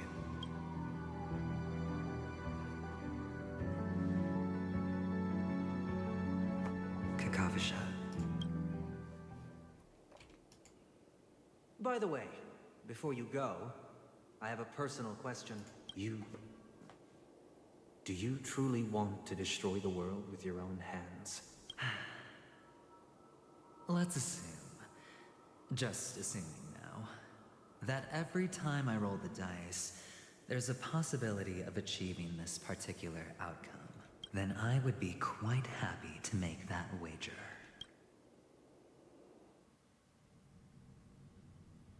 Is this Miss Acheron?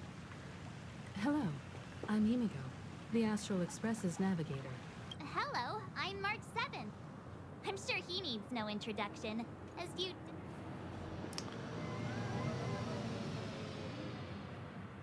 You can call me Clocky? Hello? None of you seem surprised by my arrival. Since Welt has decided to travel with you, it means that he trusts you. And we trust his judgment. I envy your close friendships. Miss Acheron here doesn't present a danger, and she's of no threat to the Astral Express. Aventurine's prior accusation was based on nothing more than his own subjectivity, which is why, before we continue working together, he has a duty to explain himself. You want to create a situation where all three parties are present? There must be some deeper meaning behind Aventurine's actions. I suspect he's been aware of Penacony's secret from the beginning and has been continuously strategizing to unveil it. In that sense, the Astral Express's role in his plans would be imperative. In the worst-case scenario, he may use us to do something unexpected. Assuming things do escalate to that stage, having an extra ally is a good insurance policy. Penacony has numerous factions, and the state of affairs He's got that is right. significantly more intricate than that of Bellabog and the Xianzhou. Yeah, he's definitely right. There's a lot of factions in this place. There's a lot of factions. I am the bone of my bat. Stellaron is my body, and Trailblaze is my blood. You're talking weird again. But it's a good vibe. No matter what, we can't ignore the safety of Penacony. To solve the mystery of the Watchmaker, it is crucial to get the IPC's intel. The path ahead is fraught with danger. But what's trailblazing without a little danger? Sounds like we've reached a consensus. Now, Miss Acheron? I will accompany you, of course. Let's move out then. But where do we start looking for him? No need to rush. If he truly has laid a trap, he will definitely use every means to lure It's a us wild in. statement. My body is my bat. Magnificent show in Penacony's history is about to begin. The IPC cordially invites Oh, this is it. Should both the performers and spectators fail to arrive, won't all... Let's get going, everyone. The hour of trailblazing. The hour of trailblazing is upon us.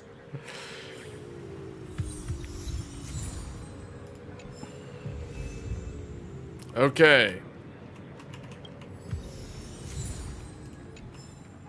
solve the mystery of the watchmaker, it is crucial to get the IPC's intel. The path ahead is fraught with danger.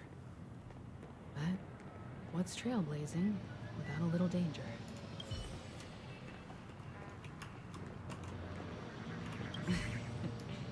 I envy your close friendships. What does Welt have to say? Let's get going, everyone. The hour of trailblazing is upon us. Okay, so for this, I think we need to decide how the group is going to be set up. I think we're gonna need Hoo-Hoo and maybe Welt. Where's Welt? Although he doesn't have the correct upgrades. He does have the power to summon black holes and suck things into another dimension. So, I mean, maybe we should bring someone like with that kind of power with us. I have a bad feeling that something big's gonna go down. Something big's gonna go down. Well, hold up. Let me think. We have a healer. We have no tank. I don't even know if we need one. We have 4 different elements. So I guess we're good. We have 2 Nihility as the DPS. Although he isn't really set up correctly because he's missing like all this stuff. How did I fail to get these for him? Alright, whatever. I have a Let's go. Let's waste. Mr. Yang.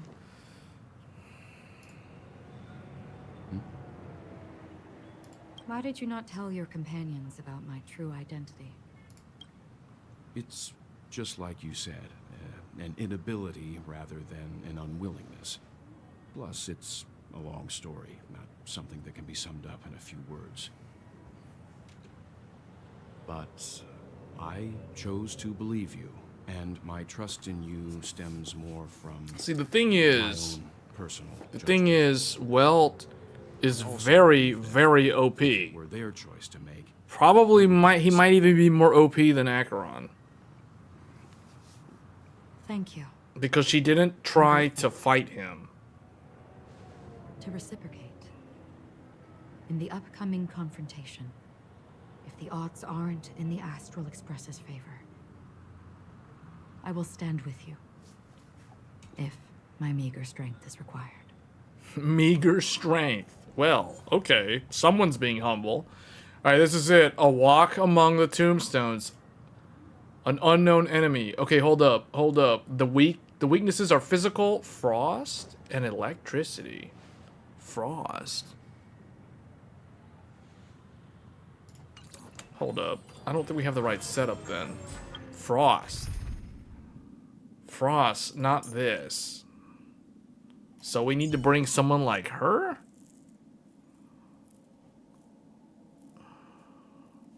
That won't make her very effective, though. I guess,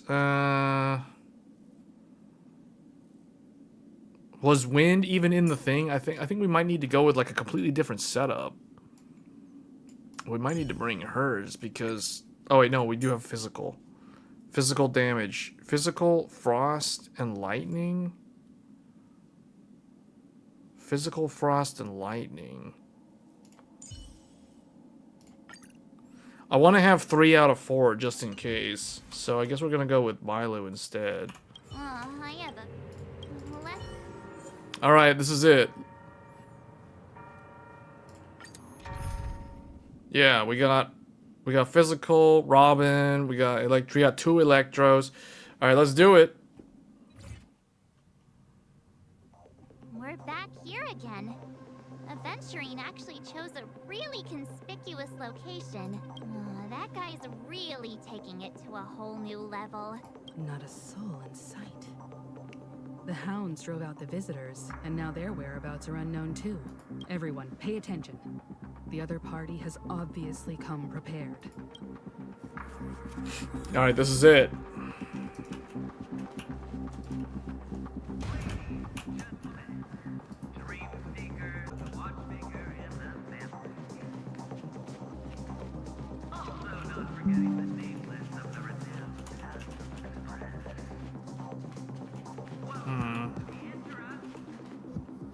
Express. You're late. We've kept your appointment, Mr. Aventurine. It is customary to show yourself as well. I will, naturally. But before that, I've got to introduce our guest of honor. Everyone, give it up for Mr. Stellaron! Mommy, look, I'm on TV. these choices, these dialogue choices. That in all likelihood, this stage and his identity have nothing to do with the wanted murderer. Oh no, they do. Of course they do. Otherwise, why would I work so hard to gain your trust and then invite you all here? Because he's the only one who saw all 3 homicides. He is the key to proving that the family's death that does not exist in Dream's promise is nothing but a sham. 3 homicides? That's right, madam. The 3rd one is about to happen right now, right here, in Clock Studios theme park. A truly grand death. You, and you. All of you are going to die. And it's all because of you. He said 4 U's. So, and there's 5 of them standing there. So who's the one that's not going to die? Oh, Stellaron's not gonna die. Duh. I ain't that powerful.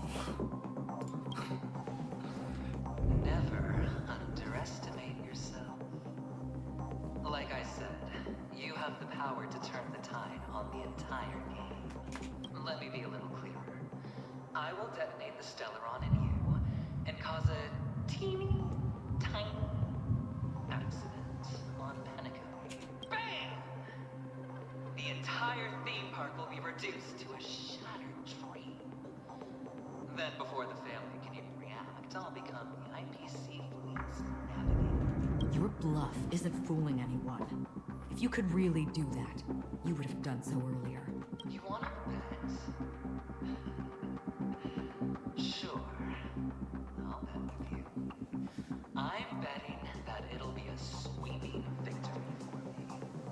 By detonating an unprecedented explosion to prove that the vow of harmony is a complete and utter joke. You won't do it. Of course I can. It's just another gamble. I came from the wastelands of Sigonia. For just 60 red copper coins, people paid to brand me. Put me in chains.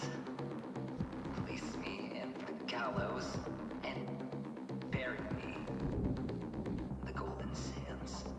But the sun could not kill me. And the quicksand sent me back to the embrace of the guild and the IPC. Bear in mind, my victory wasn't just a stroke of luck. I've never been defeated. Have you ever heard the saying, sleep is the rehearsal of death? Why does life slumber? All because we are not ready for the final rest. Every night is practice for the end. You and I are escaping into our dreams for fear of death at this very moment. And death will surface in our dreams. Friends, the game has commenced, and you cannot choose to decline, nor do you have any reason or grounds to. The dice are cast. Ladies and gentlemen, ready to unveil your cards. The architect's flawed stone. Of no value at all. I'm putting down the bet. I'm taking the gamble. I'm claiming the win. I'll invade spin the wheel, a daring gamble. Walking the brink of death for rebirth. Oh. For the Emperor Lord! Whoa, he's summoning the power of preservation? Because he's cursed with death, but he can use the power of preservation. Can he actually break through and prevent death? Whoa. The harmony will soon play in unison. Prepare for something. Leave it to me. Oh, we don't have... Well, will not be that effective. But at least we have the power of the nihility.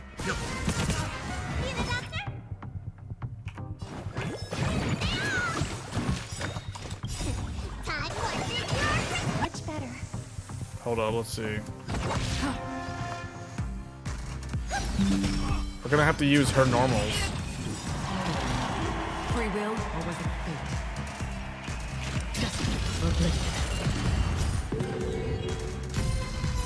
But she only... What? Let's begin. Stand down. Survive or be destroyed. There is no other choice. Let me tend your wound.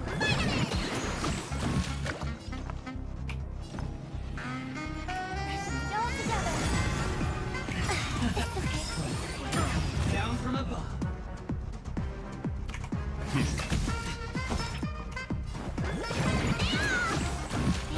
My throat is feeling much better. Right. Stars echo. Let's begin. I'm just gonna roll. Let's see what we get. 5. That's not good.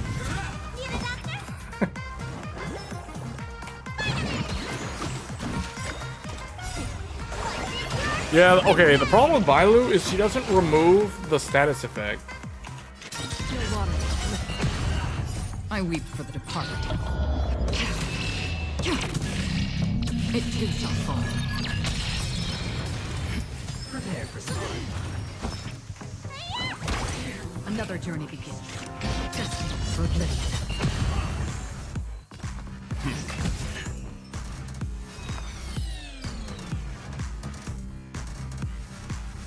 Harmony and unity.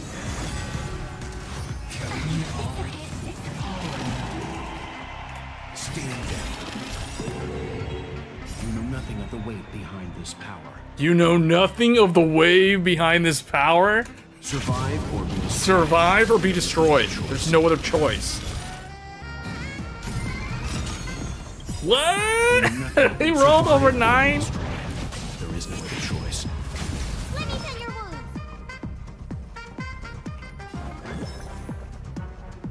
Let's do that.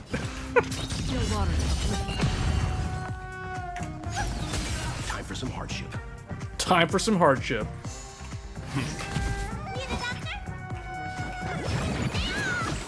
Timely treatment. Down from above. I hope we're impressing all together. Right. Stars echo. Leave it to me. Stand down. Let me tend your wounds. Hey, that's interesting. So when she's singing during a boss fight, the boss fight's music overrides her music.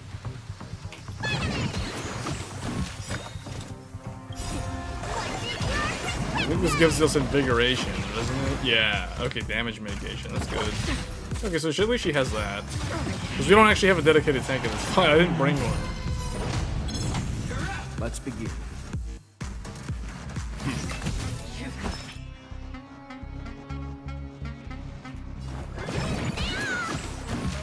Free will, or was it still water? They song. Prepare for something. Leave it to me. Stand down. Another journey. Throat is feeling much better. I hope we're an end to struggle.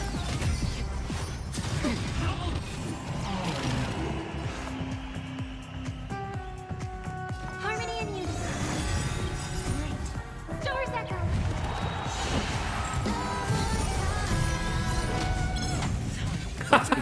What? She lost the gamble. She tried to sing and got punished for trying to sing. What? She barely survived. You know nothing of survive or be destroyed. There is no other choice. It's hilarious.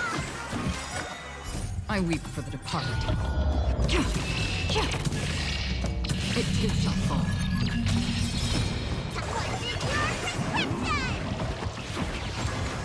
Free will, or was it? Down from above. I think I need him to do. Yeah, I need him to get his Another status. journey begins. Still water. There we go. Stand down. Let me tend your wounds.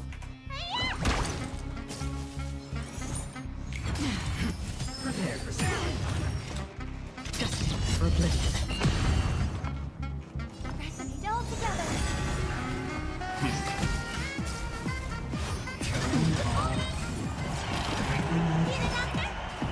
Oh man, what?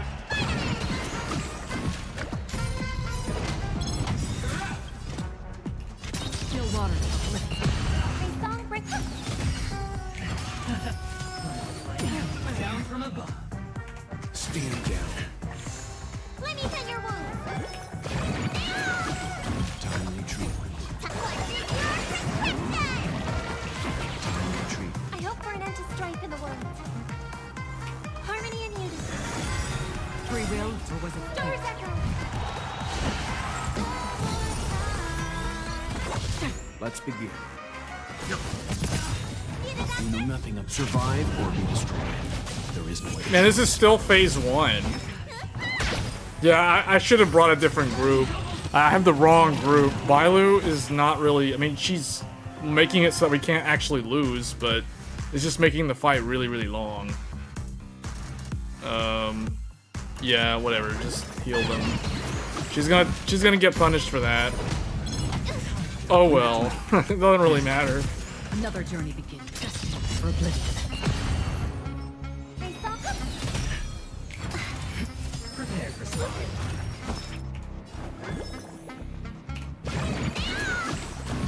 Let's begin. Road is feeling much better. Don't worry, it's just a scrape. Stand down. Free will, or was it still water? Alright, this should. Hold on, I don't want to use her thing until it goes to phase 2. Alright, wait. Oh, she's stuck. Okay. All 3 of them are just stunned? Leave it to me. Another journey begins.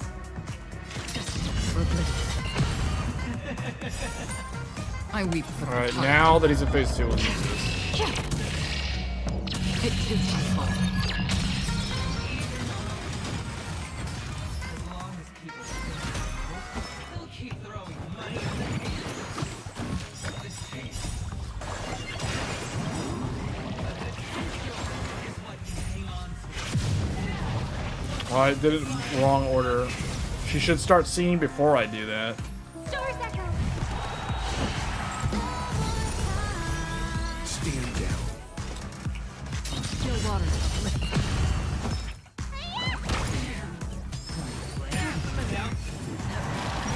Let's begin.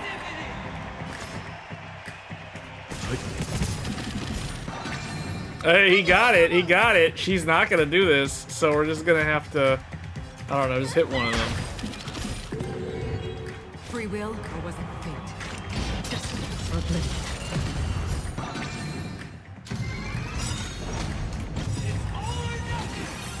Uh-oh. You know nothing of the weight behind survive or be destroyed. There is no other choice. I weep for the departed. Okay, so if you bet against him and you can roll above whatever that number is, you get ultimate ult. You get a free ult against him. This is an interesting boss fight. It's really in the theme of his all about being gambling. He's all gambling. Another journey begins. Still water. Prepare for something. Oh, she doesn't have a heal. Uh-oh, this could be bad.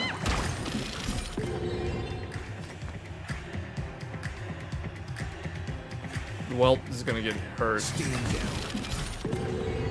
I need her to at least like hit over there 9. Oh boy, this could be bad.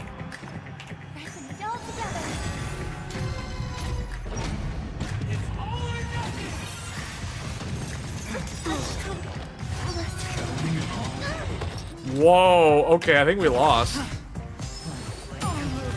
Wow, okay, yeah, we have to, I need to bring someone with ice. Well, it can't come, he's like, no. Alright, we're changing the group.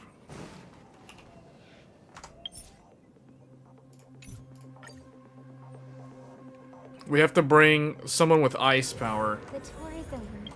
And it's This was a mistake. Mistakes were made. I guess we have to bring her. Or actually, ideally, I guess we bring him. Ice, physical. Yeah, this would be better. The only problem is we don't have. In fact, I don't even really want to bring her. I kind of want to bring a. Oh, she's Harmony. I need someone who's like physical nihility, and there's none of them. So it's almost like I should probably just build this without Acheron and just go all in with, here, just fix this.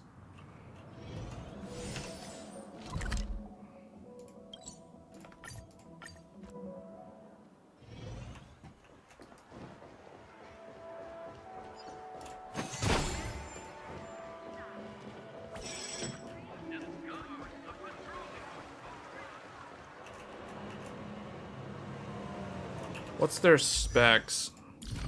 See, she isn't even completed, so, but, well, man. I don't even know.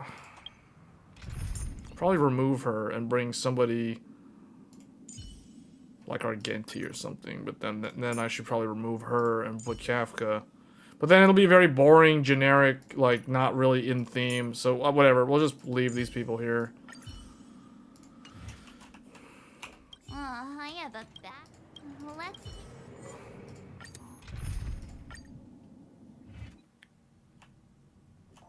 We're back here again.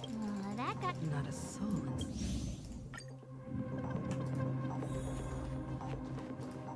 Ladies, gentlemen, dream seeker, tycoon, esteemed guests of the watchmaker and the samurai. Also not forgetting the nameless of the renowned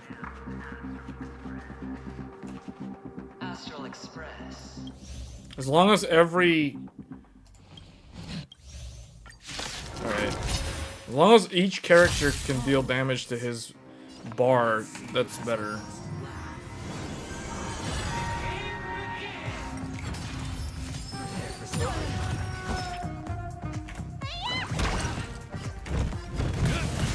Yeah, this is already better. Although she's not really ideal in this fight because I don't have an undeniability.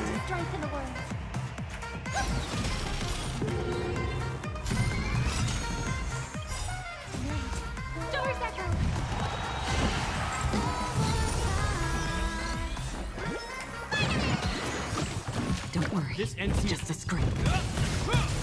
Free will.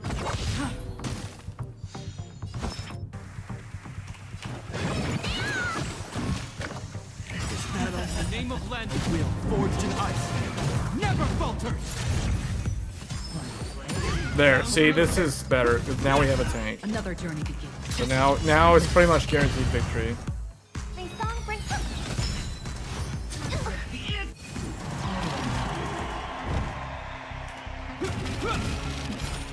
He hit a 1.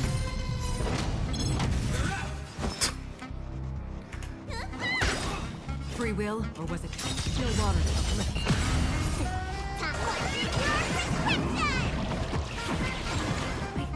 I weep for the departed. It too shall fall. Listen to the final song of life. Harmony and unity.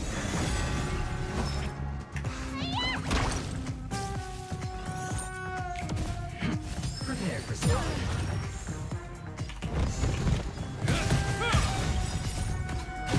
forged in ice. Never falter! Another journey begins. Destiny for oblivion. I hope we're an end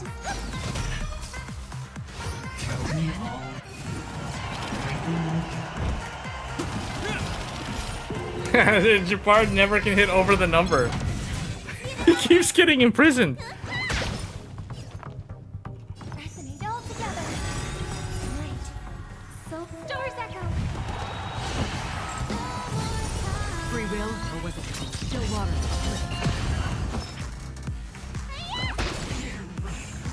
This ends here.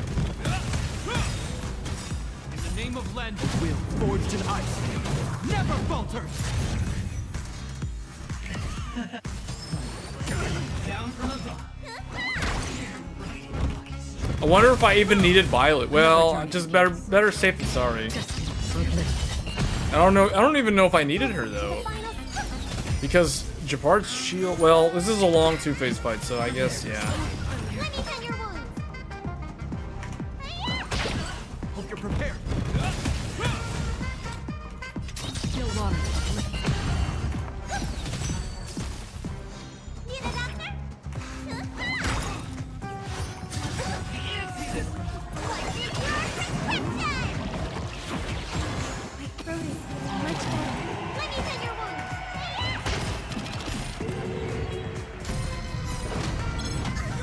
This ends here.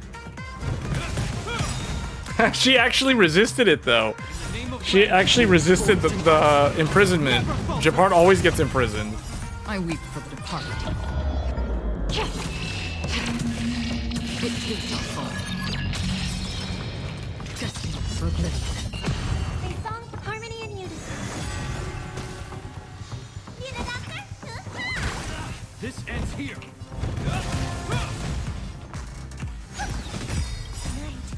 Stars echo. Free will, or was it still water? Hope you're prepared.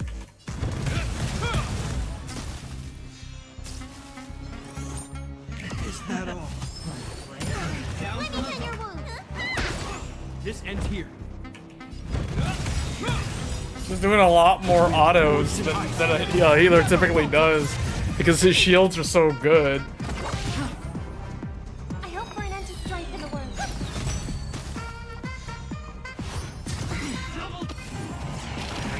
May song bring us victory.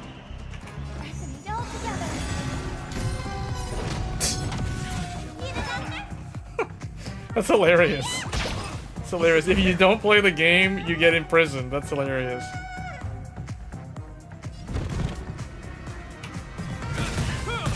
Another journey begins. Destiny for oblivion. Prepare for something. He actually resisted it this time. This ends here. Time to clutch your prescription. Don't worry, it's just a scrape.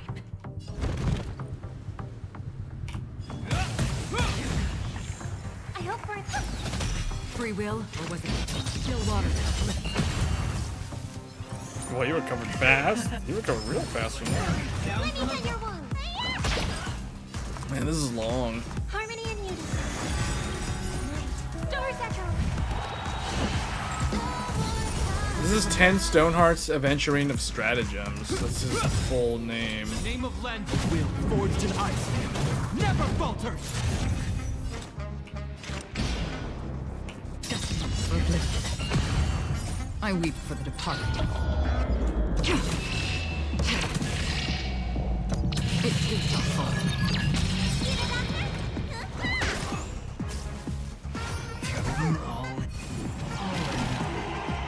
Oh, you gotta roll a 5. You might as well not even bother to play. I mean, you can't even... Whatever. Try it, see if you can get it. Yeah, see, he wasted a skill. He rolled a 2. And they got imprisoned for it. Good job. Another journey begins. Still water.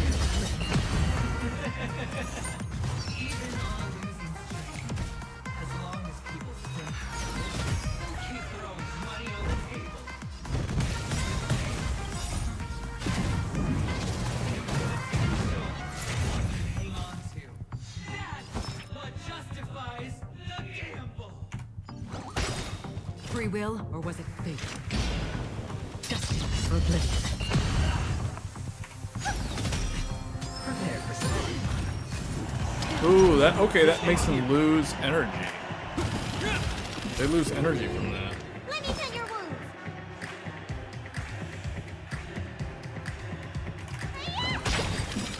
I'll put this up. I want them to get invigoration so they can regenerate. Damage mitigation, regeneration. May song bring us victory. Harmony and unity.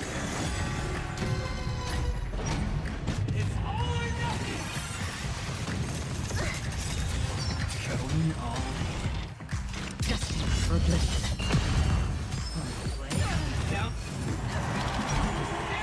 I hope we're meant to strike it. Stars echo. Need a doctor?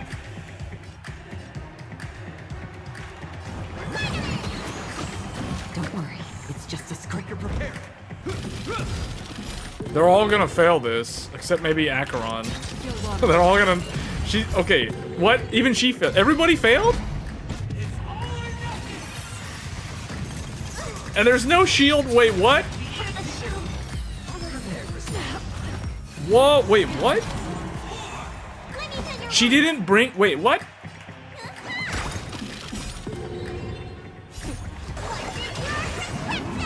I'm gonna have to restart again.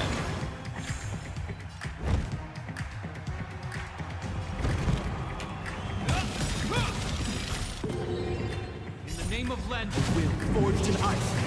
Never falter. How did we get into a situation where there was no shield and there was no heals? Showing all. Attack as many targets possible with routine. Man, we're gonna have to bring like Argenti and Jing Liu. And maybe Jing Yuan, because this is ridiculous. Like, you have to hit all 4 of them for this to actually do anything.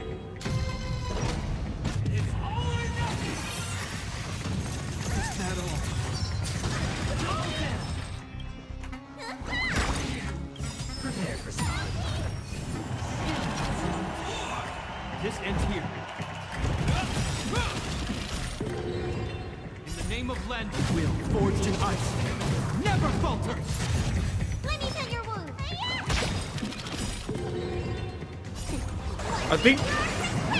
I don't think I'm gonna win. I lost my damage. All I have is my tank and my healer.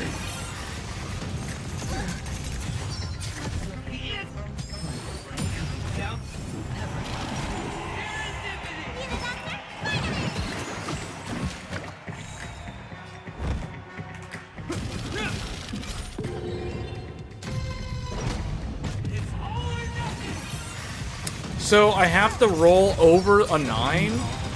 Prepare for something.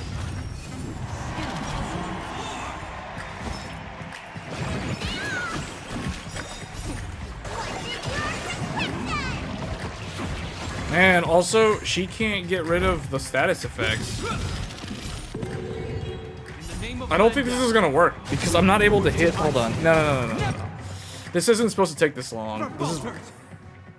How do I switch? Like, what the heck?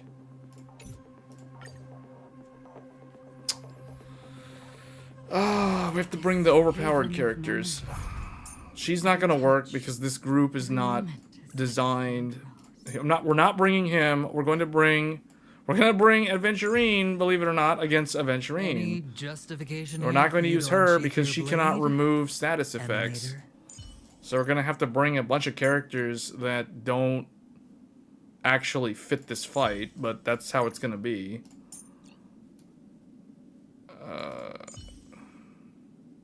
Yeah, we're gonna have to bring Kafka. Remember, we're gonna have to bring erudition characters. Yeah. This is gonna be ridiculous. So much for being in theme. We're just gonna have to win this way. We have to bring the broken tank and the broken healer to basically brute force through this.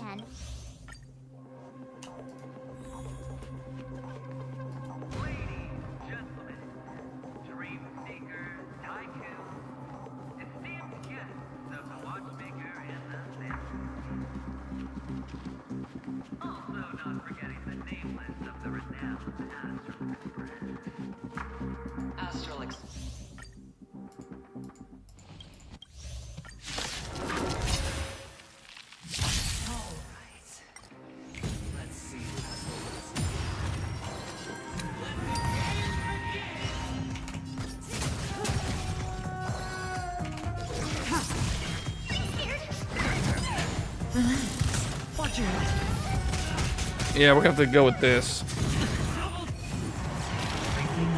It's on me.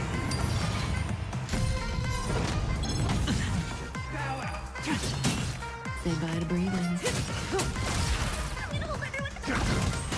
Stand still. The dice have bust. We have to use Aventurine to fight against himself. Watch it. Prepare for some. Tedious. Blade of moon. Uh-oh, she took the blindfolds off. May as well kill them all. Good times. Time to say bye. Boom. I can do this. Sure, I'll play along.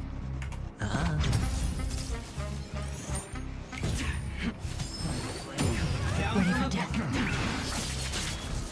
Say bye to breathing. I'm scared. Stand still.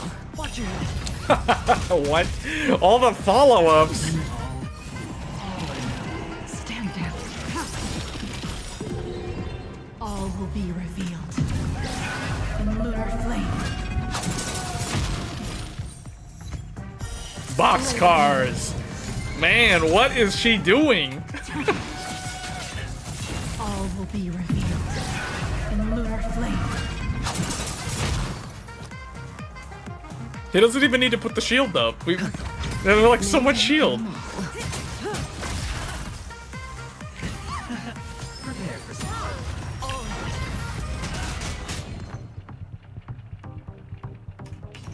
Let's do this, whatever. Because I want her to power them up, make them hit even harder.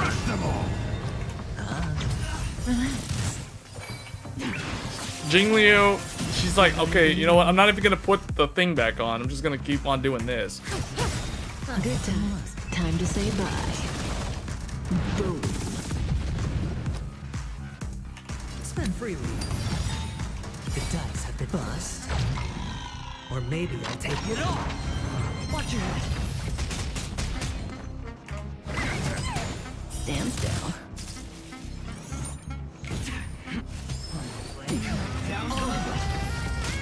Ready for death. May as well kill them all. Sure, I'll play along.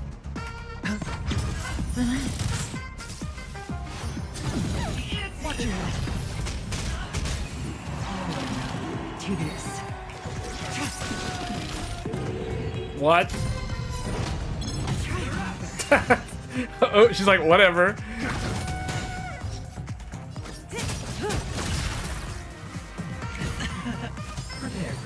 I don't understand the other group, man. They need to have their stats leveled up because they weren't even. I don't know what was going on there. They were all getting hit with all these status effects. These guys are like, nope, these status effects just straight up don't work on us.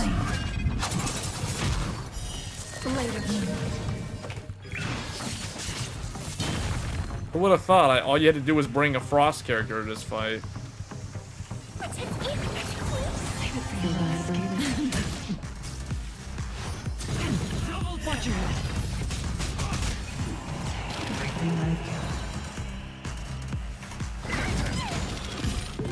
She hit a 6? What? The healer hit a 6? Good times. Time to say bye. Boom. The dice have been bust. Or maybe I'll take it all. Blade fodder.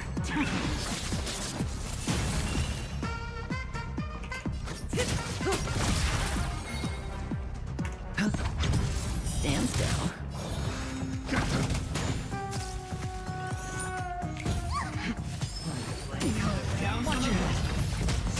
Stand down. May as well kill them all.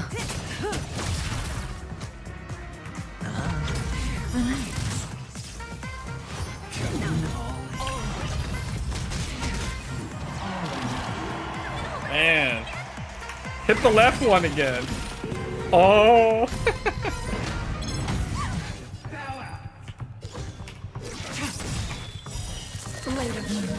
All will be revealed. In lunar flame.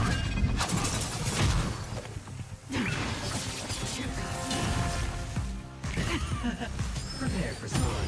Watch your hedge your bets. It's on me. Stand still. Nowhere to run. Well, that was kind of a waste. Oh well.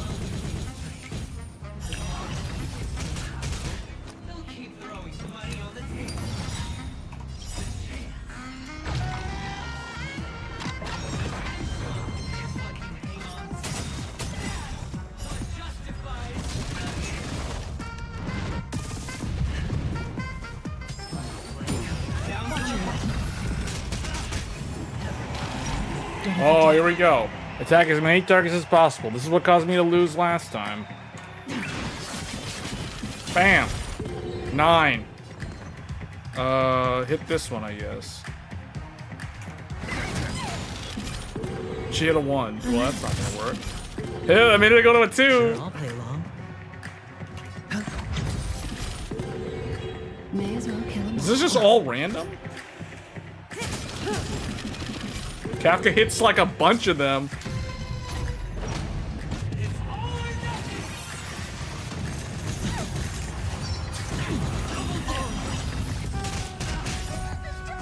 So devils. I'll crush them all. It's on me. All will be revealed. In lunar flame.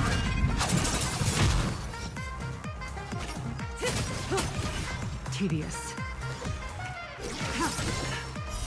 Blade of moon.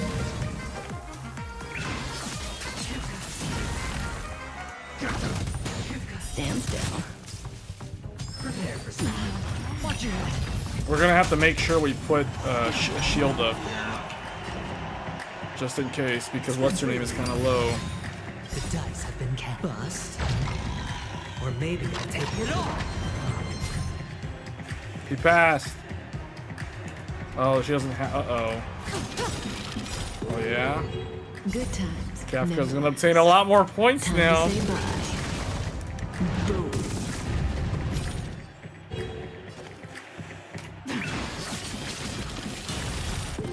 What? How did that fail?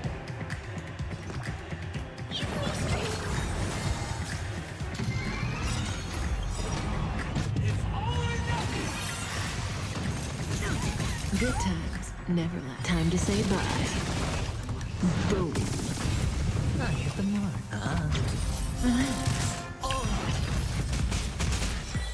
The Michael Jackson influence in this fight. Like, what the? Stand still. Even the weird noises.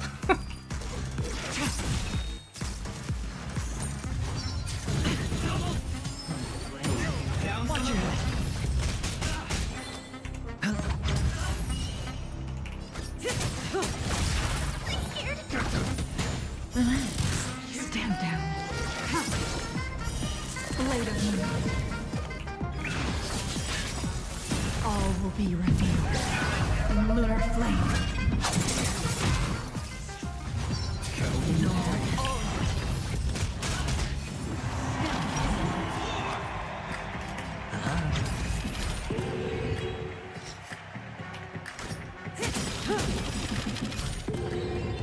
Good times. Is that an? Oh, that's an 8. Time to say bye.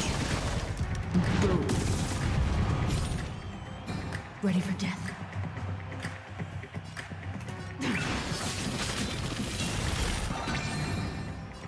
They're gonna get their ults. She's gonna power their ults up. Wait, how Kafka's follow-up didn't count for Huahua?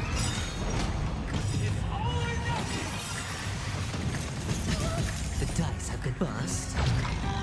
Or maybe I'll take it all. Watch your Good times. Never left. Time to say bye. Boom. All will be revealed. In lunar flame.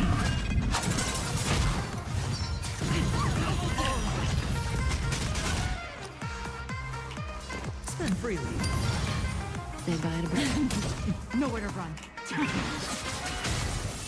can do this. Protect me, please.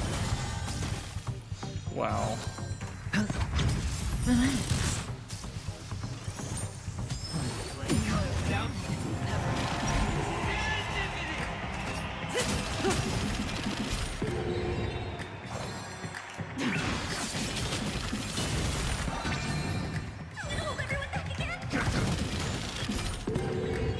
Stand still. What? How does that not count for Wawa? What? Hedge your bets. Wait a minute. He got a 9 just randomly doing that? Okay, in that case, we don't have to do anything. Just whatever. What?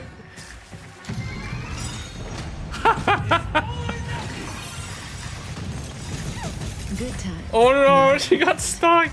I've never seen her get stuck like that. Time to Her effect resist is so high that she normally never gets status All effects. will be revealed in lunar flame. The dice have been bust. Or maybe I'll take it all. It's on me. May as well kill him all. Alright, here she goes.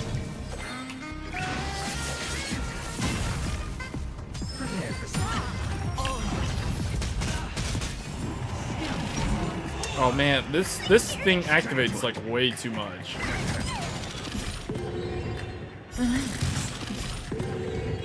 Kafka obtained 6 points. Say bye to breathing. Well, she's like, nope, I want more points. Jingliu almost always gets enough points.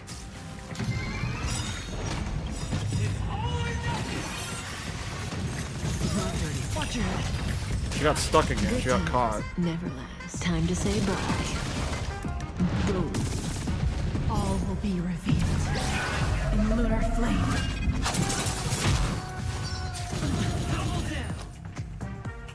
Spend freely. May as well kill him all. Cast. Bust. Or maybe I'll take it all.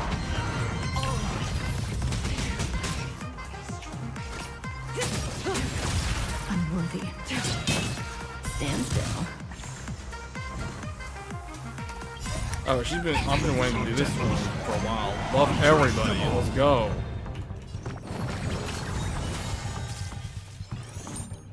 Alright, this is probably the final round. Here we go.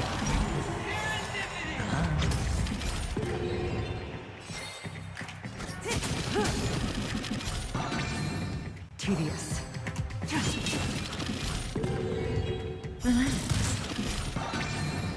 Watch your What? Man, follow-ups are so good in this fight.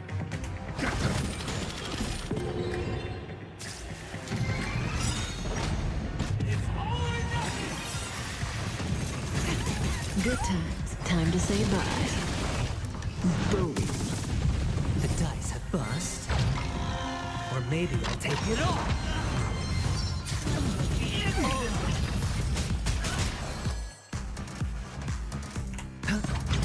Say bye to breathing. Say bye to breathing. Stand still. Prepare for some. Watch your stand down. Blade of moon.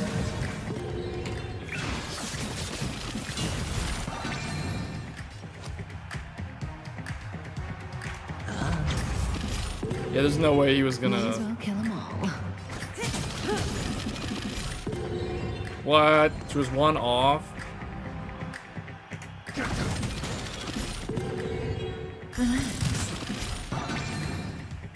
Oh, well, that. Wait, she gets to roll again. All will be revealed in lunar flame. Good times. Time to say bye. Boom. Hedge your bets. Spend freely. Man, this game, like, just the animation quality in the just the way the characters animate looks so fluid. It's like this game just oozes quality, man. Like, where are the other games that are not gacha games that are like this? Nowhere to run.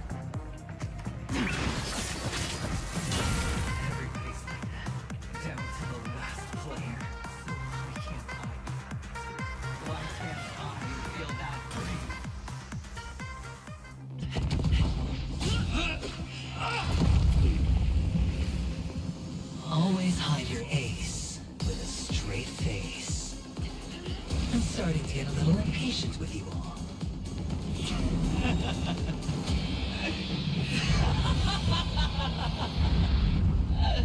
Friends, to fully relish this, I'm betting every last chip. Only by casting aside reason does one truly get.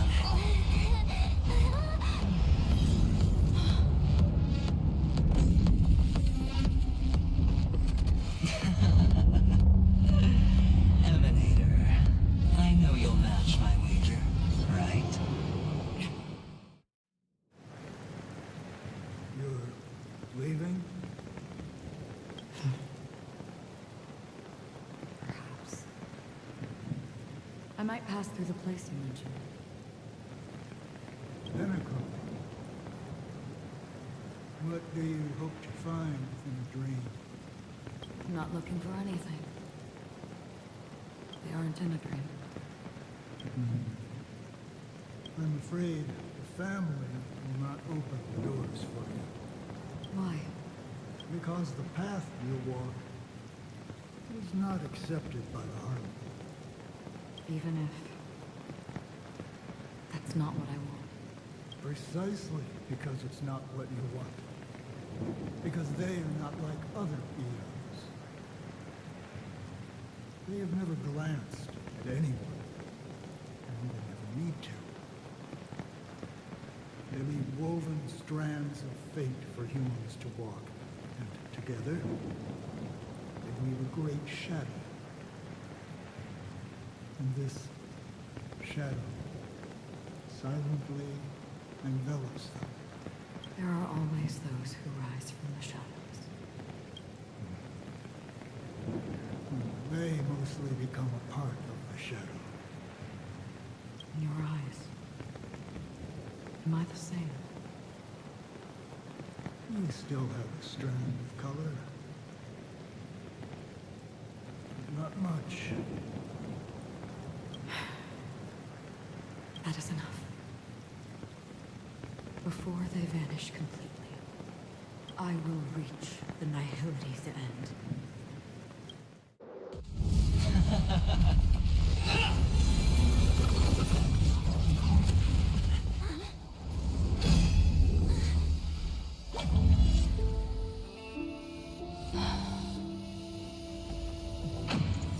I wish to mourn the departed, weeping like rain, to swell the crossing stream.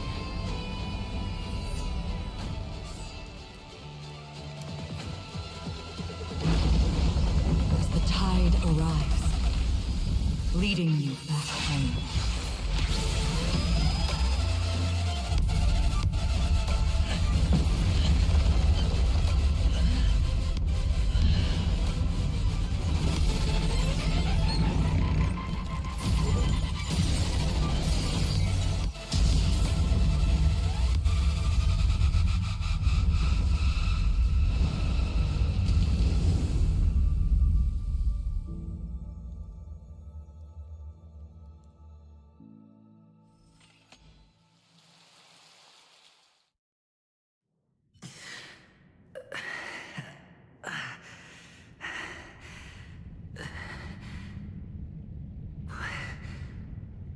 What is this place?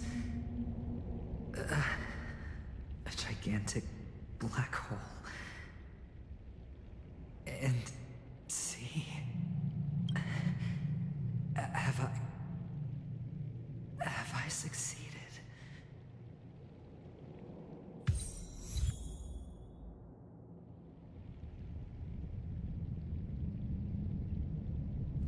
So she unleashed her true power. Finally, and now he is here at the end of Interstellar. Just like in the movie from 2014 and like a space odyssey. We have come to the black hole. The end. The singularity. He's gonna go to the singularity.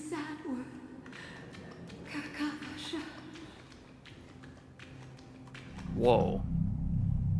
Man, this is the closest we've ever gotten to a black hole before. Your good luck is the most precious wealth we, all Avgin, have. The event horizon.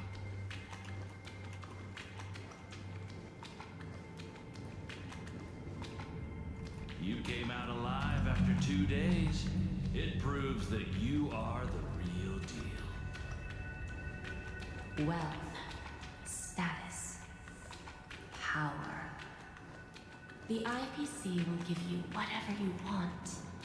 Even as for us, we will reunite in Kakava's next Aurora. It's a pity this is not the place you were expecting.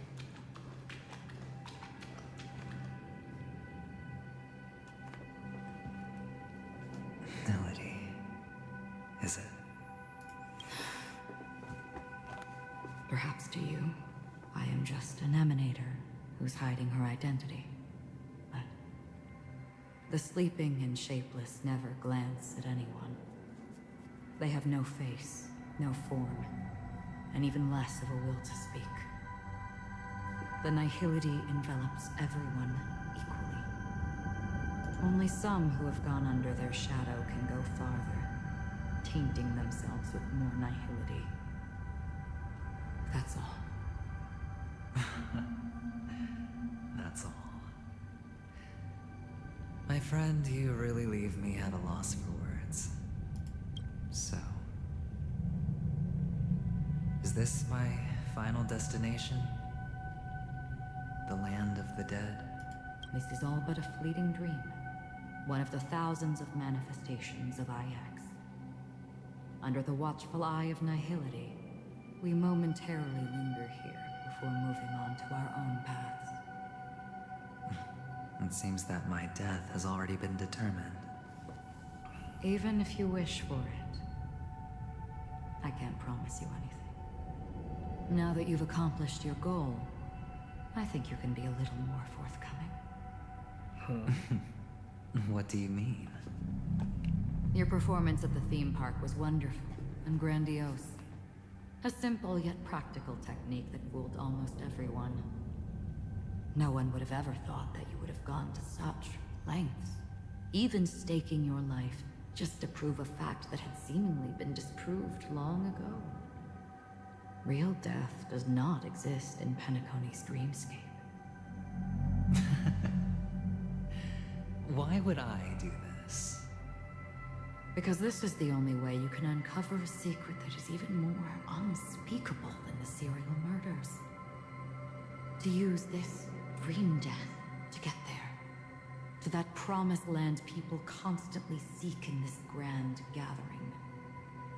Penacony. The legacy of the Watchmaker. The true land of exile. How did you find out? I never imagined that something I learned about unexpectedly would become the key to connecting everything. It's that person's identity, isn't it? I see you're in the know. Let's just say I put money on the possibility.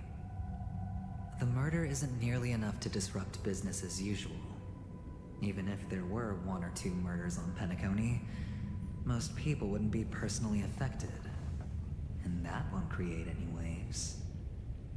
This dream of theirs isn't a boundless sea. It's a lonely island. The family used the Harmony to build a high wall and isolate them from the vast and treacherous ocean of the outside world. That barrier they built keeps death out. But it also keeps the secrets that are lost in that watery abyss from floating to the surface. In a beautiful dream, free of suffering, who would want to go fishing for those secrets? No one. Unless... Unless someone goes to the other side of the barrier. And lives to tell the tale. Someone already has. I got the idea early on, chewing on that masked fool's little hint. If a mute isn't someone who cannot make a sound, then it has to be someone who cannot speak. Someone who survived the treacherous depths, but is unable to take the stage and speak the truth.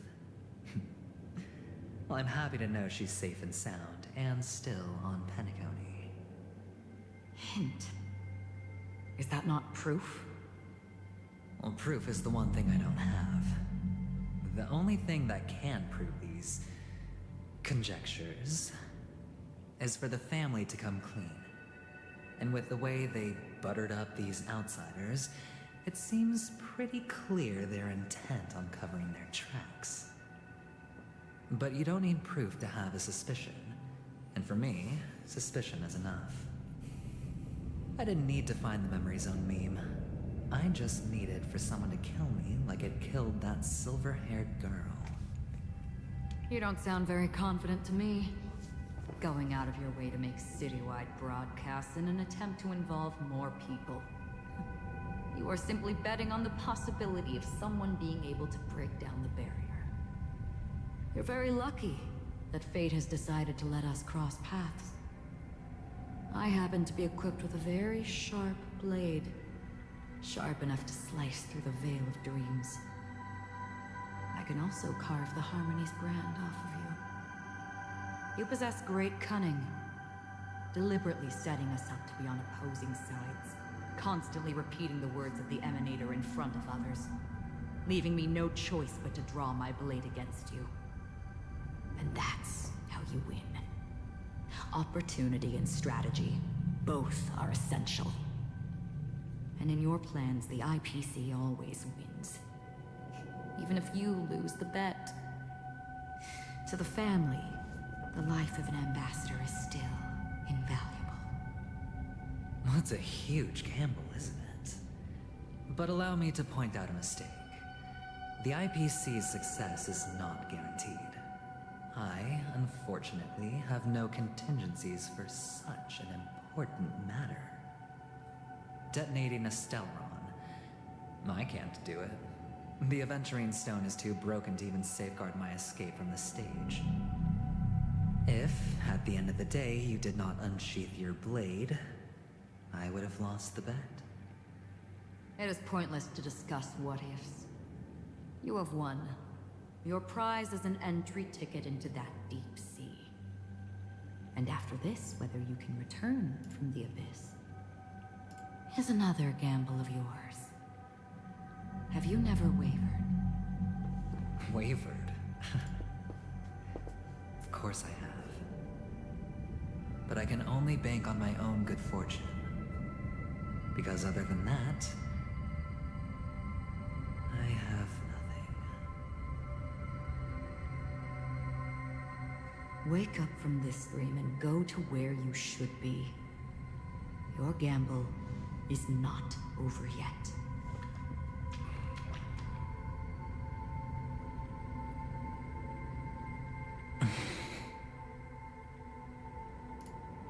Before we part, can you answer one more question? As someone who has traveled on that road, can you tell me, why are we born into this world? If it's just to die. I don't think this and never have. Nor do you. But the nihility envelops you and I. And everyone. And because of that, it's pointless.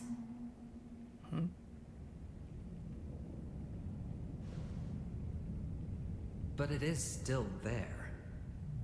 If the dice of fate are always weighted, then that is our destiny. Why, then, do we struggle against it? My answer might not be able to resolve your confusion, because it has been with you throughout your journey and is already a part of your life. But you said, sleep is the rehearsal of death. So why does life slumber? Because we are not ready for the final rest. So you can definitely understand why we want to be prepared. Even if the ending has been predetermined, that's fine. There are countless things that humans cannot change. But before the end, there are many things that humans can do while on their journey. And because of this, the end will thus reveal a completely different meaning. Take a good look at your pocket. Your friend has already given you the answer. Good luck.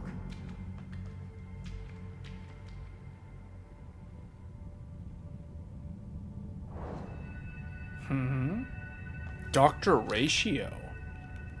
The impossible in the dreamscape is not death, but rather dormancy. Dormancy.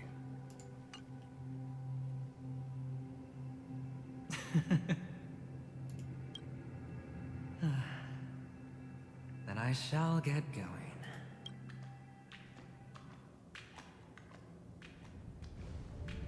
Mister, you're leaving? You ultimately chose to leave this dreamscape? Yes. Because they are not here. My papa, mama, and big sis. Then where are they? They are in a place where everyone will go. A very, very distant place.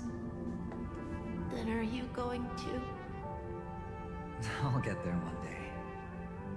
But not now. There will come a day when the sky will drizzle, and I will hear the call of Gaiathra Triclops. Know that it is time for me to go, and be reunited with my family. So, until that time comes, I should be preparing. Preparing? For what? Well, preparing to face them, Kakavasha. And to make them proud. I know you'll be able to do it. Good luck. Of course. For I am a child who received the blessing of Gaiathra Triclops.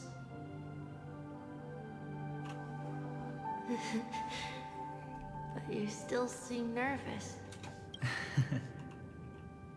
Well, I seem that way because I am nervous. You know what? Maybe you can help. What do you say? One last time? Put our palms together?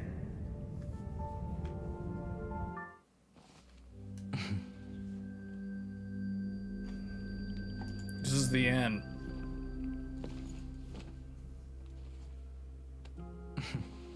Are you going now?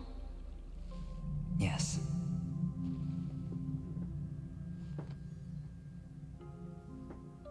May the Mother Goddess thrice close her eyes for you, keeping your blood eternally pulsing. May your journey be forever peaceful, and your schemes forever concealed. Our paths will cross again beneath Kakava's shimmering auroras. Farewell, Kakavasha.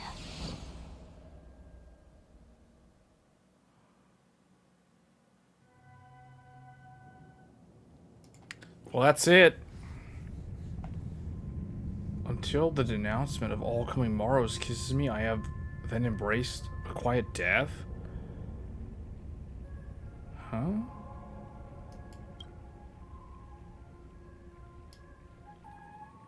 Man, this story is long. The light of the Aventurine Stone has disappeared. This only represents one outcome. He kept his promise and got what he wanted. As planned, your cornerstone has been successfully sent to the family's territory. Then, Let's fulfill our duty and start harvesting. Man, this game's story is so complicated. It's actually really good. I come for an audience. I come to fill wine, and I come to claim. I bestow poison in the guise of sweet dew. Come the toil of spring and yield a fall. I patiently wait for the branches to be heavy with withered fruits. All for the Amber Lord.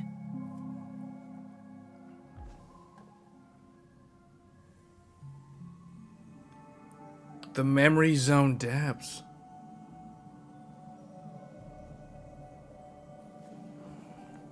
You try to open your eyes, but find only blackness before you. The choices are: where is this? What? Whose POV is this?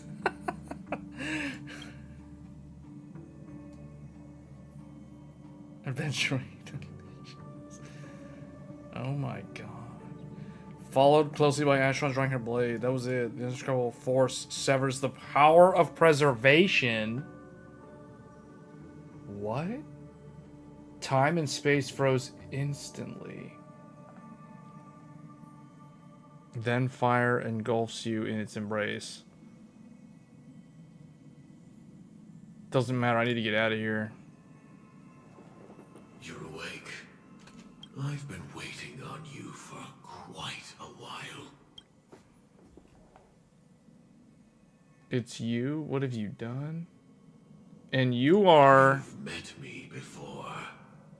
I'm Sam, the Stellaron Hunter. I originally planned on showing up earlier to reveal some truths to you. But I encountered more roadblocks than expected. 11 times I've tried, but ended in failure.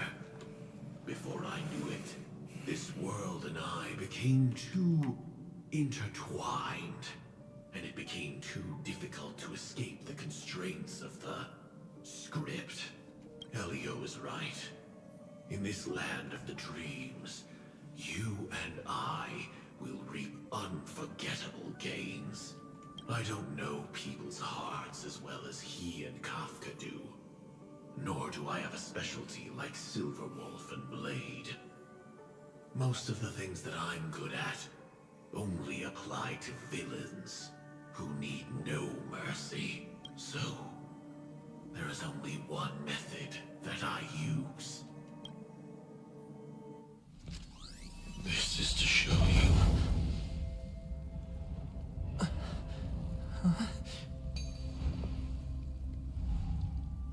All that I am. Huh? Wait, what? Labyrinth-like corridors and halls, traps everywhere. The owner of this mansion must be a bit paranoid. You are so funny, Mr. Security Officer. I hope that sense of humor of yours has helped you find the serial killer.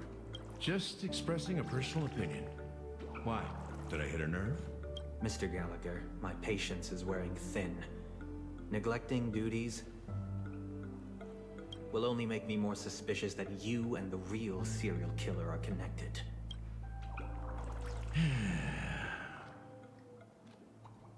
Scoundrel, punk, drunk, hooligan.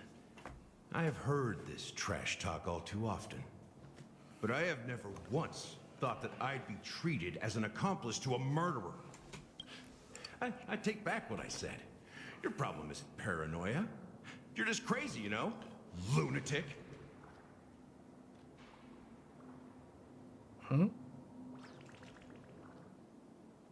You, the family, you broke my spine and pulled out my fangs, and now you want to accuse me of murder?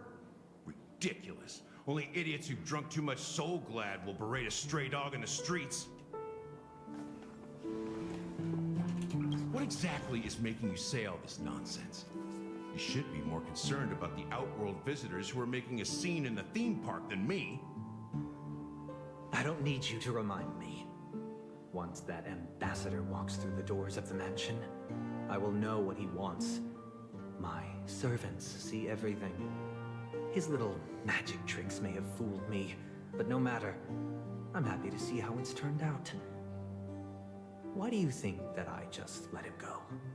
And why do you think I emptied the theme park stage? Because my target from the beginning has always been you, Hound. The more noise he makes, the more opportunities I have to make you and your true master pay in blood. If I were really the murderer, why would you need to be so secretive? Ha! I forgot. You also have a difficult master to serve. Telling you to ignore the murder case and focus solely on that Charmony festival. Isn't that right, my brother? What? Looks like your disguise has helped you successfully understand every facet of the family. Disguise? You must be blind to be accusing me of being a fake. Open your eyes, take a good look.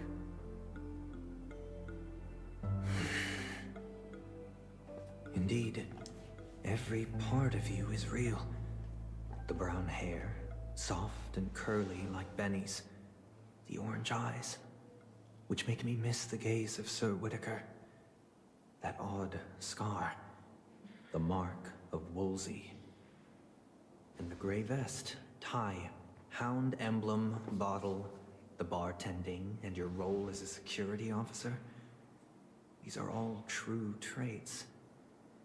From all 52 loyal family members. When they are gathered, countless tiny truths are woven together into a lie. You collected a small piece of each of them and claimed them for yourself. Then you invented this facade, a complete Gallagher. Tell me I'm wrong.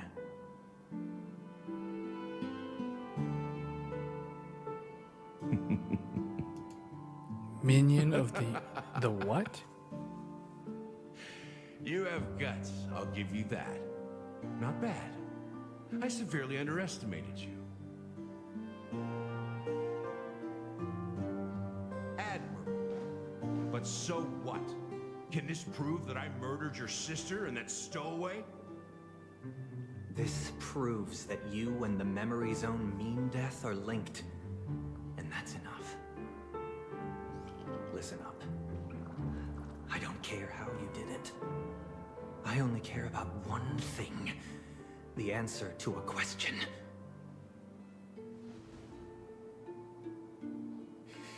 You devil.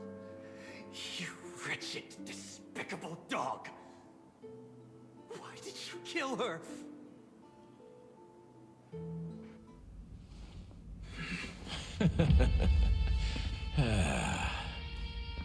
You know, in the thick of things, people are blind to the grit in their eyes.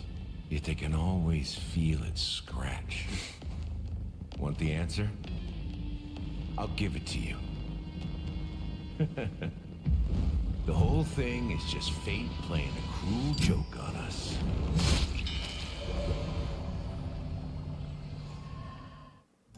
Oh, man. 12 system hours until Charmony Festival. Penacony's Charmony Festival has entered its countdown phase. Accompanied by Clocky's TikToks, after 12 system hours, this grand celebration will commence with much fanfare. I already told you. So Gallagher is actually a bad guy? I'm sorry, Fluffy.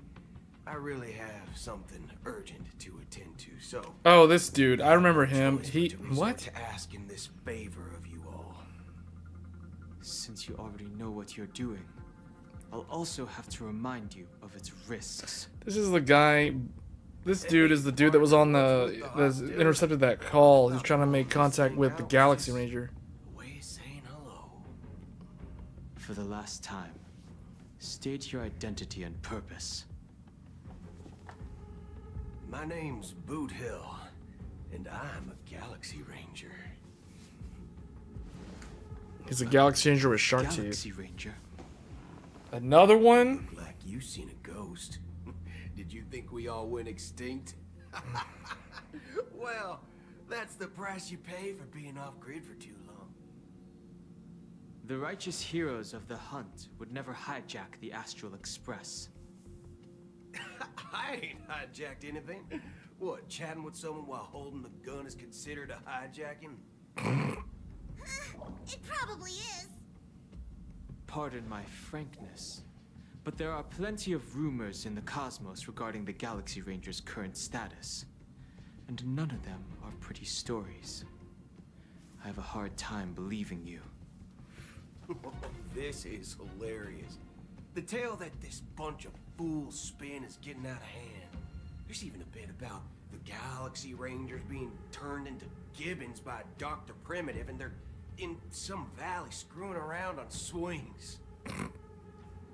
Of course, I know you won't believe me, which is also why, similarly, I have a hard time believing that you're the real Namus. See the bullets in this gun? 9mm, an eternal classic. I may need the Astral Express's help right now, but if you're an imposter just like that one, then this bullet might just end up in my head. I can't allow myself to be exposed to danger. That's just the way it goes, so you all have to first prove yourselves. Huh? Where are you going?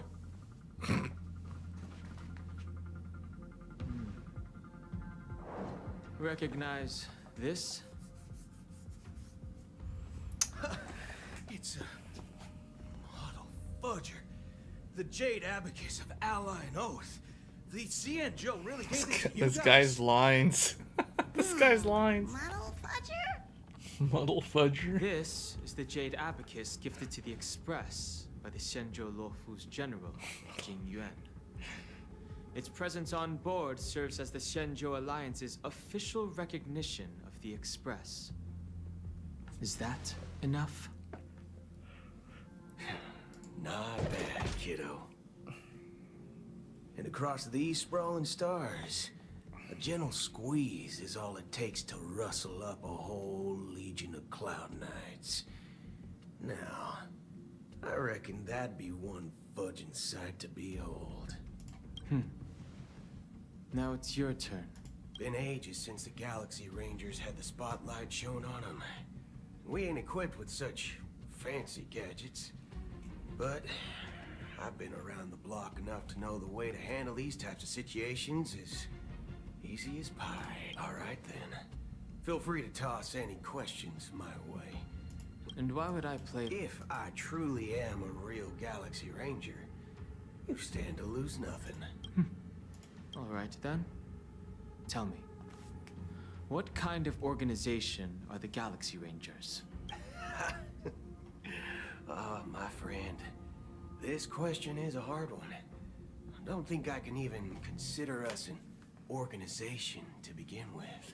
Everyone's on their own fated path along the hunt, with their own resolute sense of righteousness and not so welcome among such so-called universal values.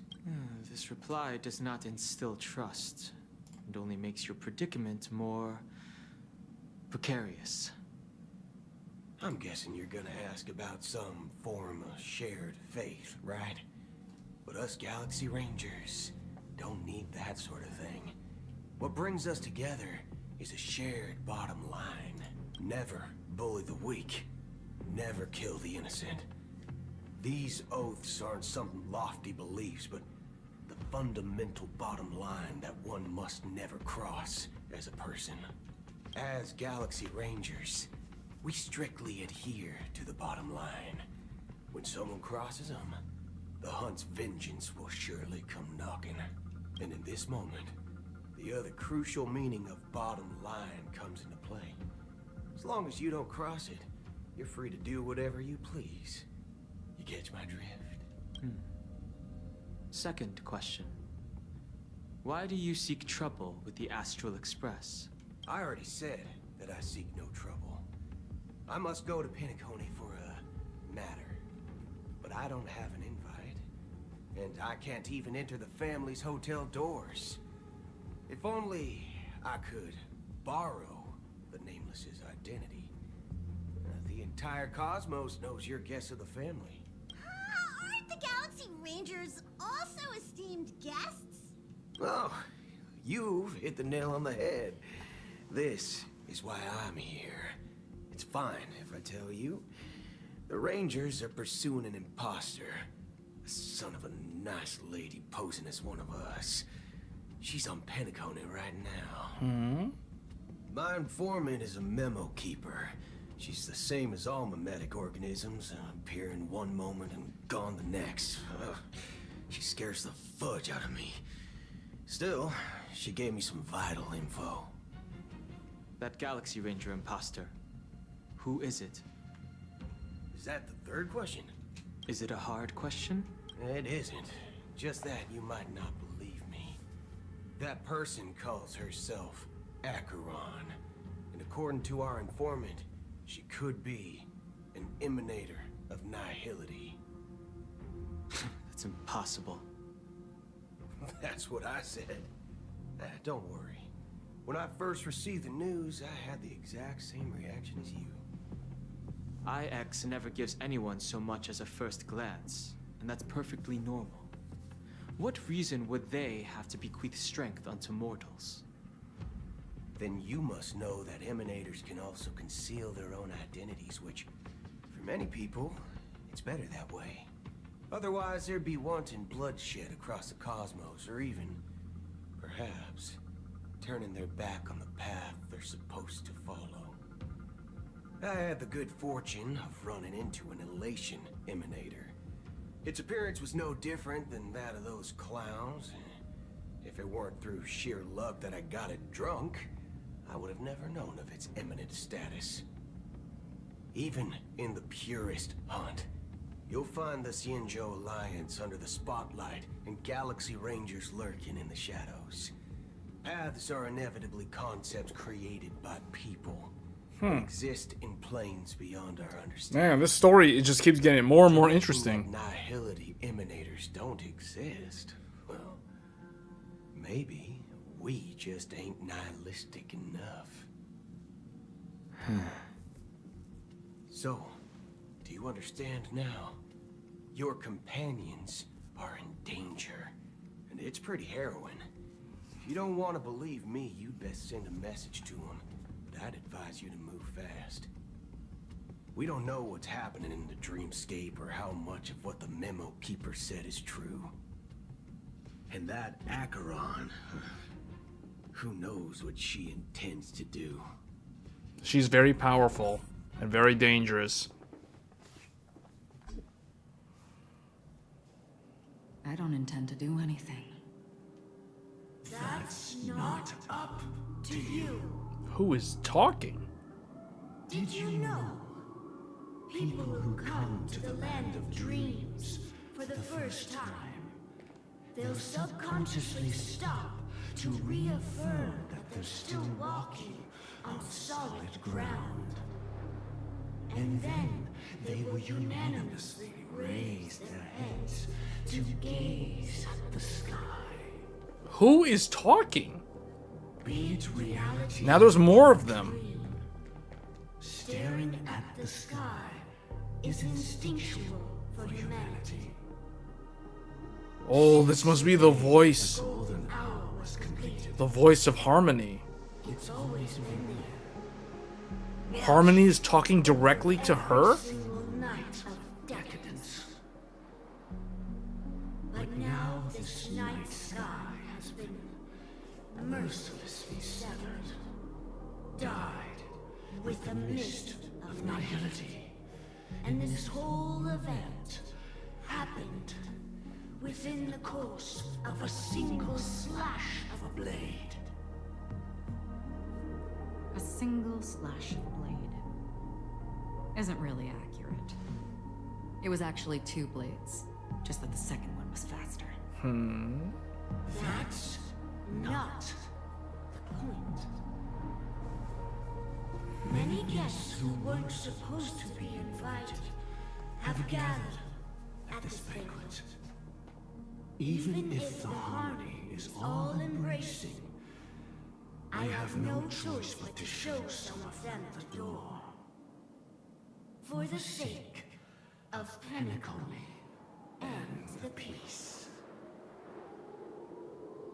The planet of festivities has no place for you, a puppet of nihility. Those who live in the shadows do not bear the right to tread the illuminated stage. Speaking Okay. of living in the shadows, there's probably not much difference between us. It's only polite to reveal your true self, at least when speaking to others. Penacony's Dream Master. Oh. That's just another reason that you can't stay. Whether you believe it or not, this is the real me. We are one. The collective unconscious? Of all the dreamers? Is this the unity that the family espouses? My mortal shell has long since dissipated. The Oak family's 107,336 offspring are now my eyes, ears, and mouths, spreading joy across dreams when required, and in times of essential need, exiling evil from this haven in my stead. From the sound of it, it seems like you're asking me to leave Penacony.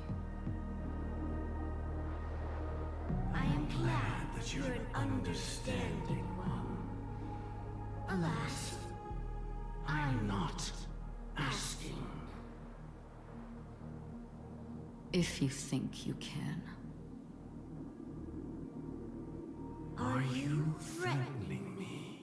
Oh, Emperor Palpatine style. I ended it with a period. It was a statement, not a threat. Knowing who I am and still showing such malice. You're not the first, nor will you be the last. This scene played out many times before. And usually, when faced with my questions, most people retort, "Why can't I?"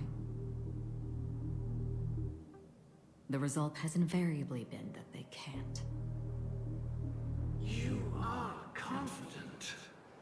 But be reminded, the family is forgiving, but not weak. The cords of the harmony extend across worlds. If you do not comply, when the blade is unsheathed for even a hair's breadth, you will never be able to escape the eternal Centurion's wrath in all of your lifetime. 137 individuals.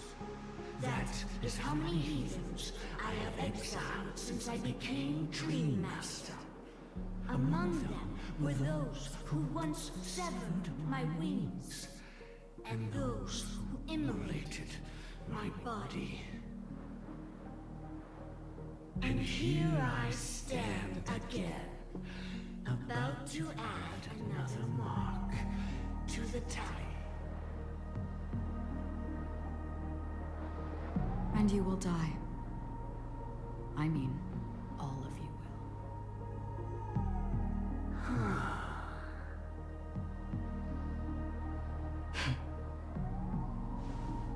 But that won't come to pass.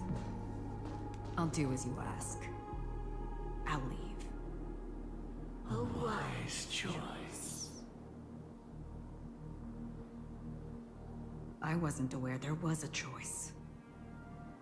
To you, that surely is the only option. Please bear in mind, you and Penacony are of different worlds.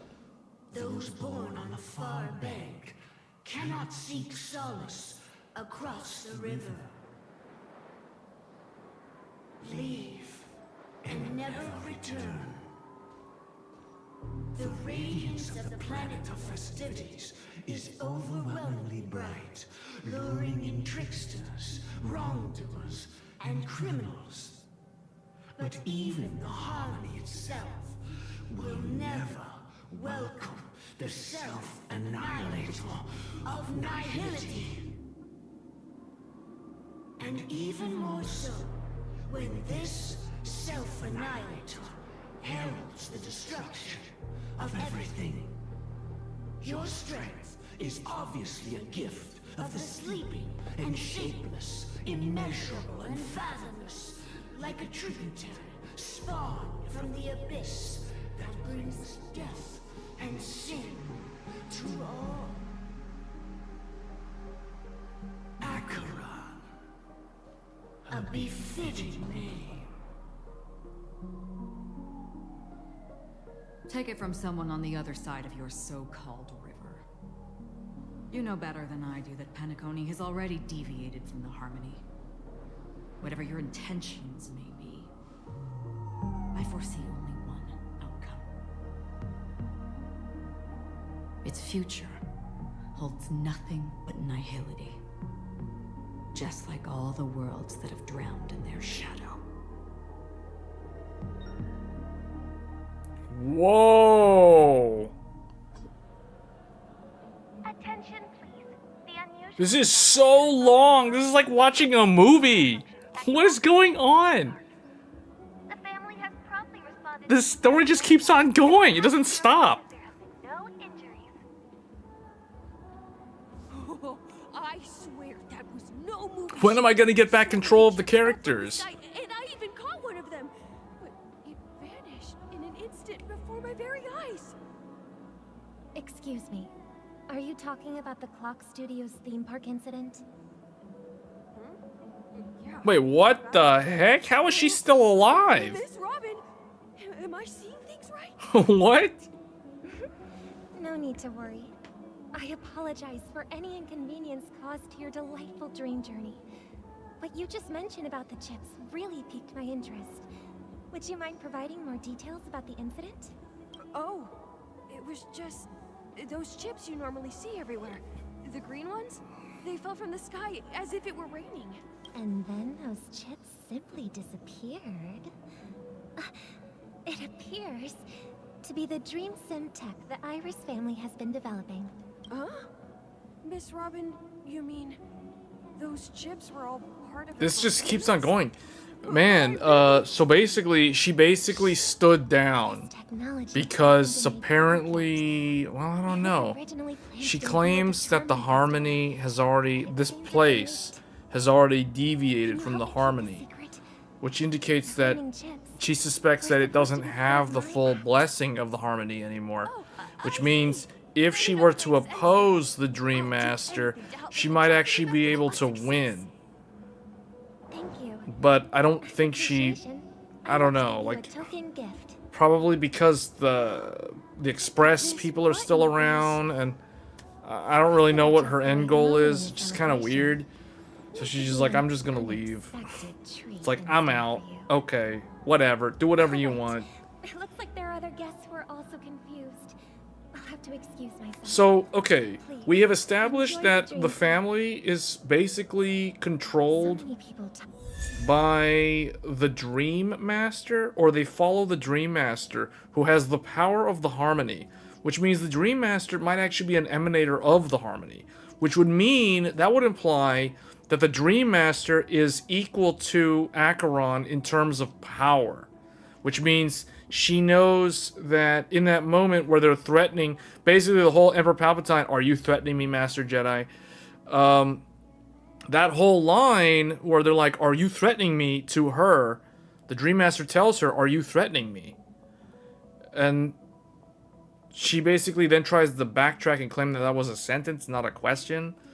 So I think she realizes, okay, the Dream Master is probably an emanator of harmony, and she probably realizes, See, the thing is, Acheron is supposed to be following the path of nihility, so she's not doing the best job as an emanator of nihility, because the fact that she decided to just straight up leave means that she's not going to allow the place to be destroyed and succumb to nihility, because if she were to oppose Harmony, it would be like a massive battle. It would basically be Nihility Emanator versus, assuming that the Dream Master is a Emanator of Harmony, it would be Harmony versus Nihility. Who would win? It would be a death battle, basically. And all the innocent people in the dreamscape would probably be killed. So from her point of view, as a follower of Nihility, that shouldn't matter. But she's going against that programming. It's like she's not following through, so she just decides to leave. And then, of course, the Dream Master's all like, hey, I've already dealt with like 137 people that attempted to do what you're doing, and I defeated all of them, so it's like, what makes you think that the outcome is going to be any different? And then even if you manage to destroy this place, the Harmony will continue to hunt you down and basically get rid of you eventually. So I guess she just kind of either conceded for that reason, or because she doesn't want the Express people to get hurt, or she just doesn't want the place to get destroyed, which is kind of weird because it goes against her programming. So Acheron is definitely a very interesting character. Probably one of the most interesting characters in the entire game. Talking about it, this commotion at the theme park definitely made waves.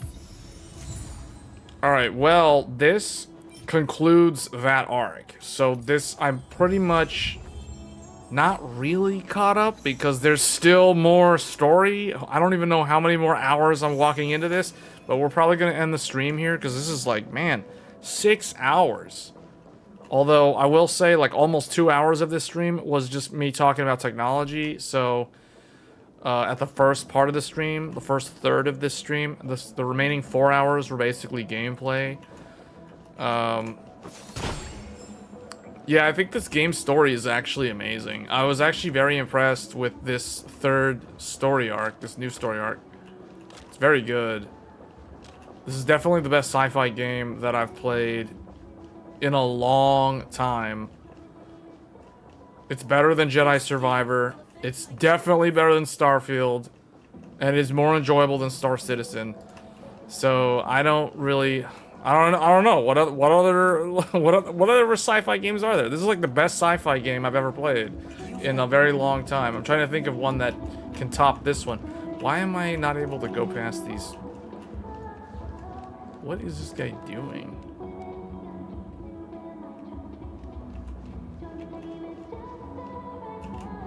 All right, this is, well, man.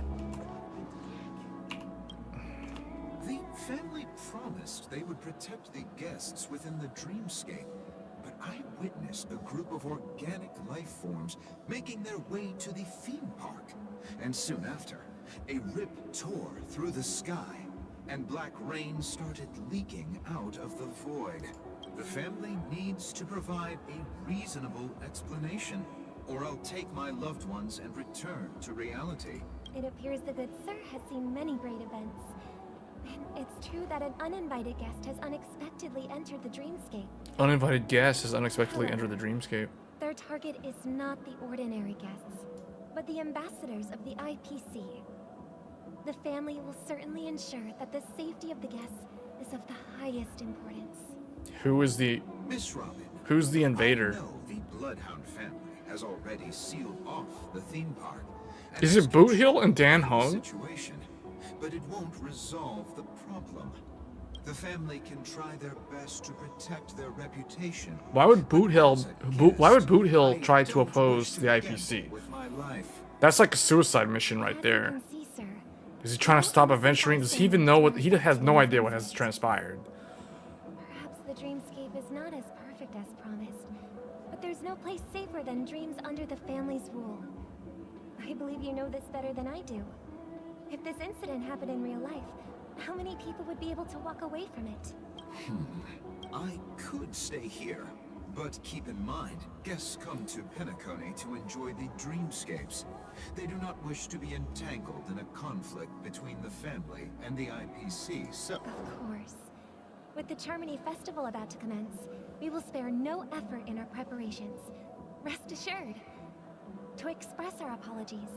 Isn't that the thing that Sparkle was handing out to people?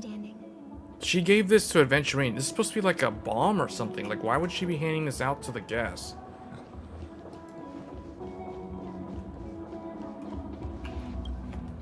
Hello. May I ask what happened here? Nothing to be worried about. There's been a small rehearsal mishap at Clock Studios theme park. Please stay calm. Hey, are you a fool? You don't even recognize Miss Robin? I'm sorry. I've just been transferred to the Bloodhound family, and I'm still not too used to working on this. Hey, don't sweat it. Oh, we've sealed off the theme park. Rest assured, Miss Robin will... I trust you guys. Actually... Miss Robin. Thank you all for, of course. Yeah, this is all that stuff that happened with Stellar Hunter Sam. Man, there's like so many random factions. The last thing we need right now is the Stellar Hunters to show up and Kafka starts like going on a rampage again, or Blade just starts going bloodlust. If there are any other members who still feel uneasy, this is a small gift prepared by the Iris family for the I don't think she should be handing these out. If trouble comes knocking on our door...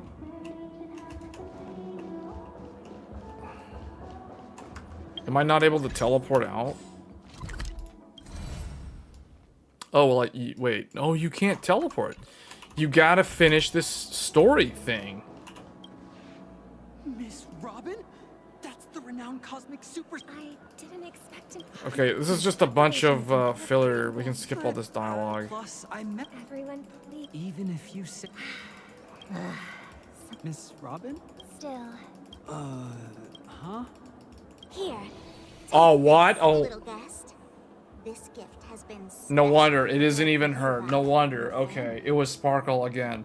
I don't know how she's able to do that. How is she able to change her appearance and no one else can do that? When the show reaches its climax, press the button together with the others around you. You never know. She's handing out bombs. and no one knows. Man, they've got some really lousy security. You entered the golden hour from this place.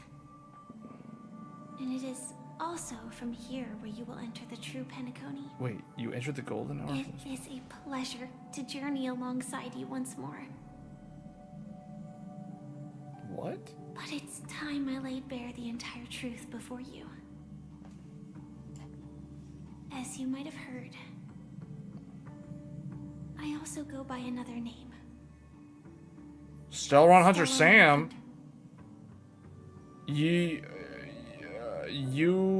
Are you Firefly's soul? I know you have many questions. Do you remember when we encountered death in that strange dreamscape? When I was caught by that meme? When she was caught by that meme. In that instant before it killed me? She died to a meme. Reflection, another dream And then instant before it killed me. Pupils. So, following the clues in the script, I came up with some theories about the meme. That's why I instructed Silverwolf to issue invitations, drawing everyone to the Dreams Hotel. Huh?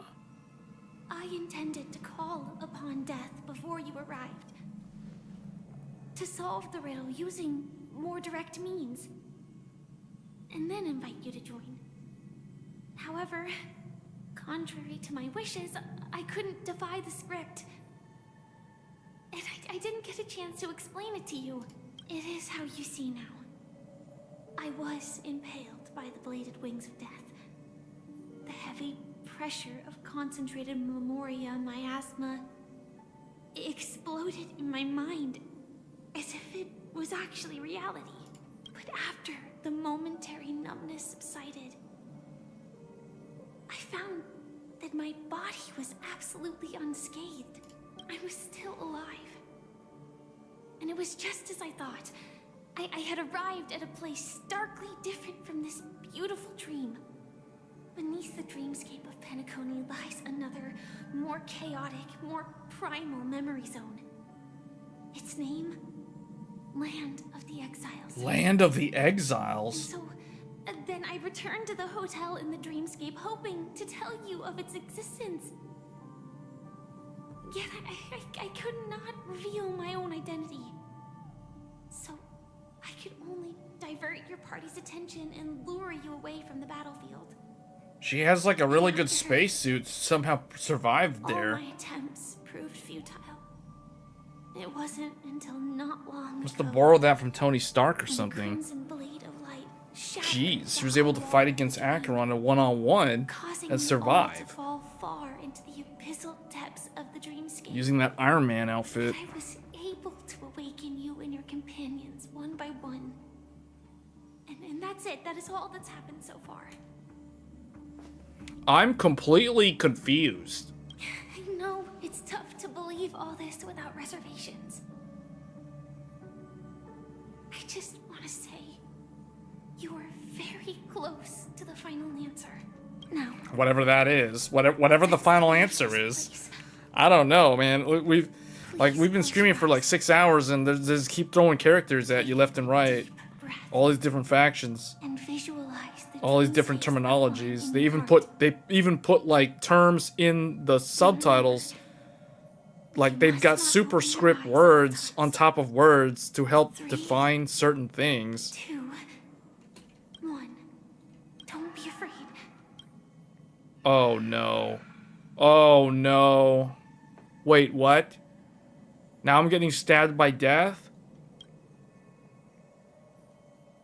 Innumerable voices resonated through the symphony of Memoria like roaring thunder, and among them one echo stood out with exceptional clarity. You knew it came from the what? Until that quiet would. Okay. So. Never knew you could do this. What? Blade? Do you have a driver's license? Blade doesn't have a driver's license? I do. That is surprising. That is surprising. Why?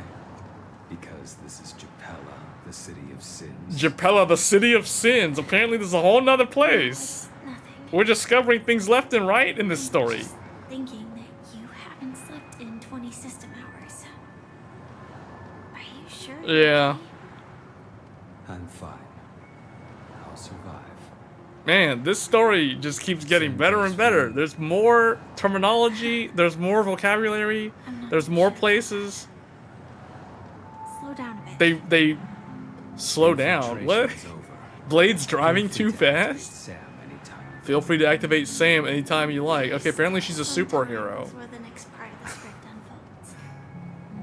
Is this supposed to be a flashback? I don't even understand why Blade is in this scene. Driving a car, apparently.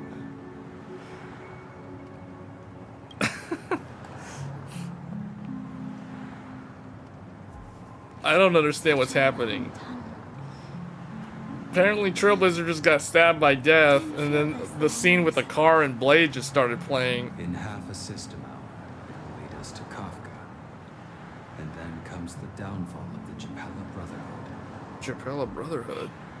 Is that also Another faction that I've never heard of until now. This game has a problem with, like, lore creep. Like, it's just, they're just too much. Their destiny will This is something that Genshin Impact does better than this game. I feel like Star Rail just blasts so much stuff at you. It's a bad habit. It just dumps all this lore all at once, out of nowhere, when you barely have enough time to comprehend all the other stuff that it just threw at you. As always, it's a blank slate. It's not on this planet. Why the sudden inquiry? because I'm currently in a car with a sleep-deprived driver.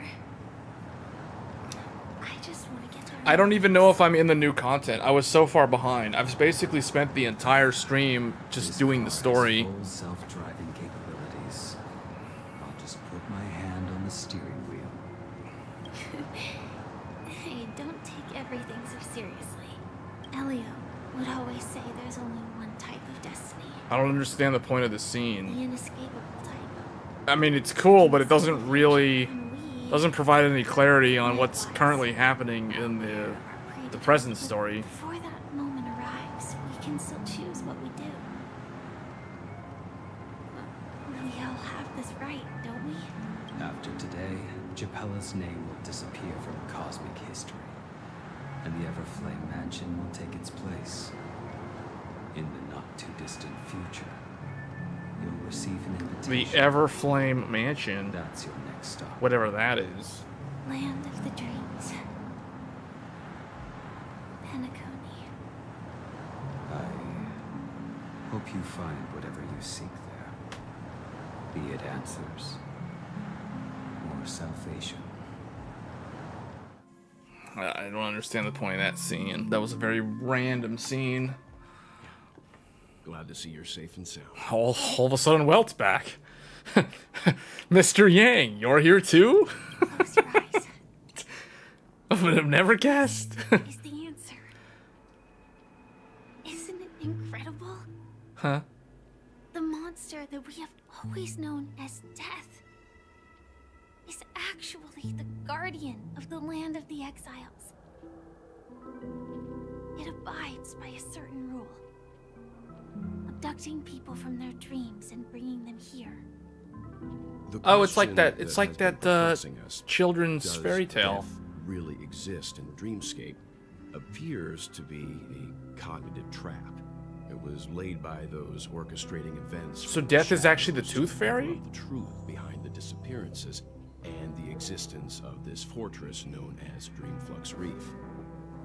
Every emergence of that meme is related to The whole thing's a meme? Since Dreamflux Reef is where it brings its captives, it's likely that many of our Dreamflux Reef questions will be answered in this place. Oh. The atmosphere here is starkly different from the beautiful dream.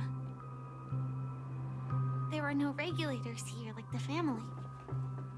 And they all look like they're mildly dazed. Everybody here is mildly But dazed. from the whispers of the residents, they've heard a familiar name. Gallagher.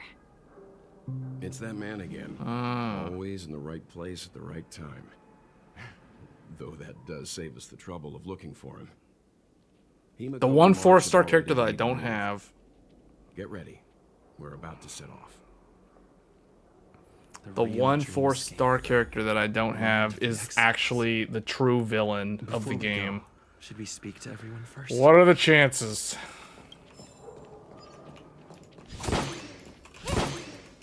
Man, okay, well after Aventurine's arc, the game took a completely different shift in tone. So it's like that children's story, the Tooth Fairy, like, you dream and the Tooth Fairy abducts you and takes you to, like, the underworld, or something like that. That's basically the theme that they're going with. I would have never guessed. Wow, okay, they've got a bird inside this guy's nose.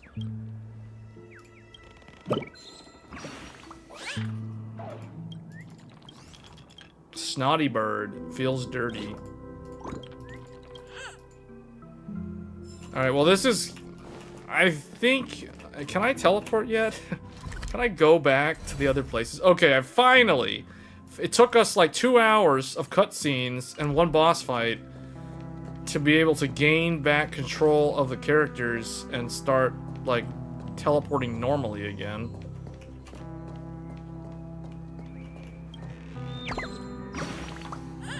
In that same amount of time...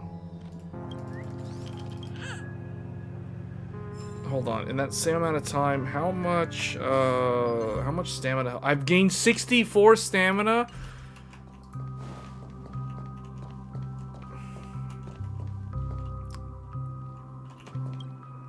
I'm really sorry for waiting until now to tell you everything. And Firefly went from being assumed dead to being totally fine and nothing actually happened. Which basically means if you die in the dream world, you end up in this place instead. So that means Robin is here also. 2 reasons. Firstly, the script. In the future that Elio saw, Sam and the Astral Express's confrontation was inevitable. I tried to break the shackles of the prophecy, but this is as far as I could go. That aside, there were also my personal motives. I wished to travel with you as Firefly, and not Sam. So when she wears the Sam suit, she turns into a man? And she mimics Tony Stark from Iron Man? I don't understand why did the voice of Stellar Hunter Sam have to have a man's... They literally hired a male voice actor to voice this character when she wears that suit. And then when she removes the suit, it's a female voice actress. Man, I don't understand why they needed to do that. Honestly, they could have probably just used a voice mask, because it's very jarring. This is still hard for me to accept. I get it. Being cautious around a Stellaron hunter isn't a bad thing. Well, considering that I'm a Stellaron and you're a Stellaron hunter, I think it justifies being cautious. Elio only gave me one instruction. Allow the Astral Express to pursue the Grand Legacy. It means that the Watchmaker's legacy holds great significance to trailblazing. And to you. Elio's scripts used to revolve and expand around certain specific Stellarons. But with your appearance, this condition has apparently ceased to be appropriate. The impossible in the future. So who exactly is Sam then? Like, where'd that name even come from? Do you still remember that medical cabin I told you about? Strategic assault mech. That's Sam. It belongs to the Iron Cavalry of Glamoth's Firmament Frontline. What? A Firefly Type 4 tactical heavy assault mech. It is the cradle of my vitality. What? And the meaning of my birth. Is she an android? And for the longest time it was... how I should have looked to the rest of the world. Huh? Okay, let's talk later. This is very, very confusing. Dreamflux Reef differs from reality. So we mustn't lower our guard. The time scale of Dreamflux Reef differs from reality. A slight misstep. And What? Man, this is... Wait, hold up. How big is this zone? It's not too bad. It looks like there's like a cathedral or something up at the end.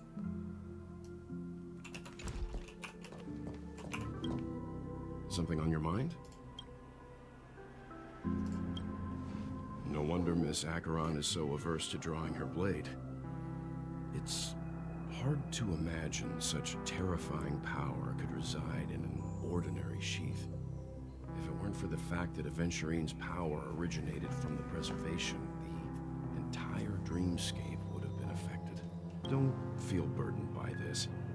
Even without that Stellaron inside you, Aventurine would still have found other methods to accomplish his goal. Let's just believe in Miss Acheron. And given her prowess, I don't think we've got anything to worry about. Well, she is very OP. I'll agree with that. During your investigation, he shared a vital piece of information. Mikhail, the former watchmaker who collaborated with the family to construct the Penacony we're familiar with today, had a falling out with the family for specific reasons. But this is precisely where the problem lies. You were clearly investigating a murder, so then why, as a security officer, is he changing the subject to talk about his past with the watchmaker? And now, with Firefly mentioning his name again, it's hard not to be suspicious. Changing his past to talk about the watchmaker. So I suspect, here's my theory. I think the watchmaker is already kind of watching. Every time there's these cutscenes where there's these birds, have you guys ever noticed in the cutscenes, some of the cutscenes that add a lot of clarity to the plot and continue the story, have these birds, these purple birds, watching the characters like the watchers on the wall. It's kind of creepy. There's always a bird watching. Even watching Mr. Sunday in that one scene where the Gallagher came and like stabbed him with death. And all the murder scenes, the bird is always watching. So I feel like my theory is that the bird is actually linked to the watchmaker. Hence the word watchmaker, and the bird is always watching. That's my theory on the watchmaker so far. There's also Clocky that has revealed himself to the Trailblazer, which might actually link back to the watchmaker. But we haven't seen Clocky in a long time at this point. And the alternative, or I guess the flip side of that, is there's the family, and then there's the Dream Master, who we've already seen has proven to be...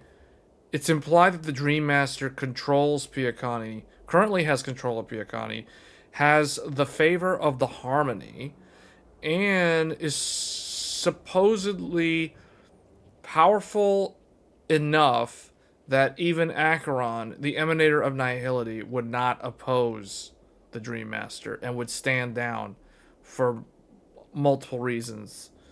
So there's, on one side, you have the Dream Master, which is probably the villain, and then you have the Watchmaker, which is unknown, which is probably at some point probably going to be an ally. Although the way they're making this story look right now, they're making the player perceive that Gallagher is a bad guy. Although earlier Gallagher appeared to be an ally.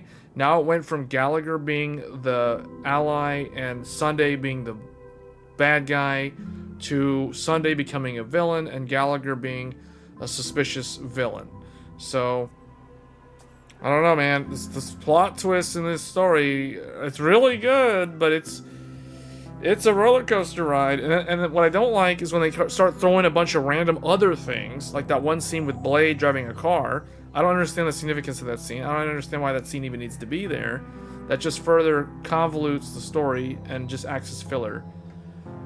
Before we found you, she'd already revealed her Stellaron Hunter identity and shared a lot of information. Who would have thought that the Molten Knight's true identity was actually a young girl? The Molten Knight. For her, this is a secret that she cannot allow others to know. That being the case, I think we can believe she's willing to cooperate. But she didn't reveal all her secrets. I just can't shake the feeling that her situation is different from that of the typical dreamer. And I hope that doesn't lead to any dangerous predicaments. I hope you've regained a little composure. We'll move out when you're ready. Okay, well, we gotta fix this group, because this is not the group that I want to use. All or nothing. Time will tell. I don't even know if we need Hua. Put Robin back in. In fact, probably put Robin over here. I think I don't need her. Get, I don't know who to replace her with. Oh, yeah. Well, it can be then. In fact, we need to level up his stuff. Although now I've got to... Hold on, let's get rid of Adventuring. Although this dude is extremely good. No, not Clara. I don't want two physicals. I need to remove a physical DPS for a Nihility, I guess, win. So we yeah. Oh, 3 Nihility and 1. No, we don't have any support now.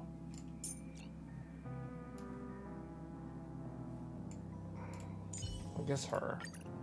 Keep well. We'll put her for now.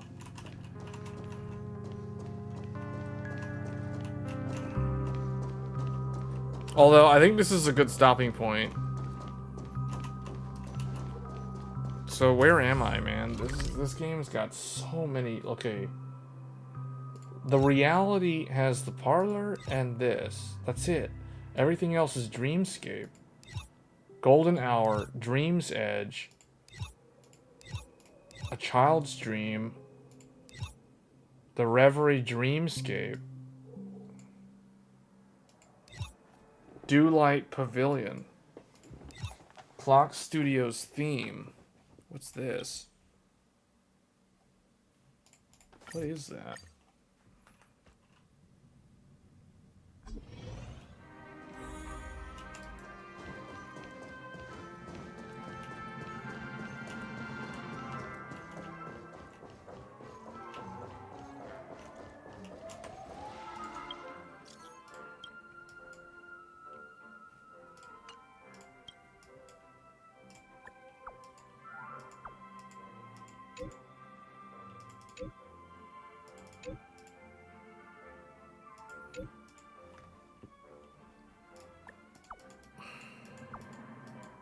This is some kind of scam.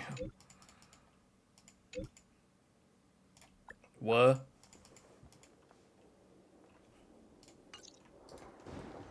Guess even in dreams there's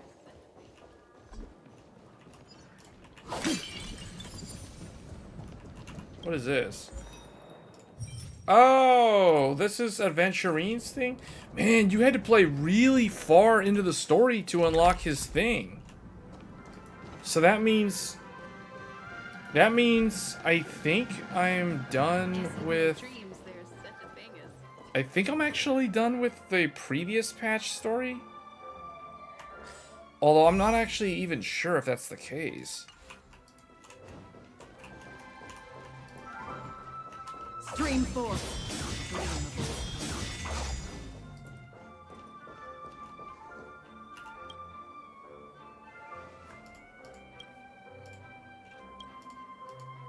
Hmm.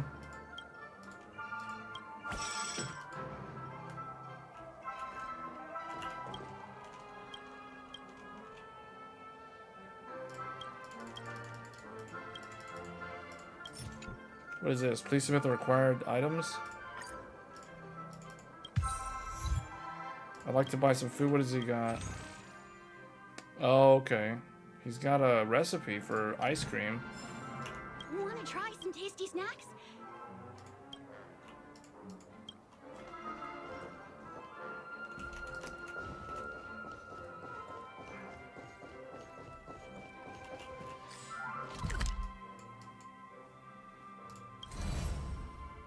So how does this place compare to this one? So they had they had product 1, 2, 3, 4, 5, 6, 7, 8, 9, 10. They had 10 areas. And the most treasure chests they had was 15 treasures per area. So this new zone has... Well, okay, it's got this one, which apparently there's still like 3 treasure chests that I don't have. And then, so that's 1, 2, 3, 4, 5, 6, 7, 8. So we are now at the 8th zone in this place, and they've got a lot of treasures. 33 treasures in the 32 in that one too. Man, that's a lot. There's a lot, and they're doing things with 3D. So I feel like they're continuing to innovate, because at my initial concern with this game compared to their previous game, Genshin Impact, was that the gameplay with combat, but actually the exploration. I thought the exploration and the type of mini games and the FOMO content would be very limited. But boy was I wrong, because they have a lot of random mini games, and they change the gameplay up enough that it doesn't get repetitive to the point where it gets boring. So see, I didn't even know you could go down there.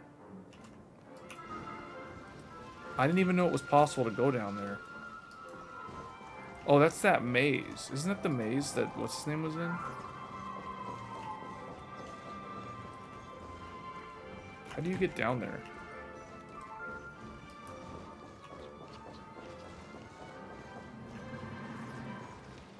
Oh, you gotta go from... What? Oh, you gotta take the cannon, probably.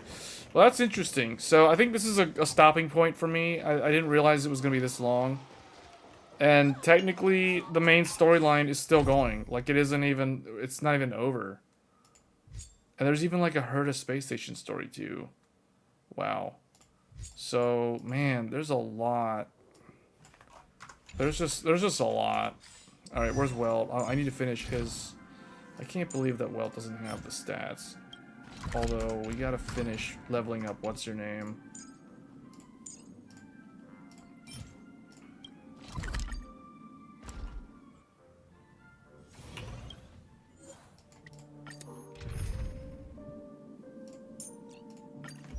Let's see. How many of these do I even have?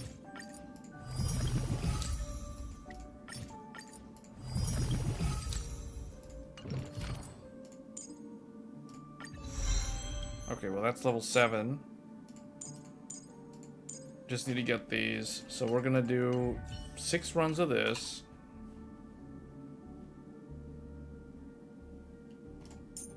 I really feel like I messed up. I should have leveled up Pela, because Pela would help Acheron a ton in some of these farming things. Having to use characters that are not optimal is just, it's just annoying.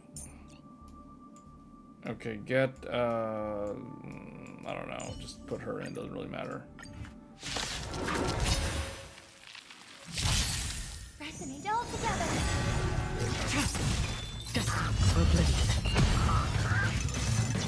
Kill me.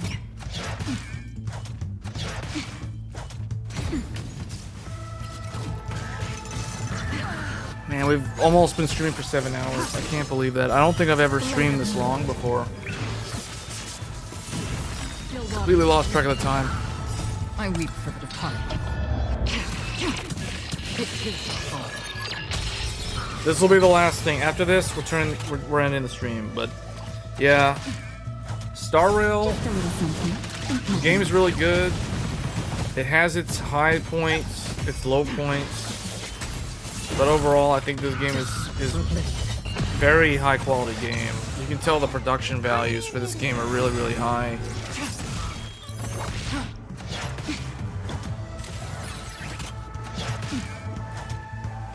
I thought I'd catch up, but apparently I'm not. I mean, I guess I'm kind of caught up. We're at the current patch level now. I think we are.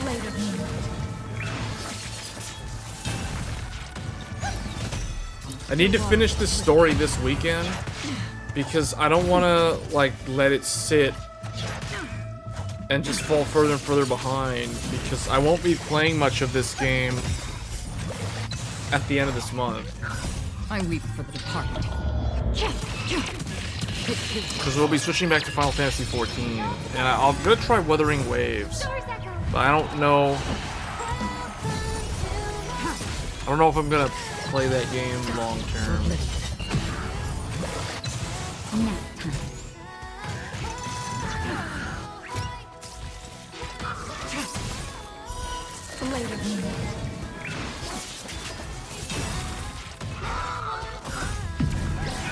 In lunar flame.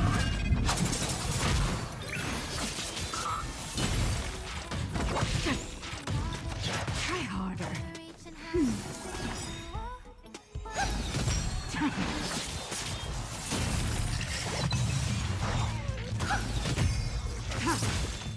Still water. Just a little something. Man, Natasha's heals are actually stronger than Violet's. It seems like the heal potency is stronger. And I think she's wearing like 4-star artifacts. I weep for the departed.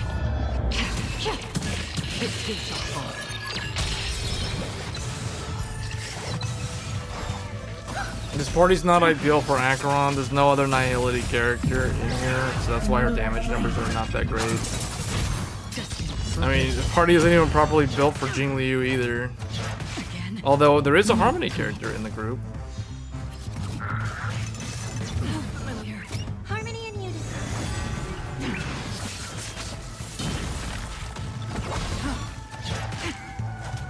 That's better. Try harder.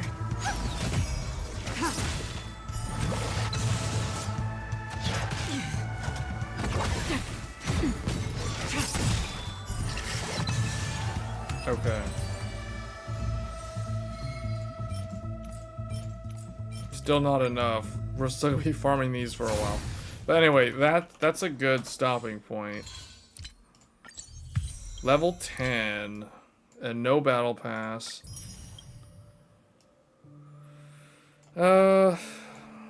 Okay.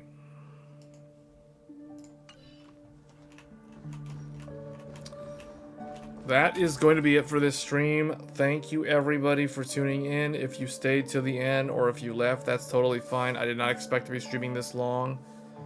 But that is Honkai Star Rail. It's really good, as you guys can probably tell. Probably the highest quality gacha game / live service game on the market right now. So we'll see if the upcoming Wuthering Waves is able to challenge this game. Until then, I'll catch you guys next time, and we'll be back on Thursday with the next episode of This Week in Tech.